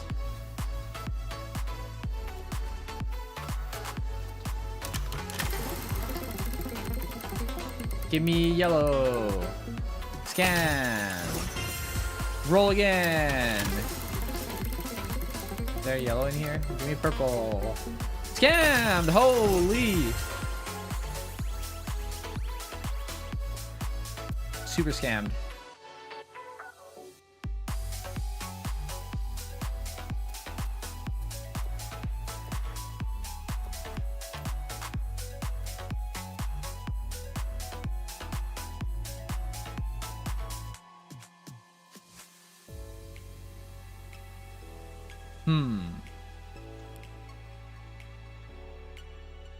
What I'm saying is, in the time it took for Pangea to split, humans evolved, but also there were multiple other extinction level events that have no way of recording because they're on the bottom of the Atlantic or under the ice sheets at the poles. Yeah, but it's more of a matter of, think of it this way. If you ask an algorithm to procedurally generate something for you under certain constraints, right? But it has to be procedurally generated anyway. How likely are you to fall upon the same thing twice? It's basically impossible, right?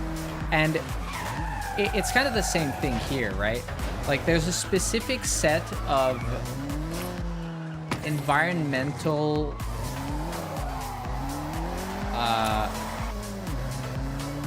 I guess selection, natural selection that needs to happen in a way for certain organisms to evolve in a certain direction.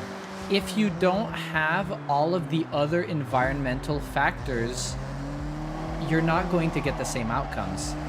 So the reason why we evolved in the way that we did is due to the environment that we lived in and the predators and whatnot and the like food that we had access to.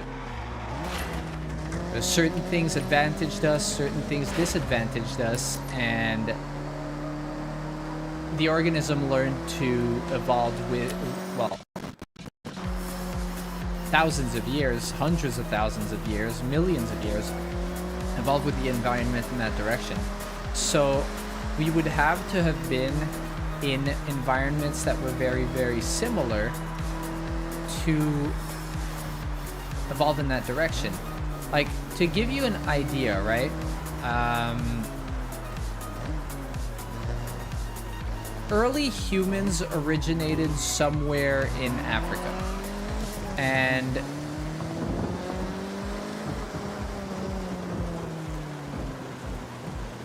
why do we have the collective conscious to leave the planet? Do we, though?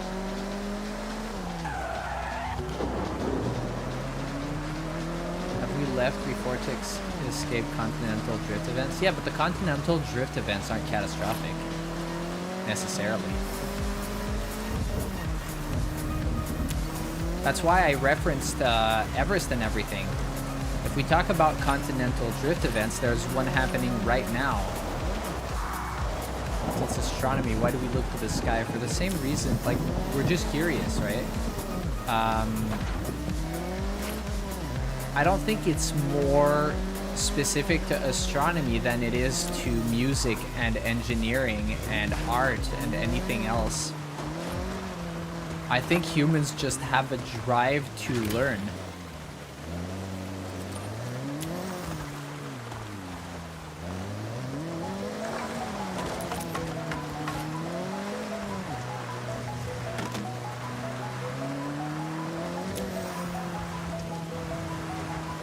This is narrow. Are you afraid of snakes? Not really.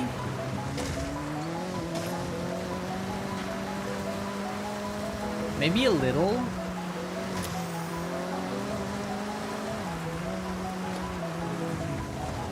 I'm not particularly afraid of the snake more than I am of the bite, if you know what I mean.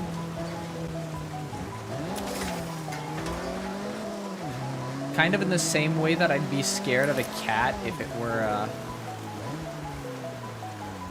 How many snakes have bitten you? It's not a matter of being afraid of a snake because I got bitten by a snake. It's more the possibility, right? Are you afraid of falling off a building and dying? How many buildings have you fallen off of? Like...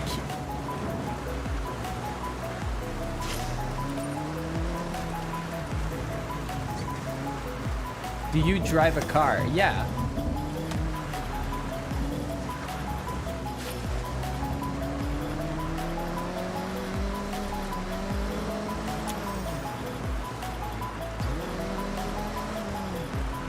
Because it's a new collective consciousness. Yeah, but I mean,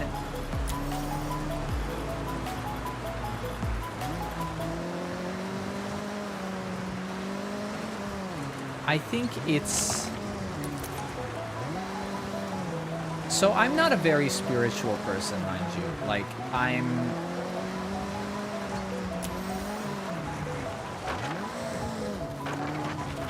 I'm very boring. Let's go with that. But, like...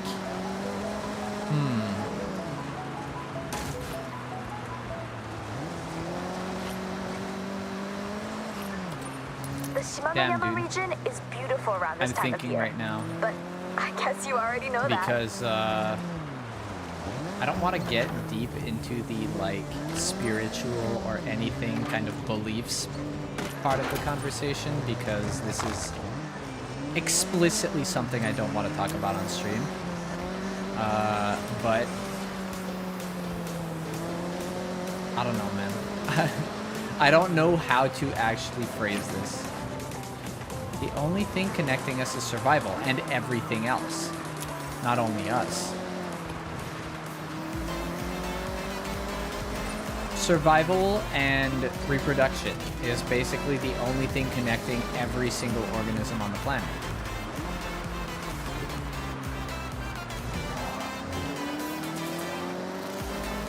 So when you're talking about the collective consciousness to leave the planet, is it the collective consciousness specifically to leave the planet, or is it actually more the consciousness to spread?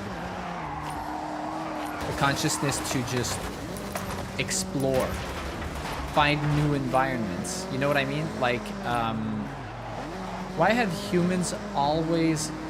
so sentience can only happen once. Did we leave before? No.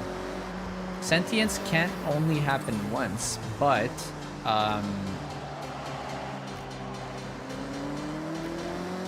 in the same way that there's definitely life somewhere else in the universe, there's also definitely no way we're ever going to come in contact with it. But from just a numbers, like, the universe is so unfathomably large, and there's so many bodies in space, it's basically mathematically impossible for there to not be other life out there. Now, in terms of us and humans and whatnot, we're a very young organism. It's so improbable that that's also our own math that we created. Yeah, but there's not like other math, if you know what I mean. There might be in the sense that like we use a base 10 system, but what I mean is it's built in a way that it stands up to... I don't know if you're familiar with the concept of mathematical proof, but basically it's kind of exhaustively tested in a very, very, very painfully elaborate way. And oh, I didn't even drift. Oops.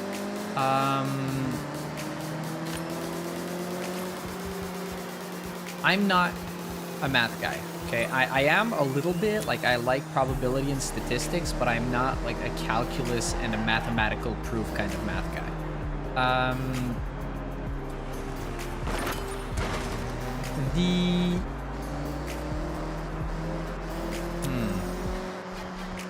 Stands up to laws, but laws are here and now. One gradient different on a different Earth changes everything. Not really, no.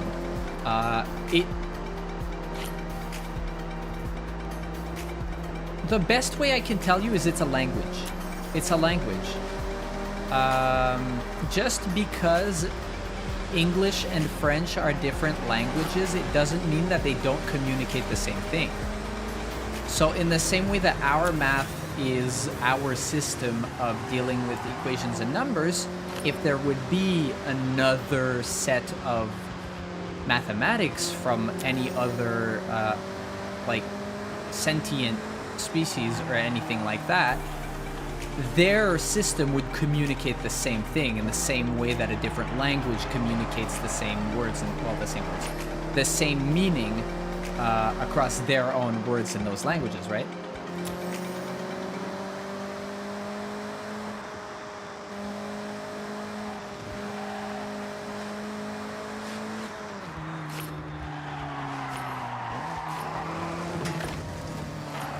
Let's say the Earth slows down 1 second or elongates 1 degree. Well, it's going to be different measurements and different scales of things, but in the end, the basics of the system will remain the same. So one thing that I'm going to say about that is time dilation. Specifically time dilation. 0 will never equal 0.1 because 0 is 0.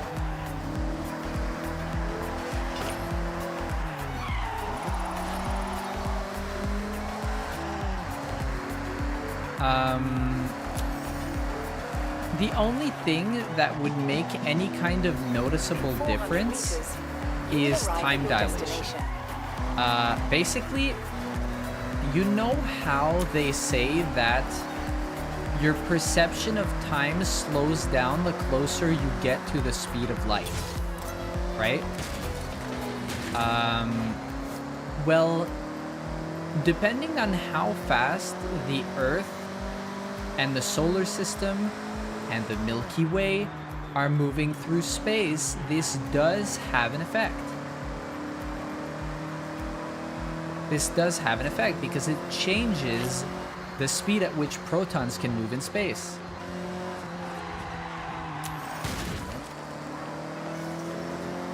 Which then changes the perception of time. The speed of light is a measurement of distance that changes time.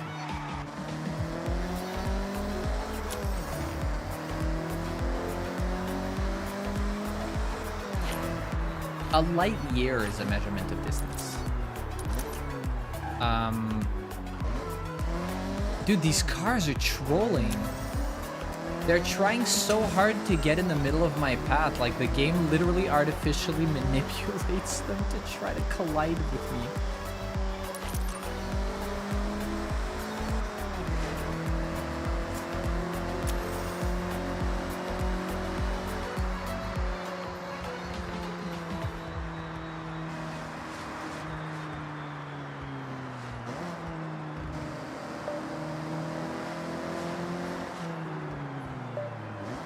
Oh yeah, hey Bullock. I got Thrones of Decay.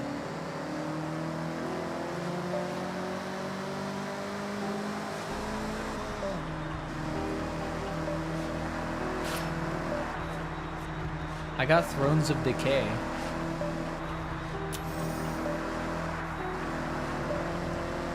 I also got Forge of the Chaos Dwarfs.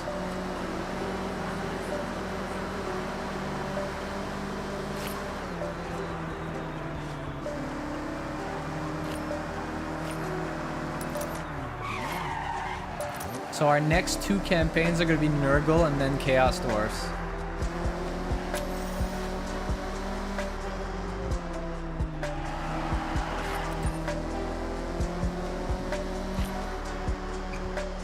Dolt, dolt, dolt, dolt.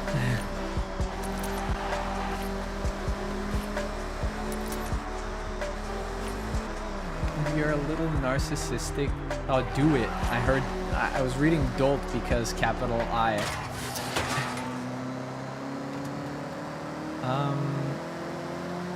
You're a little narcissistic to think that we're the first.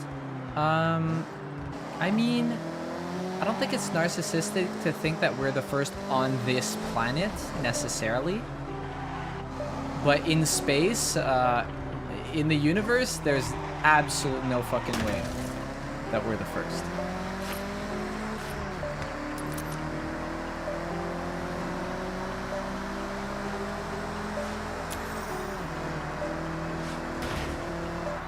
Like, let me just Google search real quick. How many stars are in the known universe?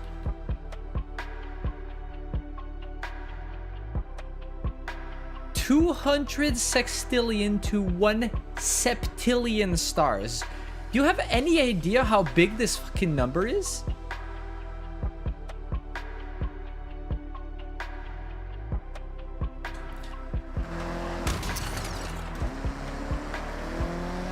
I mean, I would like to think that we may not be the first ones that have had more than just grunts and growls, you know what I mean? More than just vocalizations. More like something more elaborate than a dog and a cat, you know what I mean? This is, I want to say this is even likely. Maybe there have been other quote-unquote civilizations unlike us that have maybe developed some form of a more advanced system of communications. But if we talk about technology on our scale, definitely not. That we are not the something didn't come before that. I want to say probably not. There's, especially if you consider the amount of damage we're doing environmentally to the planet. If we consider technological advances in general and the way just archaeology and anthropology work, I feel like maybe there have been some other socially advanced civilizations in the past, but almost certainly not technologically advanced.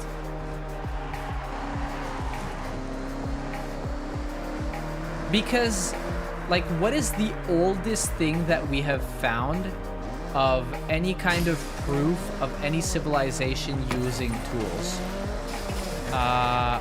We're on the scale of, like, the hundreds of thousands. On a scale of the planet, that's very, very short. Everything else is just erased by erosion and whatnot, right? Like, and just general decomposition.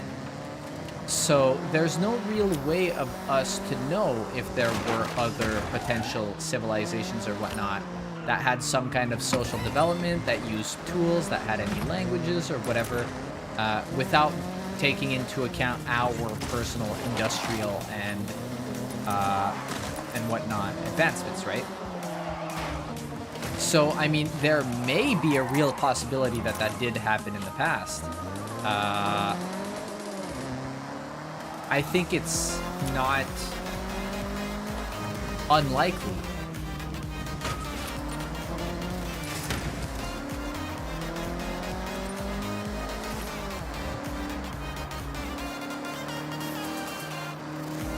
Could be faded into erosion and planet replenishment. Oil is dinosaur practices. That's what I mean, right?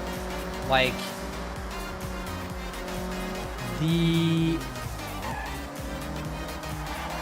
that's what I mean when I'm saying everything is kind of faded into just nature.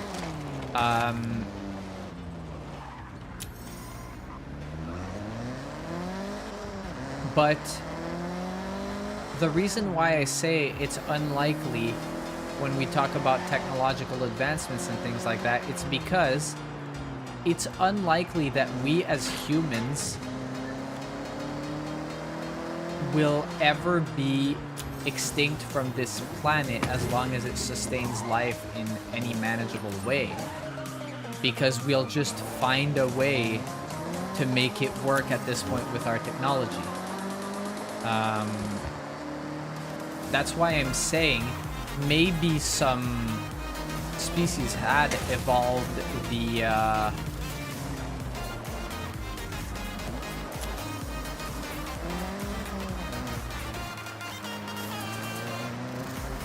well, I mean, even just COVID lockdown.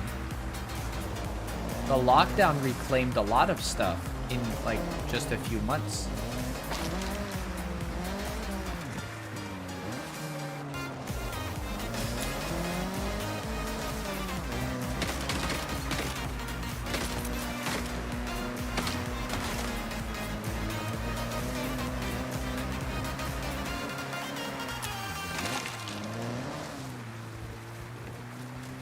I need to find a cabin in the woods.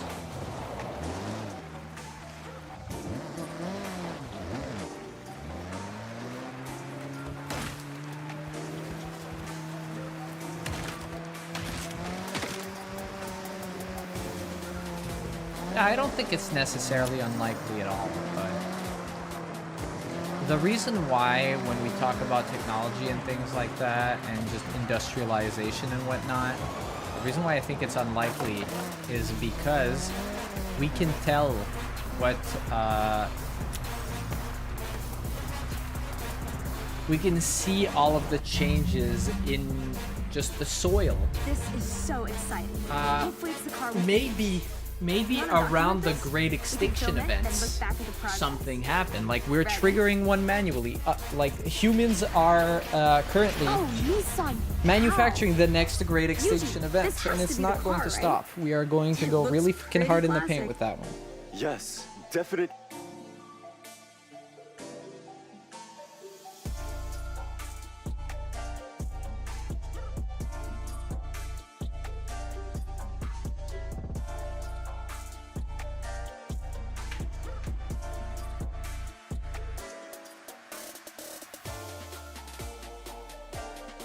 Yeah, mass extinction events are events where over 50% to 96% of all species are eradicated.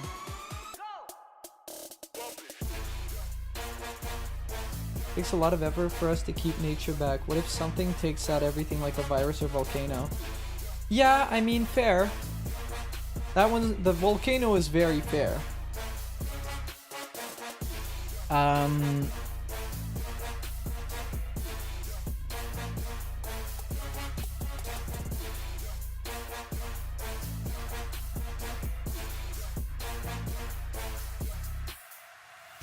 Like, for example,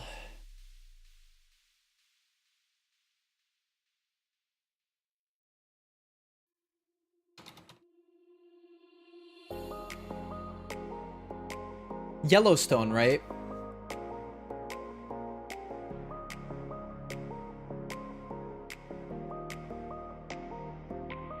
Yellowstone is the big dangerous one.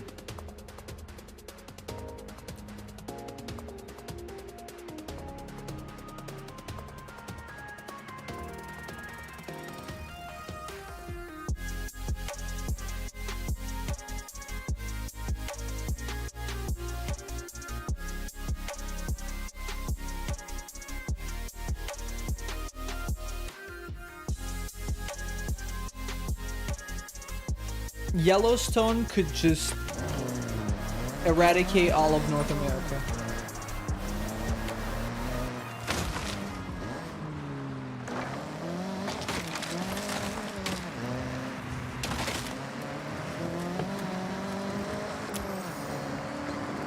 Yellowstone is insane.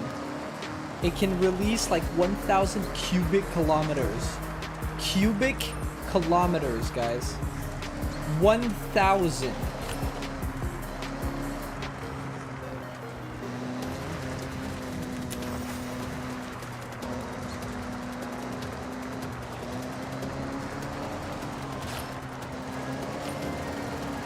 And when you consider that being spread in the air, Ice Age Omega lol.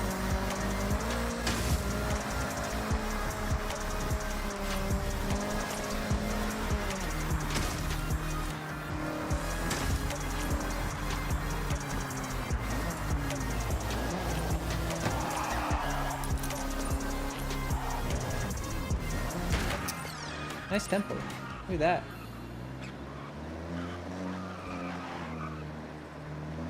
Look at that. That's neat. Excuse me. Hey, nice going. Got another stamp for your journal. There She you stopped go. me. Beautiful stamp of the Koi Nobori Festival kites. A couple more barn find rumors have surfaced. So, happy searching. More barn finds, guys.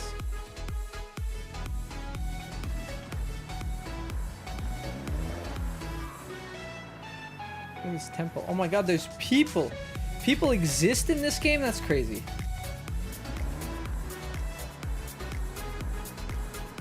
Can I go inside?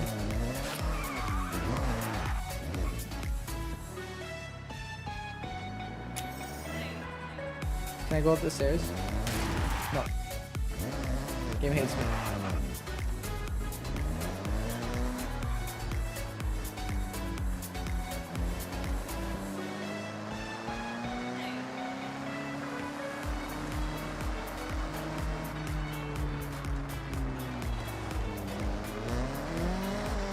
Meow.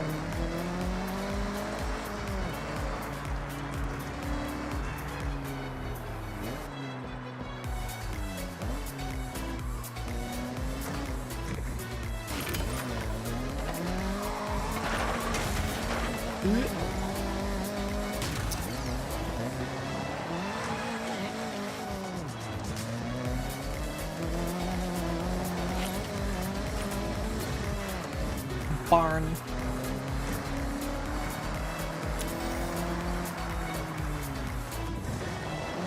Oh, Bullock, you know what else I got?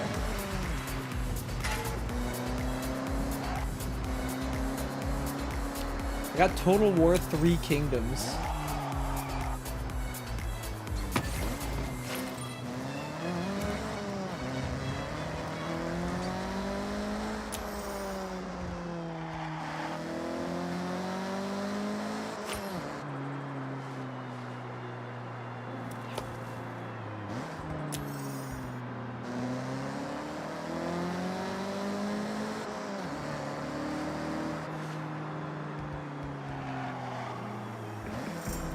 Wait a second, I need to go be mischievous.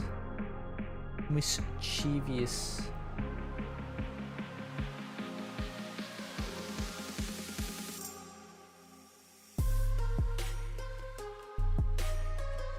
I need to go shrimp check Koneko on her stream.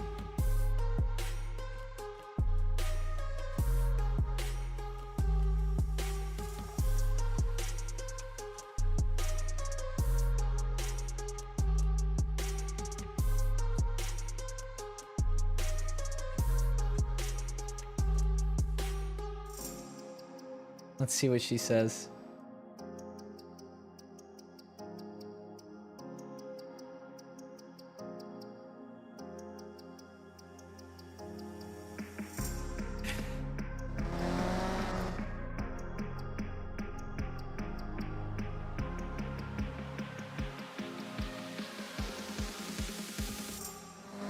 She wasn't shrimping, guys. She wasn't shrimping.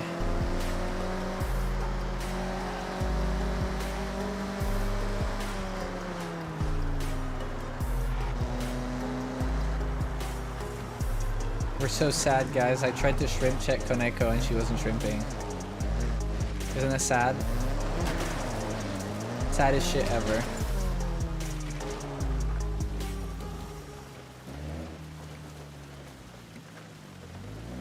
Is this thing on the fucking roof? It is. God damn it. How am I supposed to get that? Okay, I see. This is gonna suck. I'm not gonna actually try for this, but I just wanna see. So you have to go down here and you have to like take a jump here and grab it.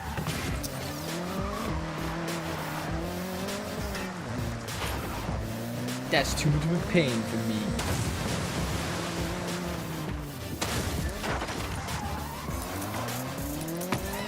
Moisturize me, moisturize me.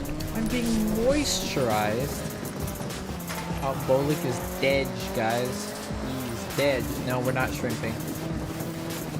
Hey, you made it to a stunt party. Just sign up, get ready, and we'll I am find a not space for you. shrimping right now. Dude, look at this house. That's a nice house.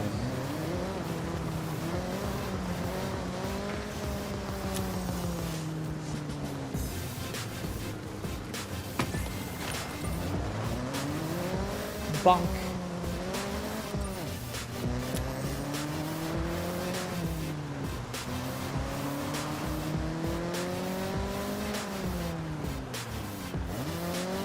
Okay, you know what? It's time. We're gonna switch games. I wanna play Timberborn. We're gonna play Beaver game.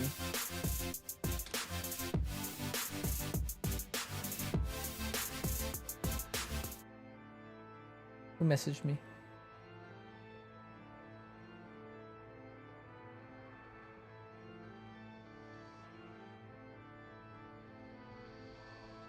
Okay. Yeah, I'm going to swap over to Timberborn because I can.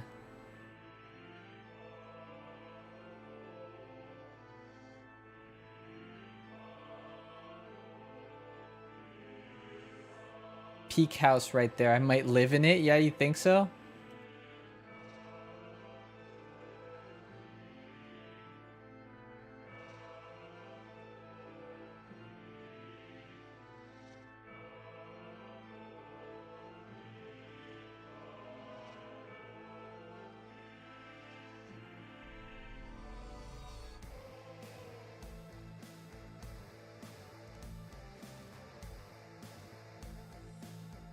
Oh, I was zoning out. My bad. Okay. We're going to switch to Timberborn.